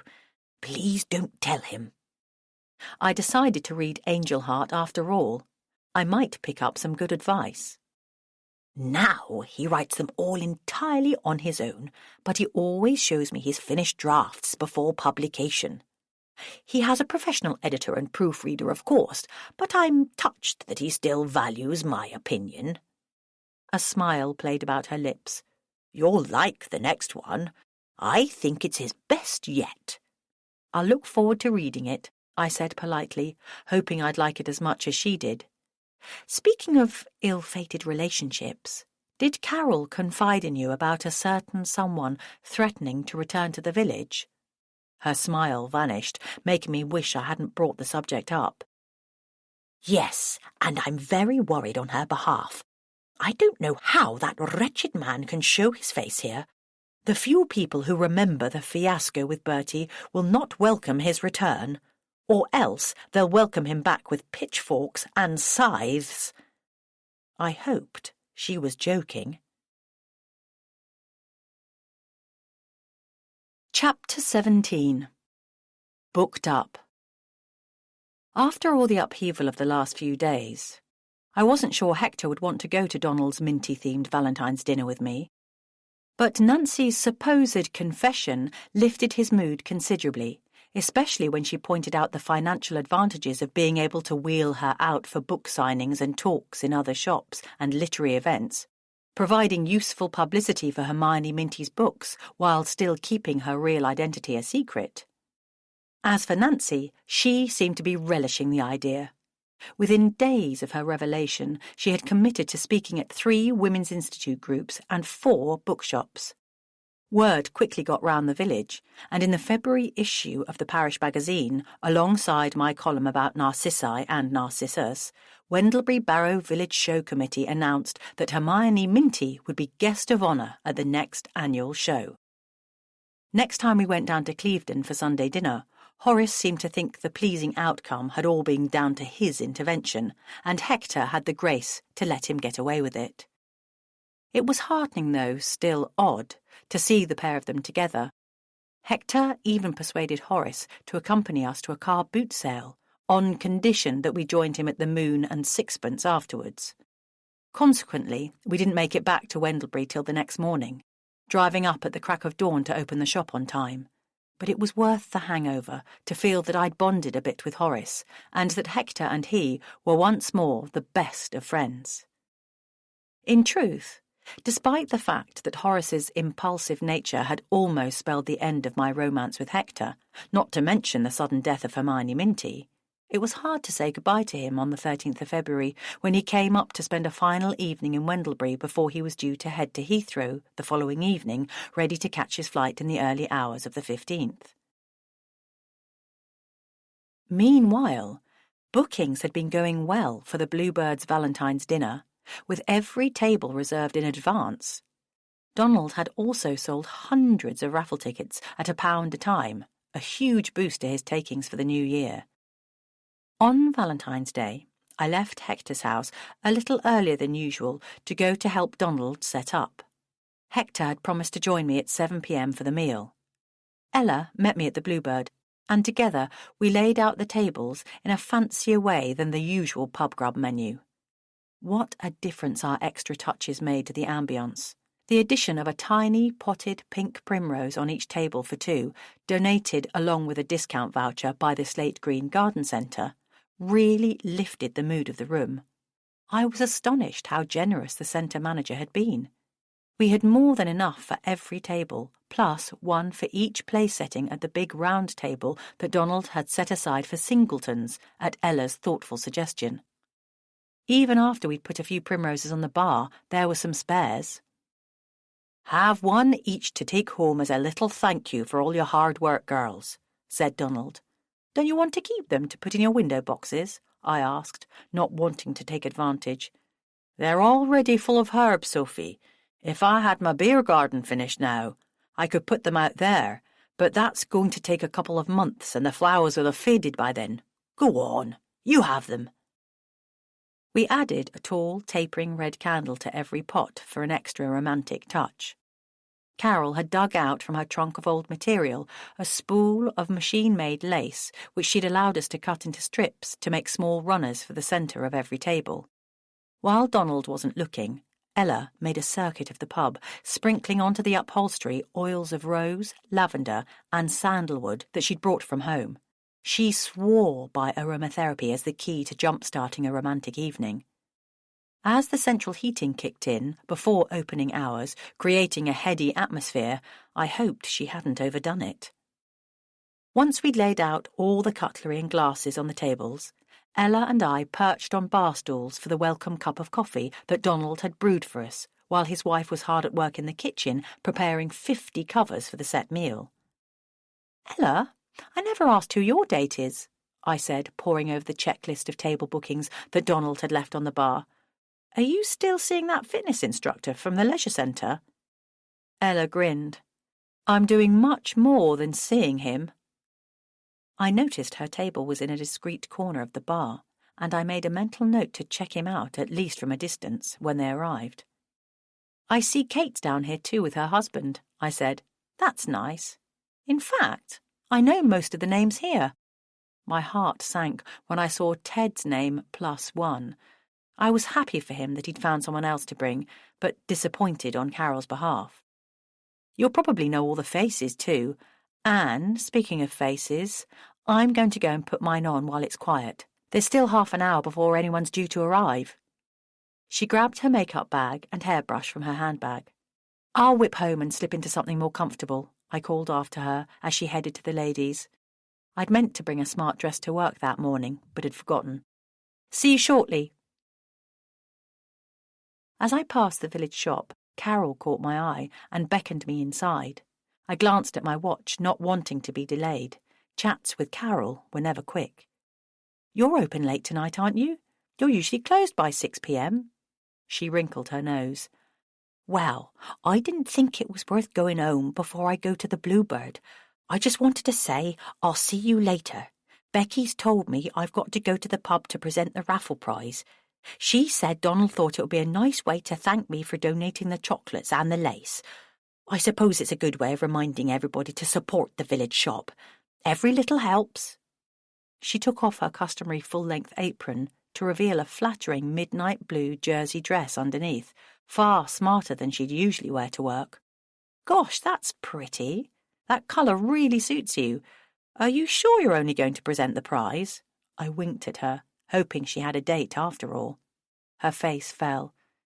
"Sophie, I cannot tell a lie. I'm afraid I've agreed to meet Bertie there. Just once, just quickly, and then I'm going to tell him that there's no way we can get back together. We were barely ever together at all, apart from, Becky." "Does Becky know you're meeting him?" "Goodness, no," she said quickly. "Please don't tell her. I had got to the point where I thought that if I didn't meet him face to face, he'd never stop pestering me, and perhaps I owe him that much. I sighed. To be honest, Carol, I don't think you owe him anything at all. But if this will allow you to draw a line under the whole relationship and move on, then it's not my place to discourage you. It was unfortunate that her timing was so bad. Just as dear Ted had hooked up with someone else. Goodness only knew how long it would take her to find another suitable beau. Perhaps she never would. Where are you meeting him? Surely not for dinner at a romantic table for two. She shook her head. No, I'll have cheese on toast when I get home. But first, I'm meeting him in secret out the back, in the courtyard, beside the well. You may think that sounds silly, but that's where we used to do our courting. In those days, you could still smoke in pubs, so hardly anyone went out there in winter. It was a good private place to meet with dark corners and shady sheds to hide in. Quite romantic, in its own way, she sighed wistfully. Though, I confess, I shan't be sad to see it all bulldozed and replaced by Donald's new beer garden. I'm not sure there's room for a bulldozer in there. I can't see how they'd get one round the back. But I do know he's getting the well filled in with concrete tomorrow. Ella and I were having fun lobbing old bits of rubbish down it just now. I can quite see why Tommy's so fond of it. Yes, bless him. Apparently Donald's going to keep the little wall around the well in place, but put a false bottom in there, above the concrete filling, with a bit of water in it, so that it still looks like a traditional well. I bet children in the play area will be pestering their parents to throw coins down it. Another extra income stream for the pub, then? I had to admire her business acumen. Usually so well hidden. She'd done a remarkable job keeping the village shop afloat in these days of online ordering and deep discounted grocery superstores. Thank you for your support, Sophie, said Carol, reaching across the counter to take my hands. I think this is all for the best. As she let go, I caught sight of my watch. I'm sorry, Carol, I must fly. I've just got time to dash home and change before I've got to go back to the pub to help Donald dish out the welcoming mint juleps. You'll know where to find me if you need me. Yes. Enjoy your special evening, Sophie. You've worked hard for this. I hope you and Hector get your just desserts. Used to her creative use of English, I took that as a compliment, not a threat. Mint-flavoured, of course, I replied. Opening the wardrobe, I couldn't decide which of May's extensive collection of exotic dresses to wear. She'd brought so many back from her trips abroad during her travel writing days. It was the sartorial equivalent of a luxury box of chocolates, with so many textures, colours and weights, all sumptuous and rich. Eventually I pulled out a slender sheath dress of dark brown velveteen, lined with the palest ivory silk, a sliver of which peeped above the scooped neckline. Only as I was dashing out the door did I realise I had subconsciously chosen a frock that made me look like an after-eight. I grabbed my handbag, almost knocking over Donald's primrose, perky and lush, against the crumbly black potting compost. As I was about to leave, the front door of Joshua's cottage creaked open. A rustling of plastic suggested he was putting rubbish in his wheelie bin. I felt awful leaving him to spend Valentine's night alone with his memories of his late wife and of my Auntie May, his childhood sweetheart and companion after his wife died. I grabbed the primrose and swung my front door open quickly to catch him before he had time to get back inside. "Happy Valentine's Day, Joshua," I called cheerfully, reaching across with the pot plant in my hand. "This is for you." His face lit up. "And a very happy St. Valentine's Day to you too, my dear." He took the flower pot and held it up to my security light to see it better. "Pink to make the boys wink, eh, my dear? How kind of you to think of me. I must give you something in return." Thoughtfully, he appraised my dress, visible under my still unbuttoned coat, and set down the primrose on top of his wheelie bin. One hand to his aching back, he stooped down to the wooden tub of spring bulbs by his doorstep and broke off a single snowdrop at the base of its stalk. After hauling himself back upright, he reached across the hedge to slip the slender green stem into my hair. the tiny flowers resting above my right ear. When he tenderly touched my cheek, I realised what a loss he must have been to Auntie May, and she to him, when she left him in her youth to travel the world. Chapter 18. The Silent Tree Falls. Having run all the way to the pub so as not to be late after my exchange with Joshua, I made straight for the ladies to touch up my makeup before taking my place to greet diners on arrival with a tray of mint juleps. As I passed the side door, I heard a funny noise outside from the direction of the courtyard. I opened the door and stepped outside to investigate, the frosty flagstones squeaking beneath my feet. It didn't sound like Carol. "Who's there? Surely no one's smoking out here on Valentine's night." Wary of interfering with Carol's clandestine meeting, yet also concerned for her safety and for the smooth running of Donald's Valentine's dinner, I tiptoed into the shadows. As I entered the unlit courtyard, a rustling noise came from the back of a tumble-down shed due for demolition. "Billy? Is that you?" It looked a bit like him. I took a few steps forward. "Billy?" I said it louder now to make sure he could hear me.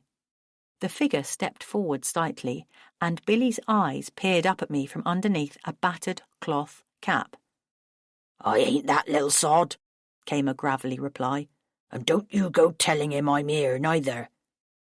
Daring myself to take a step closer, I realised it wasn't Billy, but Bertie. Though there was a strong family resemblance, he was a shadow of his younger brother's stocky self. Billy was still able to wield a scythe and dig graves in the churchyard. Bertie looked as if he'd have trouble lifting a pint of beer, though he certainly smelled like one. "No, nor no one else, neither. There's only one person I want to see here tonight, and it ain't you, May Sayers." I feigned ignorance. "I can't tell anyone you're here because I don't know who you are." He grumbled to himself for a moment, picking up a discarded cigarette end from the ground. "You don't need to tell no one nothing in any case. It's none of your business." If Carol was entertaining even the slightest idea of giving him a second chance, the sour smell wafting across from his unwashed body would surely repel her. I wondered whether I could change his mind about staying in the village and get rid of him before she arrived. "If you need a place to stay tonight, try calling at the vicarage. The vicar's got connections with the local hostel down in Slate Green." "I don't need no bloody vicar, and if I wants to get to Slate Green, I knows the way, thank you very much." "But you've missed the last bus, and you can't stay here. These sheds are going to be demolished in the morning when the lorry comes to fill the old well with concrete." He took a step towards me. "What do you take me for? I got no intention of spending the night in some old shed. As soon as I've attended to my business of the evening, I'll be moving into somewhere a lot warmer. So you keep your beak out of it, missus." I hoped that warmer place would not be Carol's fireside, or, perish the thought, her bed. Hearing voices in the street as guests for the Valentine's dinner approached the pub, I remembered my duties and scurried back inside. Returning to the fragrant warmth of the Bluebird was as comforting as stepping into a hot bubble bath, not least because of Ella's earlier generosity with the essential oils. Even though I'd had no physical contact with Bertie, I felt soiled by my encounter, so went to dart back into the ladies to wash my hands and spritz on a little perfume. The ladies was now occupied, so after a quick look round to make sure there weren't any men approaching, I darted into the gents opposite. Both were single cubicle rooms, the mirror image of each other, so it wasn't as if I was invading anyone's privacy, although subsequent visitors might wonder why the gents were smelling of Auntie May's Chanel. To disperse the evidence of my perfume, I stood on the toilet seat to release the catch of the small high window. As a gust of icy air blew in, I thought I heard a splash, and for a moment I assumed my mobile phone had fallen down the loo again. But the splash had come from a different direction, from beyond the open window, and my phone was safe in my handbag beside Auntie May's travel-sized perfume atomizer. The splash had come from the courtyard. Perhaps while I hijacked the gents, one of the male diners had been caught short, forced to wee in the well out of desperation. He'd better not do that after the courtyard got its new look. Impatient to return to the bar without further distractions, I threw open the toilet door energetically, almost knocking Billy off his feet as he loitered by the side door, presumably heading to the courtyard for his habitual smoke. He was the last person I expected to find at a Valentine's dinner. "What are you doing here?" I asked, nervous of him bumping into Bertie. When he looked blank, I said it again, louder. "Ah," he said, catching it this time. He tapped behind his ear to indicate he'd forgotten his hearing aids. Then he pointed at the gent sign. "I might say the same to you." Before I could reply, the latch lifted on the courtyard door, and Carol came in at high speed, bumping into both of us. "I didn't expect to see you here tonight, Bill," she said pleasantly. "Don't you know it's Valentine's Day?" "I don't care what day it is, but I do know it's like Piccadilly Circus in here tonight. Can't a fellow have a quiet drink without being harassed?" He stepped back to appraise Carol's dress. "Well, you're a sight for sore eyes, missus." Carol giggled nervously. "Becky said I scrub up well." Billy's gaze lingered. "Yes, you always did," he said, quietly by his standards. Then he coughed. "Anyway, I'm glad I seen you because I've got a message for you. That baker chap is in the pub somewhere looking for you. I expect he'll be glad of the opportunity to eat someone else's cooking rather than his own bloody awful cakes." He pointed across to the table where Ted was sitting by himself, surreptitiously popping a breath mint into his mouth. "Now, if you ladies will stop accosting me, I'm going through to the public bar for a pint. There's none of this lovey-dovey nonsense going on in there." We stood back, allowing Billy to pass. Carol leaned closer to me. "I'll let you into a secret, Sophie. Billy used to be a little sweet on me when I was younger. My mum told me after I'd returned to the village that Billy said if his brother ever crossed his path again, he'd duff him up. Sibling revelry, eh? It makes me glad to be an only child." She looked across at Ted and took a deep breath. "My goodness, Sophie, I do believe Becky has set me up." I wished I'd thought of doing that. Ted caught her eye and broke into a broad smile before getting up to draw out the chair opposite, beckoning for her to come and join him. "It looks like someone else is expecting me. I suppose I'd better go and say hello." I bit my lip. "I think it's more than a hello that he's after, Carol."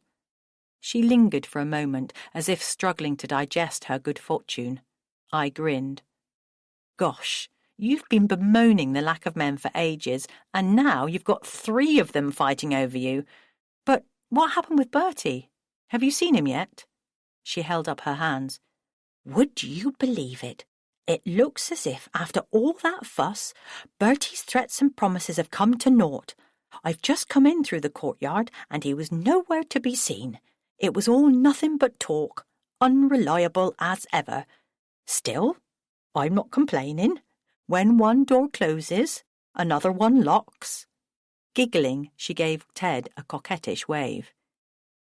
"Do you know, when Becky told me to dress up posh, I had no idea what she was up to.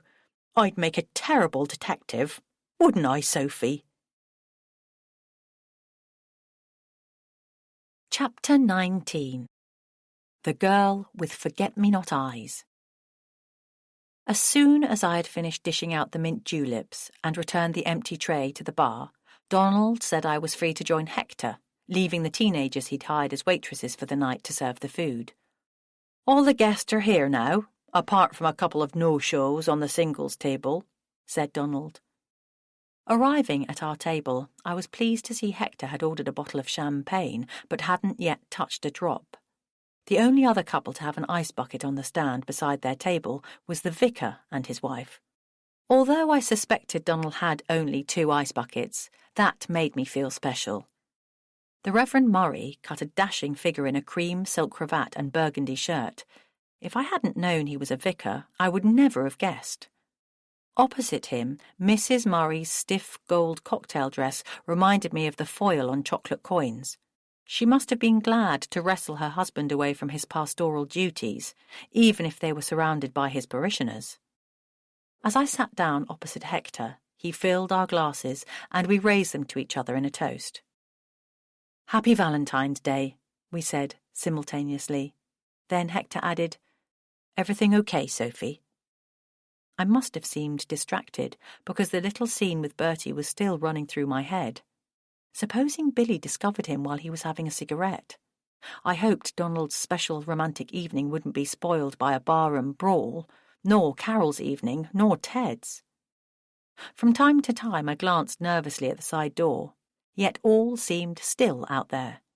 It was quiet in the public bar, too, without the usual noisy banter ping-ponging around. Jukebox music had been supplanted by a classical CD featuring a delicate string quartet. Even the jangling of the fruit machine had been silenced in the interests of the ambience. I gave a little shiver of satisfaction at the part I'd played in bringing this whole evening together. It was giving so much happiness and satisfaction to so many people. To Donald as publican, to Carol and Ted, to the Reverend and Mrs. Murray, to Kate and her husband, to Ella and her fitness instructor, and all the other happy couples seated ready to enjoy an intimate evening together, not least to me and Hector. Tonight was no time to be thinking of family feuds. Tonight was the night for love and reconciliation, for healing old wounds and generating new memories. It would soon be spring, a time to look forward to new beginnings, not stir up old quarrels. I glanced across at Ted and Carol in time to see him tentatively reach his hands, so strong and muscular from all that kneading, across the tablecloth. She moved hers closer to allow him to clasp them. I hoped this new romance might bring Carol the happy ending she'd craved for so long, and which she so richly deserved. A clatter from the side door heralded the arrival of Tommy. "What were you doing out there?" asked Hector as Tommy passed our table. "Taking the scenic route home?" "I wanted one last look at the well before it gets filled in. I just chopped my last ever things down there for old time's sake." "Can someone your age have old times?" asked Hector wryly. "That well's been there all my life, and tomorrow it'll be gone. That's a big thing for me, Hector." "It won't be entirely gone, Tommy, just changed. It'll still look the same from the outside." "Same difference," said Tommy briskly. "I feel a bit sad." I squeezed Hector's hand as a warning not to tease Tommy any further. The boy had had enough loss in his young life, and if it helped him to say goodbye to the well in his own way, that was harmless enough. Donald called over from behind the bar, where he was busy uncorking wine bottles.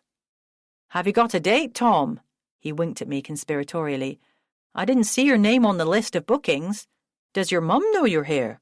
Because you shouldn't be. Not unless you're with an adult eating a meal. It's against the law. I'm sorry, son, but I'll have to ask you to leave or I'll get in trouble." Tommy wandered listlessly over to the bar. "I hope you don't want me to arrest myself. I've only come in to see whether I've won the raffle." Donald put down his corkscrew. "Look, I've told you once, Tommy. I can't sell you a raffle ticket because the prize contains alcohol. You'll have the law after me if I do." Tommy pulled a tiny scrap of rose-pink paper out of his pocket and held it up to show Donald. "You don't have to sell me one. I've got one already." Donald took the ticket from him to scrutinize. "It's definitely one of my tickets. But how did you get hold of it? I've only been selling them to customers in the pub." He returned the ticket to Tommy, who held on to it with both hands. "Billy gave it to me. I did him a favour, and he gave it to me as my reward." Donald considered for a moment.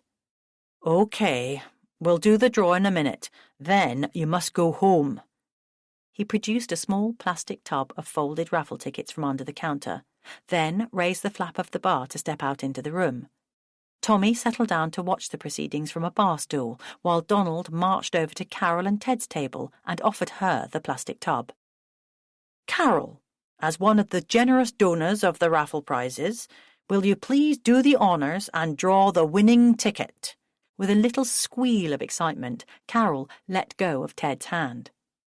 Closing her eyes so that she couldn't be accused of choosing a particular ticket, she stuffed her hand deep into the tub and pulled one out from the very bottom. She smiled, opened her eyes, and passed the ticket triumphantly to Donald, who unfolded it, hesitated for a moment, glanced around the room at the expectant faces, then read the number aloud. 372. A rumble went around the room as everyone commented on however close their own number was to the winner. Then Tommy sprang from the bar stool and waved his ticket aloft. "That's me! That's me! That's me!" Everyone cheered. Donald's face was the picture of surprise. "Really, Tommy? Are you sure? Let's see your ticket again." Solemnly, Tommy held it out to him. Donald taking an age to reread the little black figures. "Yup, you've won fair and square," he said at last. "Well done, lad." Everyone clapped and cheered again, either genuinely pleased at the boys' excitement or not wanting to look like sore losers in front of their dates. Tommy made to seize the prize hamper from where it was displayed at the end of the bar, but Donald put a restraining hand on his arm. "I can't let you take it away without your mum present." He indicated the bottle of pink champagne. "But if you give your mum a ring, she can come and collect it now." Tommy frowned. "She can't. She's at home with Sina. She can't leave Sina on her own. It's against the law." Funny how well acquainted he was with the laws that suited him. He shot an anxious look at the hamper, as if worried someone might snatch it from him. "OK, then tell her to bring Sina with her. Look." Donald pointed to the singles table. "We've had a couple of no-shows, so why not ask your mum if all three of you can stay and eat dinner with us, as an extra bit of prize. My wife always over-caters, so we've plenty to go round. It'll only go to waste otherwise." Touched by Donald's kind gesture, I resolved to eat in the Bluebird more often in future, as a show of support. Auntie May would have called it karma. Then the waitresses started to bring out the first course, colourful melon balls steeped in creme de menthe, and everyone returned their attention to their dates. "Hector, did you see that?" I leaned forward to speak confidentially. "I think Donald just rigged the raffle. He made Tommy win. He memorised the number when Tommy showed him his ticket the first time. When Carol gave him the winning ticket, I think he only pretended to read it. Did you notice how quickly he folded it up and put it back in the tub before anyone could check it? It could have been anyone's ticket." Hector grinned. "Of course he rigged it. Didn't you see him and Carol wink at each other? They were about as subtle as a pair of pantomime villains. Why do you think Carol didn't read the number off the ticket herself, but handed it straight back to Donald?" I laughed. Like a game of wink-wink murder, only the prize was the hamper instead of death. Do you think anyone else guessed? If so, they don't seem to mind, though I bet Billy will when he finds out, as he bought the ticket. Still, it's not like winning the lottery, and it'll teach Billy to take advantage of Tommy. Whatever favour it was that he did to earn Billy's ticket, I'm sure Tommy will think he got a good deal. I grinned. Billy was always getting Tommy to do his dirty work for him. But Hector wanted to move on. "Speaking of rewards, Sophie, I've got a little surprise for you too." He fixed me warily with his green eyes. For one moment I feared he might be about to propose. I glanced into my champagne glass to check he hadn't concealed an engagement ring in it. He reached under the table and pulled out a flat, rectangular package neatly wrapped in turquoise tissue paper. He pushed it across the table to me, slaloming around our brimming glasses. "Just a book, then." Relief coursed through me, as well as slight disappointment at his lack of imagination. After all, he was constantly giving me books he thought I ought to read. It was starting to get a bit annoying. "Thank you," I said quickly. I didn't want to hurt his feelings by seeming ungrateful. Slowly, I untied the ribbon and peeled back the little gold seal that was holding the edges of the tissue paper together. I'd had the parcel upside down, so the first thing I saw was the back cover. I recognised the familiar pastel illustrations in the style that appeared upon every Minty novel, but I hadn't seen this one before. In all the mayhem, I'd forgotten her latest book was due out the following day. I flipped it the right way up and discovered the best Valentine's present ever.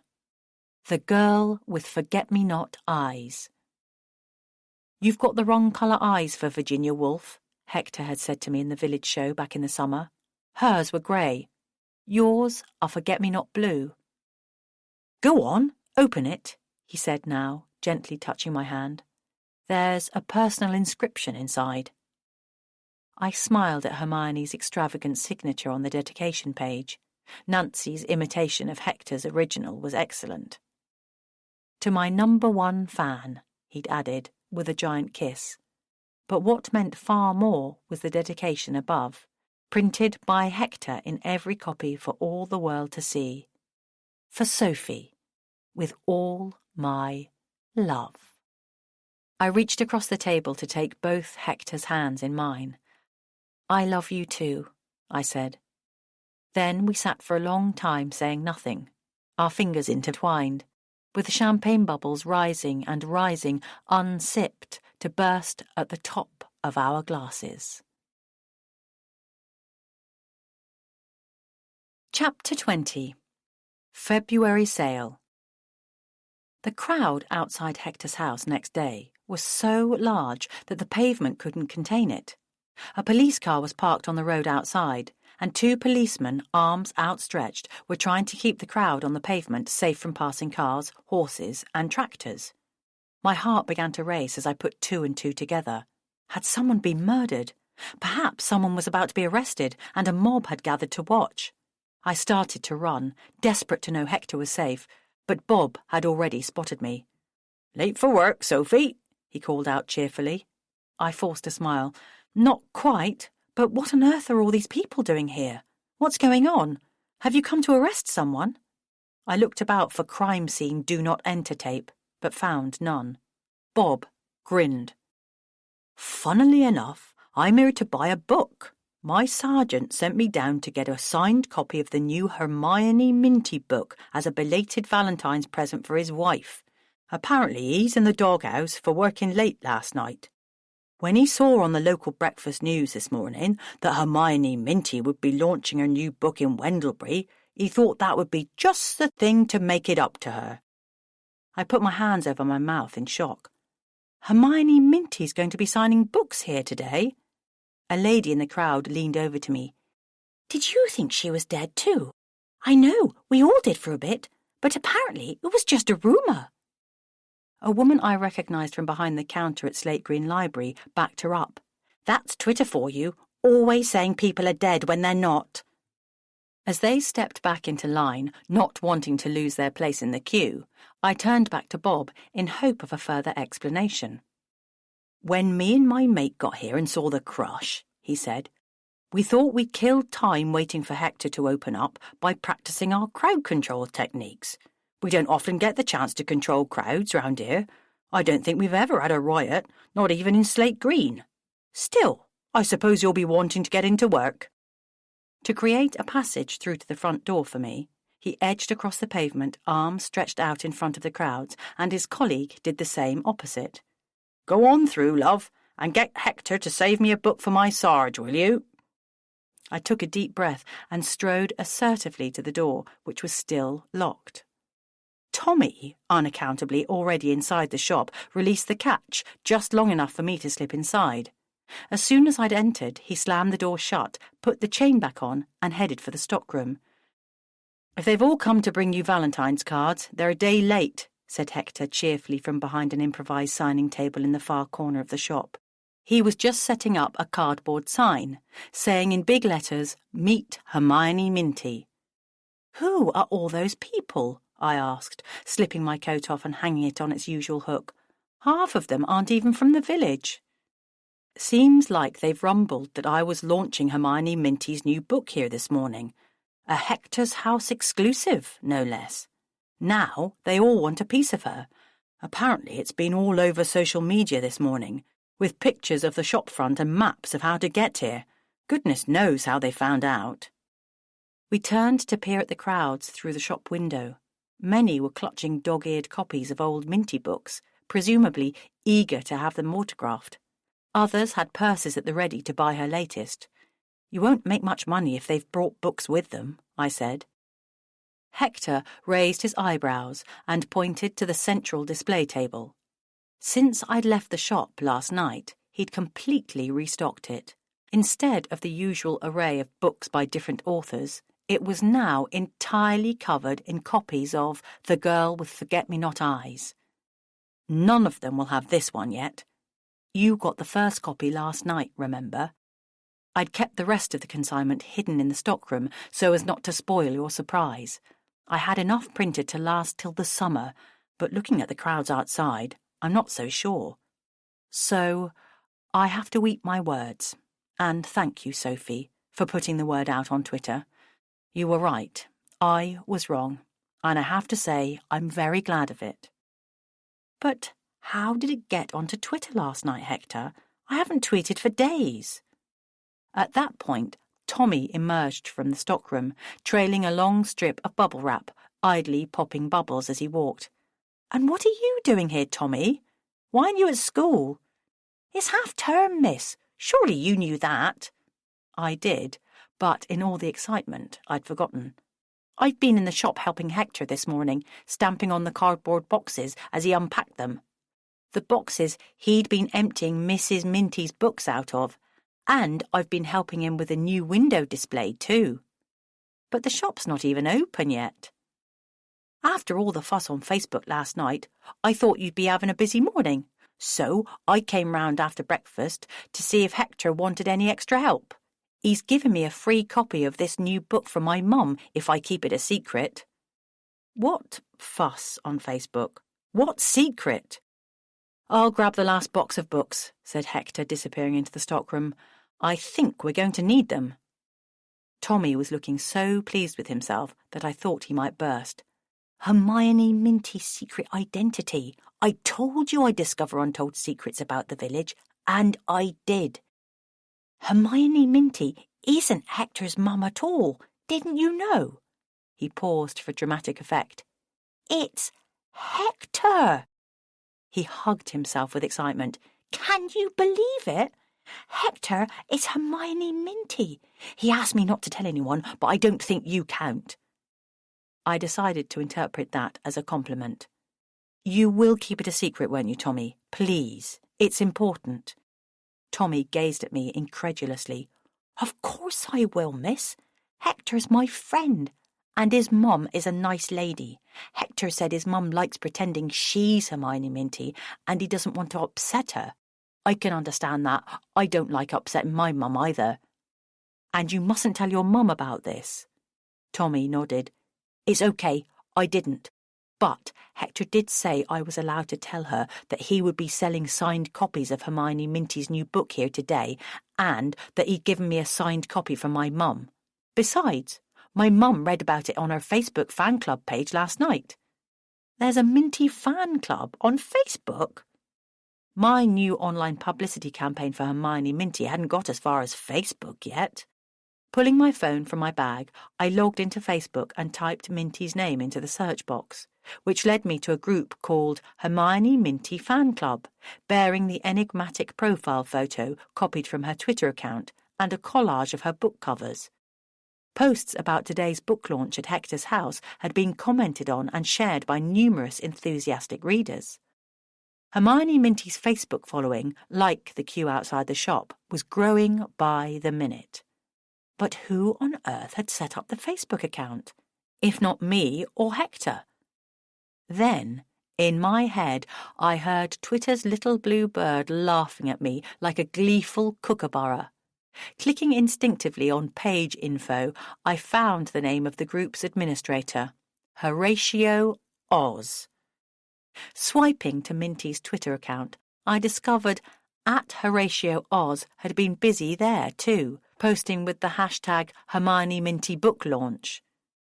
Horace may have told me he had no time for social media while negotiating the dangers of the bush, but I remembered he had Twitter and Facebook addresses on his koala-shaped business card. He must have understood their power for publicity. How better to while away the wait for a long-haul flight at Heathrow than by giving his twin brother a helping hand online? I turned back to Tommy. One more mystery left to solve. How did you find out Hermione Minty's true identity? I asked Tommy, genuinely intrigued. When I came into the shop before it closed last night to buy a Valentine's card for my mum, I saw Hector signing that book about flowers for you. I thought it was funny that he was signing it Hermione. He stood up straight, shoulders back, like a policeman reporting for duty. I caught him red-handed and made him spill the beans. He squealed. He confessed. He sang like a canary. Hector must have been lending Tommy his DVDs of old black and white detective films, and I didn't even need to take his fingerprints. Good work, Tommy. He shrugged. Anyway, Hector said I deserved a reward for solving the mystery, so he gave me this book. He held up a copy of a book that I recognised from our post-Christmas sale stock, 101 Things for Boys to Do. Now I've got 101 new hobbies, I'm not sure I'll have time for any more detective work. I hope you're not disappointed, miss. When Hector came out of the stockroom, he had Nancy in tow. He leaned forward to whisper in my ear, I forgot to tell you that I'd invited her to come up this morning. Horace and I thought it would take her mind off him flying back to Oz today. I was glad I'd left his flat after breakfast to go home to change before she had arrived. Nancy stopped to kiss me warmly on the cheek before settling down at the signing table. I smiled at her. Cup of tea, Mrs. Minty? She beamed. Ooh, I'd kill for a cup of tea. Tommy checked his parka pocket for his diary, realised it wasn't there, and sighed in defeat. Hector followed me to the tea room to get a glass of water for the signing table. I can't believe you told Tommy the truth about Hermione Minty, I hissed. What on earth made you give in so easily after all these years of secrecy? Hector shrugged. I can hardly believe it myself. That boy has a disarming directness sometimes. I guess he just caught me off guard. But don't worry, I've sworn him to secrecy. Despite all his faults, he's an honest enough lad. We looked across at Tommy, standing by the door, hopping excitedly from one foot to the other. It's 9 o'clock, Hector. Shall I open up for you? He called across to us, before unlocking the door without waiting for an answer. The crowd spilled in like water from a burst main, pooling around Nancy and grabbing copies of The Girl with Forget-Me-Not Eyes as though they were on ration.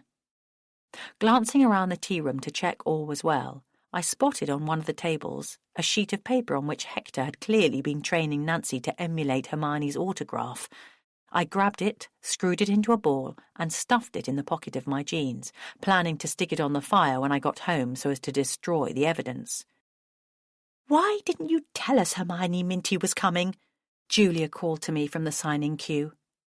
We're jolly lucky to catch her, said a stranger, sparing me from answering. She doesn't usually do public appearances. Last time I saw Hermione Minty was at Cheltenham Literature Festival 3 years ago, said another. No, you're thinking of Katie Ford, said her friend. It was at the Hawkesbury Upton Lit Fest that we saw Hermione Minty. She was awfully good.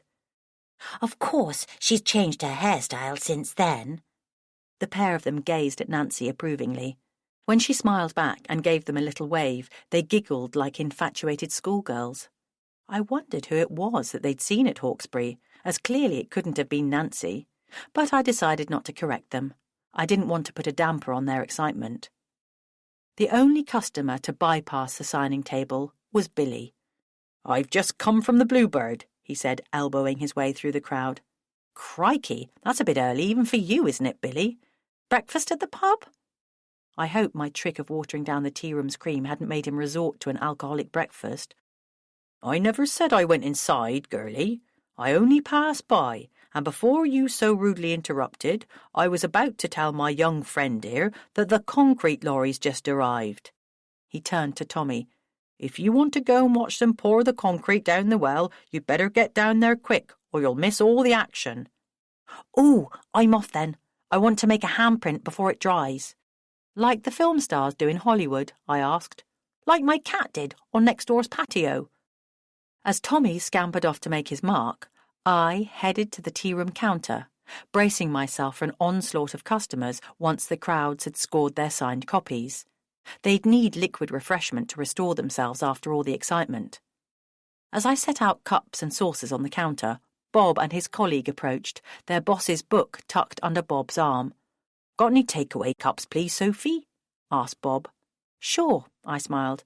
"I think you deserve a drink on the house after your masterful crowd control out there." Bob grinned. "No cream for us, though, thanks. Not while we're on duty." His colleague looked puzzled but said nothing. I was relieved to know that the law was happy to turn a blind eye to Hector's little hobby, or at least Bob was. I raised the glass dome from a plate of jam tarts.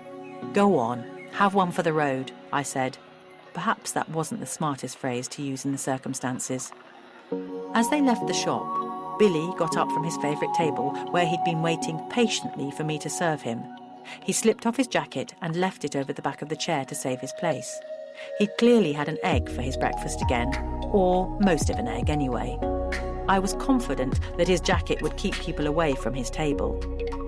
I wondered why he was approaching the counter to place his order rather than bellowing it across the room as usual.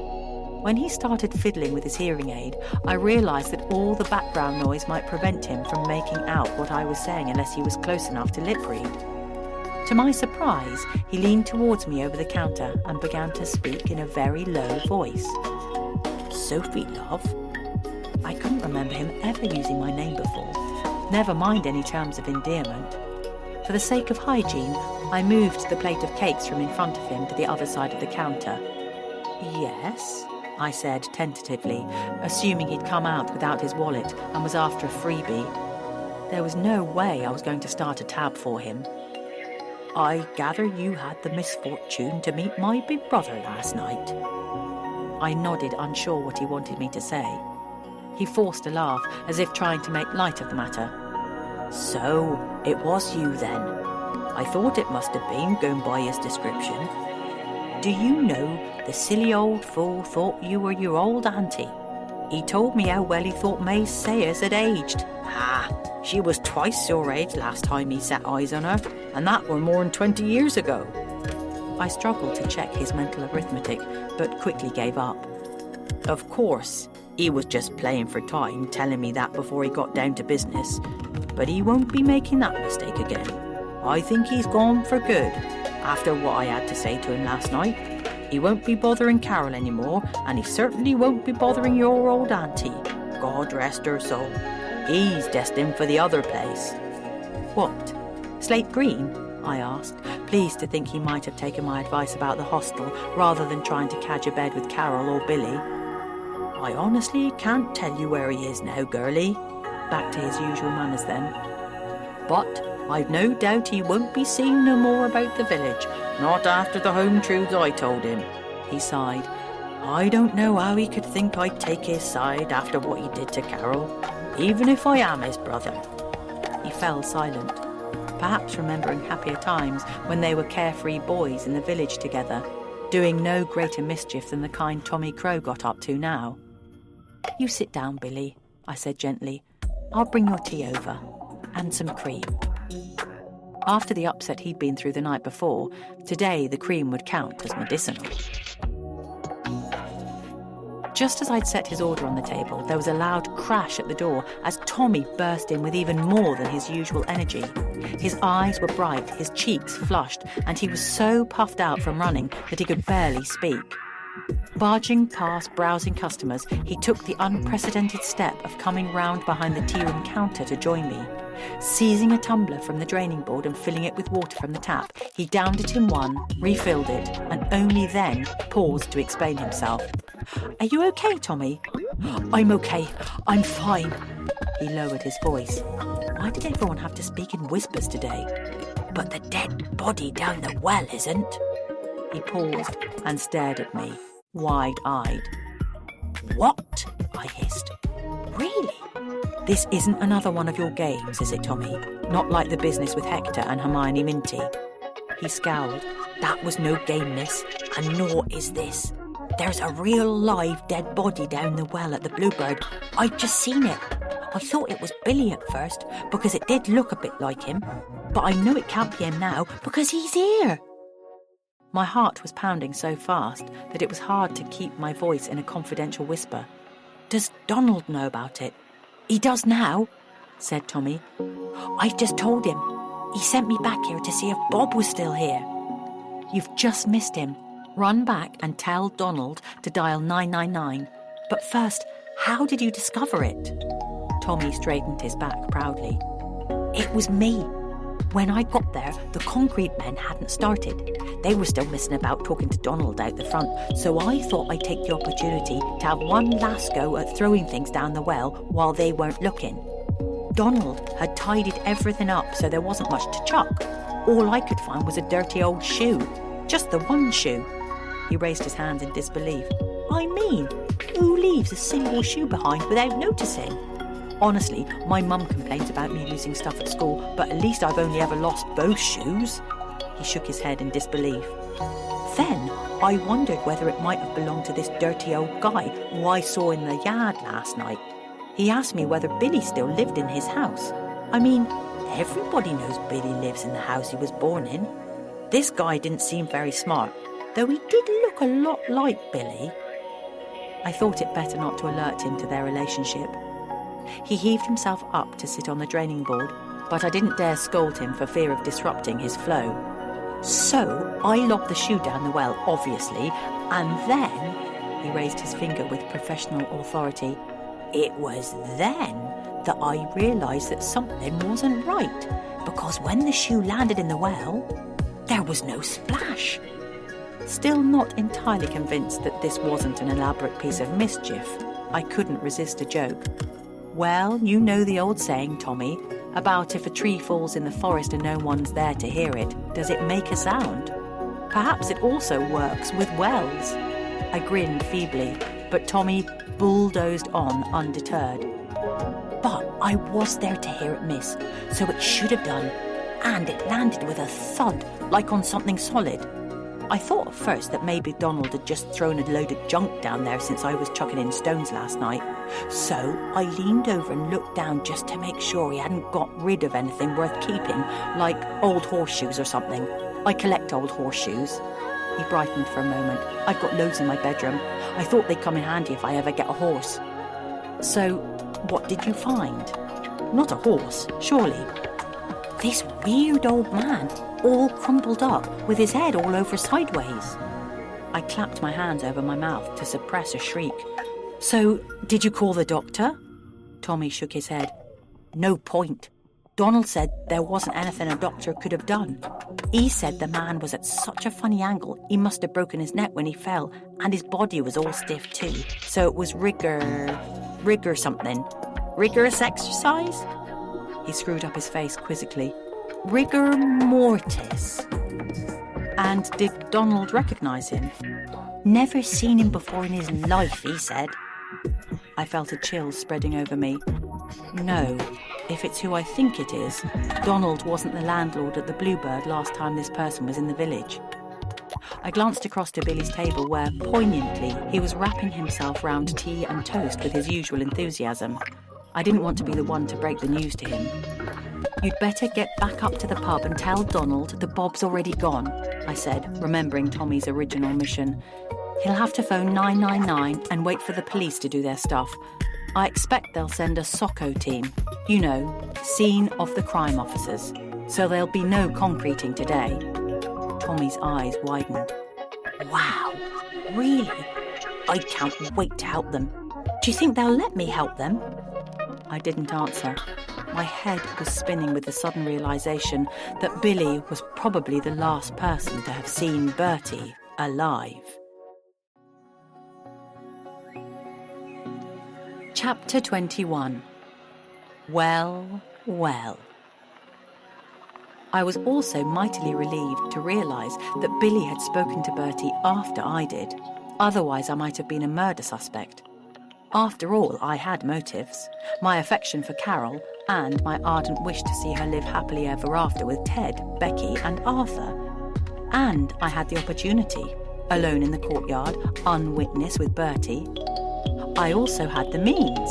I may not have had the strength of Wonder Woman, but as a fit, healthy 25-year-old, I could easily have pushed a feeble, drunken old man backwards down a well. As could Billy, strong of arm thanks to his twin employments of gardening and grave digging. But did the brothers' mutual hatred really run that deep? "I'll come back up there with you, Tommy," I said, wiping my hands on a tea towel and abandoning my post. I dashed across to the trade counter to whisper to Hector a hint of what was transpiring. His jaw dropped as he listened to me. "Yes, you go with him, sweetheart," he said in a low voice. "Go with Tommy and make sure he doesn't get himself into any serious trouble." Did Hector think Tommy might somehow be involved?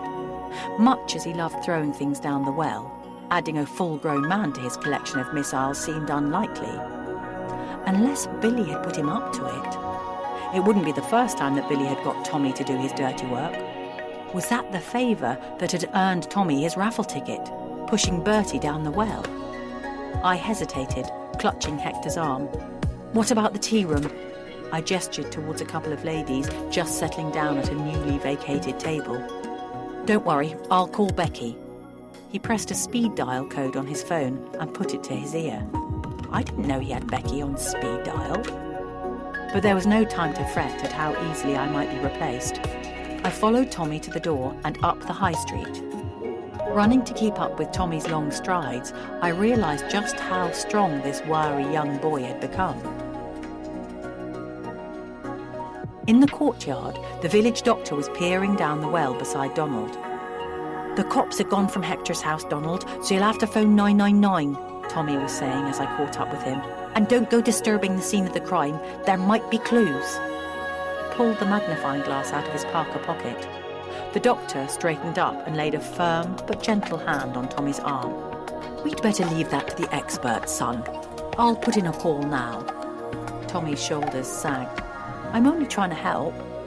"I know, son," said the doctor. "But the best help you can give till the police get here is to try to remember exactly how you found the body. That will be very helpful indeed." I was thankful to the doctor for his sensitivity. Tommy perked up. "Shouldn't I have a lawyer present?" "No one's being accused of anything," said Donald. "We just need to piece together what we can to give the police a head start finding out who did it and why. As you discovered the body, you're a very important witness." Tommy straightened his shoulders proudly. "Yes, I suppose I am. That makes me sort of like a detective, doesn't it?" The doctor nodded. "I suppose it does. Now, let's go inside and get our wits about us before the police get here. Donald, can you cover up the well in the meantime?" While the doctor and Tommy returned to the bar, I helped Donald haul a sheet of plywood from the skip and position it across the top of the well's low wall. Then Donald placed a few bricks on to hold it down. He glanced up at me sheepishly. "Am I overdoing it, Sophie?" I shrugged. "I don't think he'll try to escape, if that's what you're worried about." Poor Donald's face was pale with shock. After the euphoria of the Valentine's night success, this was the last thing he needed. Gently, I took his arm to steer him indoors. "Come on, Donald. You never know. When this gets to the local papers, it might bring lots of new customers up from Slate Green." Donald groaned. "Oh, God, the papers. That's all I need. Whatever will the brewery say?" "Ka-ching," I said, and was glad to see him smile, albeit briefly. Once inside, we settled down with Tommy and the doctor round the table nearest the bar. "You don't think they'll say it's all my fault, do you, Doc?" asked Donald. "Wretched health and safety. This is exactly why I've been wanting to get the well filled in. But I was more concerned about toddlers falling down it, not grown men. Honestly, you'd think someone his age would have more sense." I bit my lip. It was awfully dark out there last night, though, Donald. All three swiveled round to stare at me. "How do you know it was dark out there last night?" I heard a noise and went out, and I saw the old man. I talked to him. He was alive and standing there large as life. I know it was the same man. I recognise him even in the daylight. And I know who he is. Was. I hesitated. He was Billy Thompson's brother, Bertie. They gasped. His older brother. He seemed a bit tipsy to me, but, you know, old people don't see well at night. Joshua, next door to me, he has to use really bright light bulbs to see properly. Maybe Bertie just tripped. But that's what the wall is for, said Donald. That little wall around the well, to stop people falling down it. It's not like it was a concealed mine shaft with no outward clues. You can't fall down a well just like that. You might if you were a bit drunk, I said uncertainly.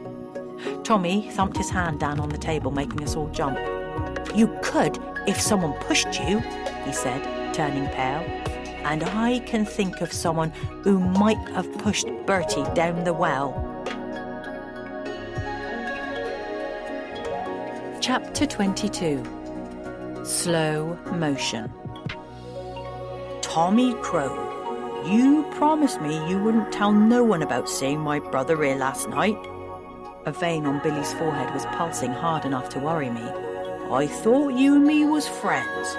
I said you could only have my raffle ticket if you didn't tell no one about meeting him. This was hardly the reaction I'd expected Billy to have to the news of his brother's death. Seeing the pub door open on his way home from Hector's house, he had strolled in on the off chance of an early pint. Tommy grimaced. You never told me he was your brother. I'm sorry, Billy, I really am, but it's too late now to give you back your raffle ticket because we won the hamper and Sina and me have eaten all the chocolates and my mum's drunk all the champagne. So, unless you want us to sick them all up again... Billy snarled and turned away. I hated seeing these two unlikely but loyal friends torn apart by this awful discovery, when Tommy might have been a comfort to the old man in this time of need. Billy's eyes were filling with tears. He turned to me to appeal.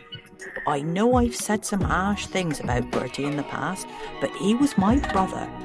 Even if he did say some awful things about Carol last night, still shameless after all these years.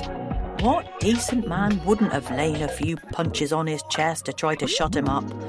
But he was my only surviving brother, my only living flesh and blood. I wouldn't have it in me to kill the old bugger. Your only living relative, apart from all the other people in the village you're related to, said the doctor gently, the corner of his mouth twitching in amusement. Billy scowled again. Well, you knows what I mean. The only close member of my family that's left. My only sibling. Don't that count for nothing these days? Tommy leaned over to whisper to me. Most murderers know their victims personally. I wished he hadn't committed so much of his detective book to memory. I bet he wasn't as good with French verbs and algebraic formulae. But why would anyone think I'd murder my own brother? We weren't no Cain and Abel. Billy's voice was plaintive. And why now? If I'd wanted to kill him, I could have done so long before now. Not that I ever bested Bertie in a fight when we were youngsters, and I didn't intend to start now. It must have been someone else. But who would do such a thing? Don't answer that, Tommy, I said quickly. Let's leave it to the real police to ask the questions. I pulled the tea room order pad and pencil out of my pocket and started to make a note of the sequence of events from the night before. Carol had come in from the courtyard after me, claiming Bertie had stood her up. Supposing Ted had somehow found out about it, Becky might have tipped him off, feeling vengeful towards her father and wanting something better for her mum. Those strong baker's hands would have no trouble thrusting a feeble old man down a hole in the ground. Donald looked at his watch and got up from the table. I'd better tell the concrete man to come back another time. He headed for the door. Of course, I only had Carol's word for it that she hadn't seen Bertie when I bumped into her outside the gents. She could easily have pushed Bertie down the well before she came through the side door. I thought she seemed a little overexcited for someone who had only come to the pub to supervise a prize draw. That was before she'd spotted Ted there waiting for her. I looked sideways at Tommy, currently absorbed by dismantling a sugar lump, grain by grain. Donald returned, shaking his head. They said they've got to charge me full whack for this mix. This courtyard is going to cost me a fortune, he sighed.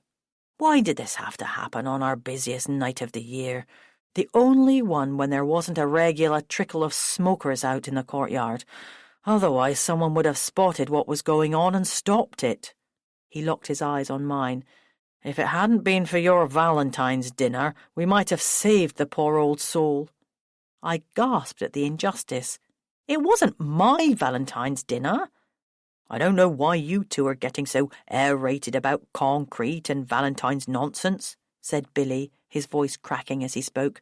It's not looking good for me, is it? I mean, no one seems to have seen him after I did, and I swear on our mother's grave I left him alive. Perhaps he jumped down the well, said Tommy brightly. I mean, it's the sort of thing a person might do. Donald put his hand over his mouth to cover a laugh. It might be the sort of thing you would do, you crazy child, he said, but not the average old man on a dark night. From what I saw of Bertie, I don't think he would have been capable of jumping, I said. Staggering, perhaps. But over a wall? Asked Donald. Not unless somebody pushed him over it. You mean, did he fall or was he pushed? I said. Perhaps we'll never know. Not unless you've got a hidden camera out there. But of course, I have. Donald clapped a hand to his forehead. CCTV. It's very low resolution and a bit clapped out, but it might help. Quick, let's take a look before the police get here. Might you hide the evidence if it shows Billy killed him, then? Asked Tommy, sounding like he thought it was a genuine possibility. You mustn't do that, Donald. That would be wrong. Of course not, said Donald, marching across to the bar and lifting the flap. Come on, you can all come and witness if you like, to make sure I don't tamper with the evidence. Tommy, the doctor and I got to our feet and followed Donald, leaving Billy sitting with his head in his hands. The camera automatically downloads onto my PC at midnight every night, so yesterday's footage will be on here already, said Donald, punching 6 p.m. on 14th of February into the search box, then setting it to run on fast forward. There were 2 screens side by side, showing footage from 2 separate cameras, one pointing from the rear wall of the pub towards the well, the other positioned above the side door and pointing down the alley. I'm in it quite a lot, aren't I, Donald? Said Tommy, admiring the speeded-up footage of him lobbing stone after stone down the well. I hoped Donald hadn't been intending on keeping that bit of wall. Donald ignored him. Here, now we're getting somewhere. It's too dark to see the details clearly, but that's obviously you, Sophie, having a chat with Bertie, and very wisely keeping your distance from him. After I'd gone back up the alley and disappeared inside the pub, we saw Bertie lurking by the well on his own for a bit, stumbling about, clapping his arms around himself for warmth. He didn't have a very thick coat on for such a cold night, said the doctor. He could well have been verging on hypothermia if he'd been out there too long at his age. Then, the footage still on fast forward, Billy emerged into the alley and made straight for Bertie. There were no brotherly hugs of welcome after their decades of separation. Instead, there followed agitated, jerky movements of heads and arms as they engaged in what looked like a ferocious row. They kept their distance from each other until Billy took a step forward to strike his brother, smacking him open-fisted on the chest in anger, once, twice, 3 times before turning on his heel and marching away from him. We held our breath as Billy departed, leaving Bertie stood there, wobbling slightly, then a bit more, and more, and more, like the final skittle, reluctant to allow a player to strike. Finally, gravity got the better of him, and he tumbled, arms and legs flailing, dislodging a shoe on the low wall as he tipped over backwards at an awkward angle. When he bashed his head on the far side of the well, we all flinched. That must have been the moment of death, said the doctor quietly. Then Bertie disappeared completely down the well.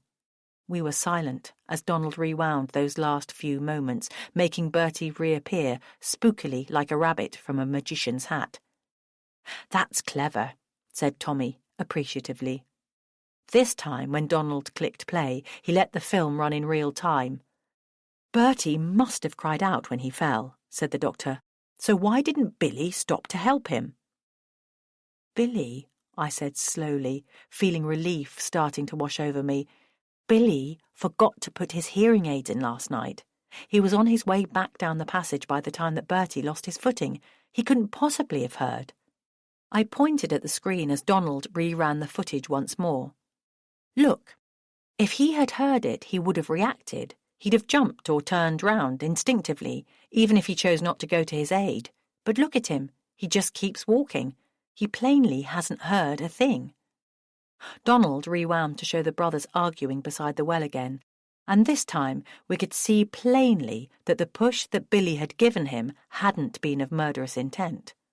All he'd done was to set his brother a little off balance. The physical frailty inflicted by Bertie's dissolute drunken life had done the rest, and in the shadow of the cottage in which the brothers had been born, Bertie Thompson had tumbled to his accidental death. The bar flap clattered behind us, and we turned to see Billy standing pale and helpless to await our verdict. "Find anything worth seeing?" "It was an accident, Billy. Just a very unfortunate accident," said the doctor slowly. "Of that we can be absolutely sure." "Pardon?" said Billy. "Speak up. I can't hear you if you're going to whisper." I turned to the doctor and smiled. "I rest my case." By the time the police had come and gone, and the ambulance had taken Bertie's body away to the morgue, it was past lunchtime. I thought I'd better head back to Hector's house. I hoped he had been missing me in spite of the ease with which he'd fielded Becky as a substitute. The shop was much quieter than when I'd left. Hector, seeing me as I pushed the door open, looked up anxiously. "Everything okay up there, Sophie?" I nodded. "Sort of." He pointed to the central display table, where gaps like missing teeth had appeared where copies of The Girl with Forget-Me-Not Eyes had once been piled high. "Look at that. We're sold out. We've sold every last copy," he grinned. "I can see the headlines in next month's bookseller, can't you, Sophie? Minty's minting it. And it'll be all down to you." "Lovely," I said weakly, although I meant it. "But what I really need now is a nice cup of tea." Thanks for listening to Murder by the Well by Debbie Young, and read by Mary Woodvine. Produced by Chatterbox Audio for Saga Egmont.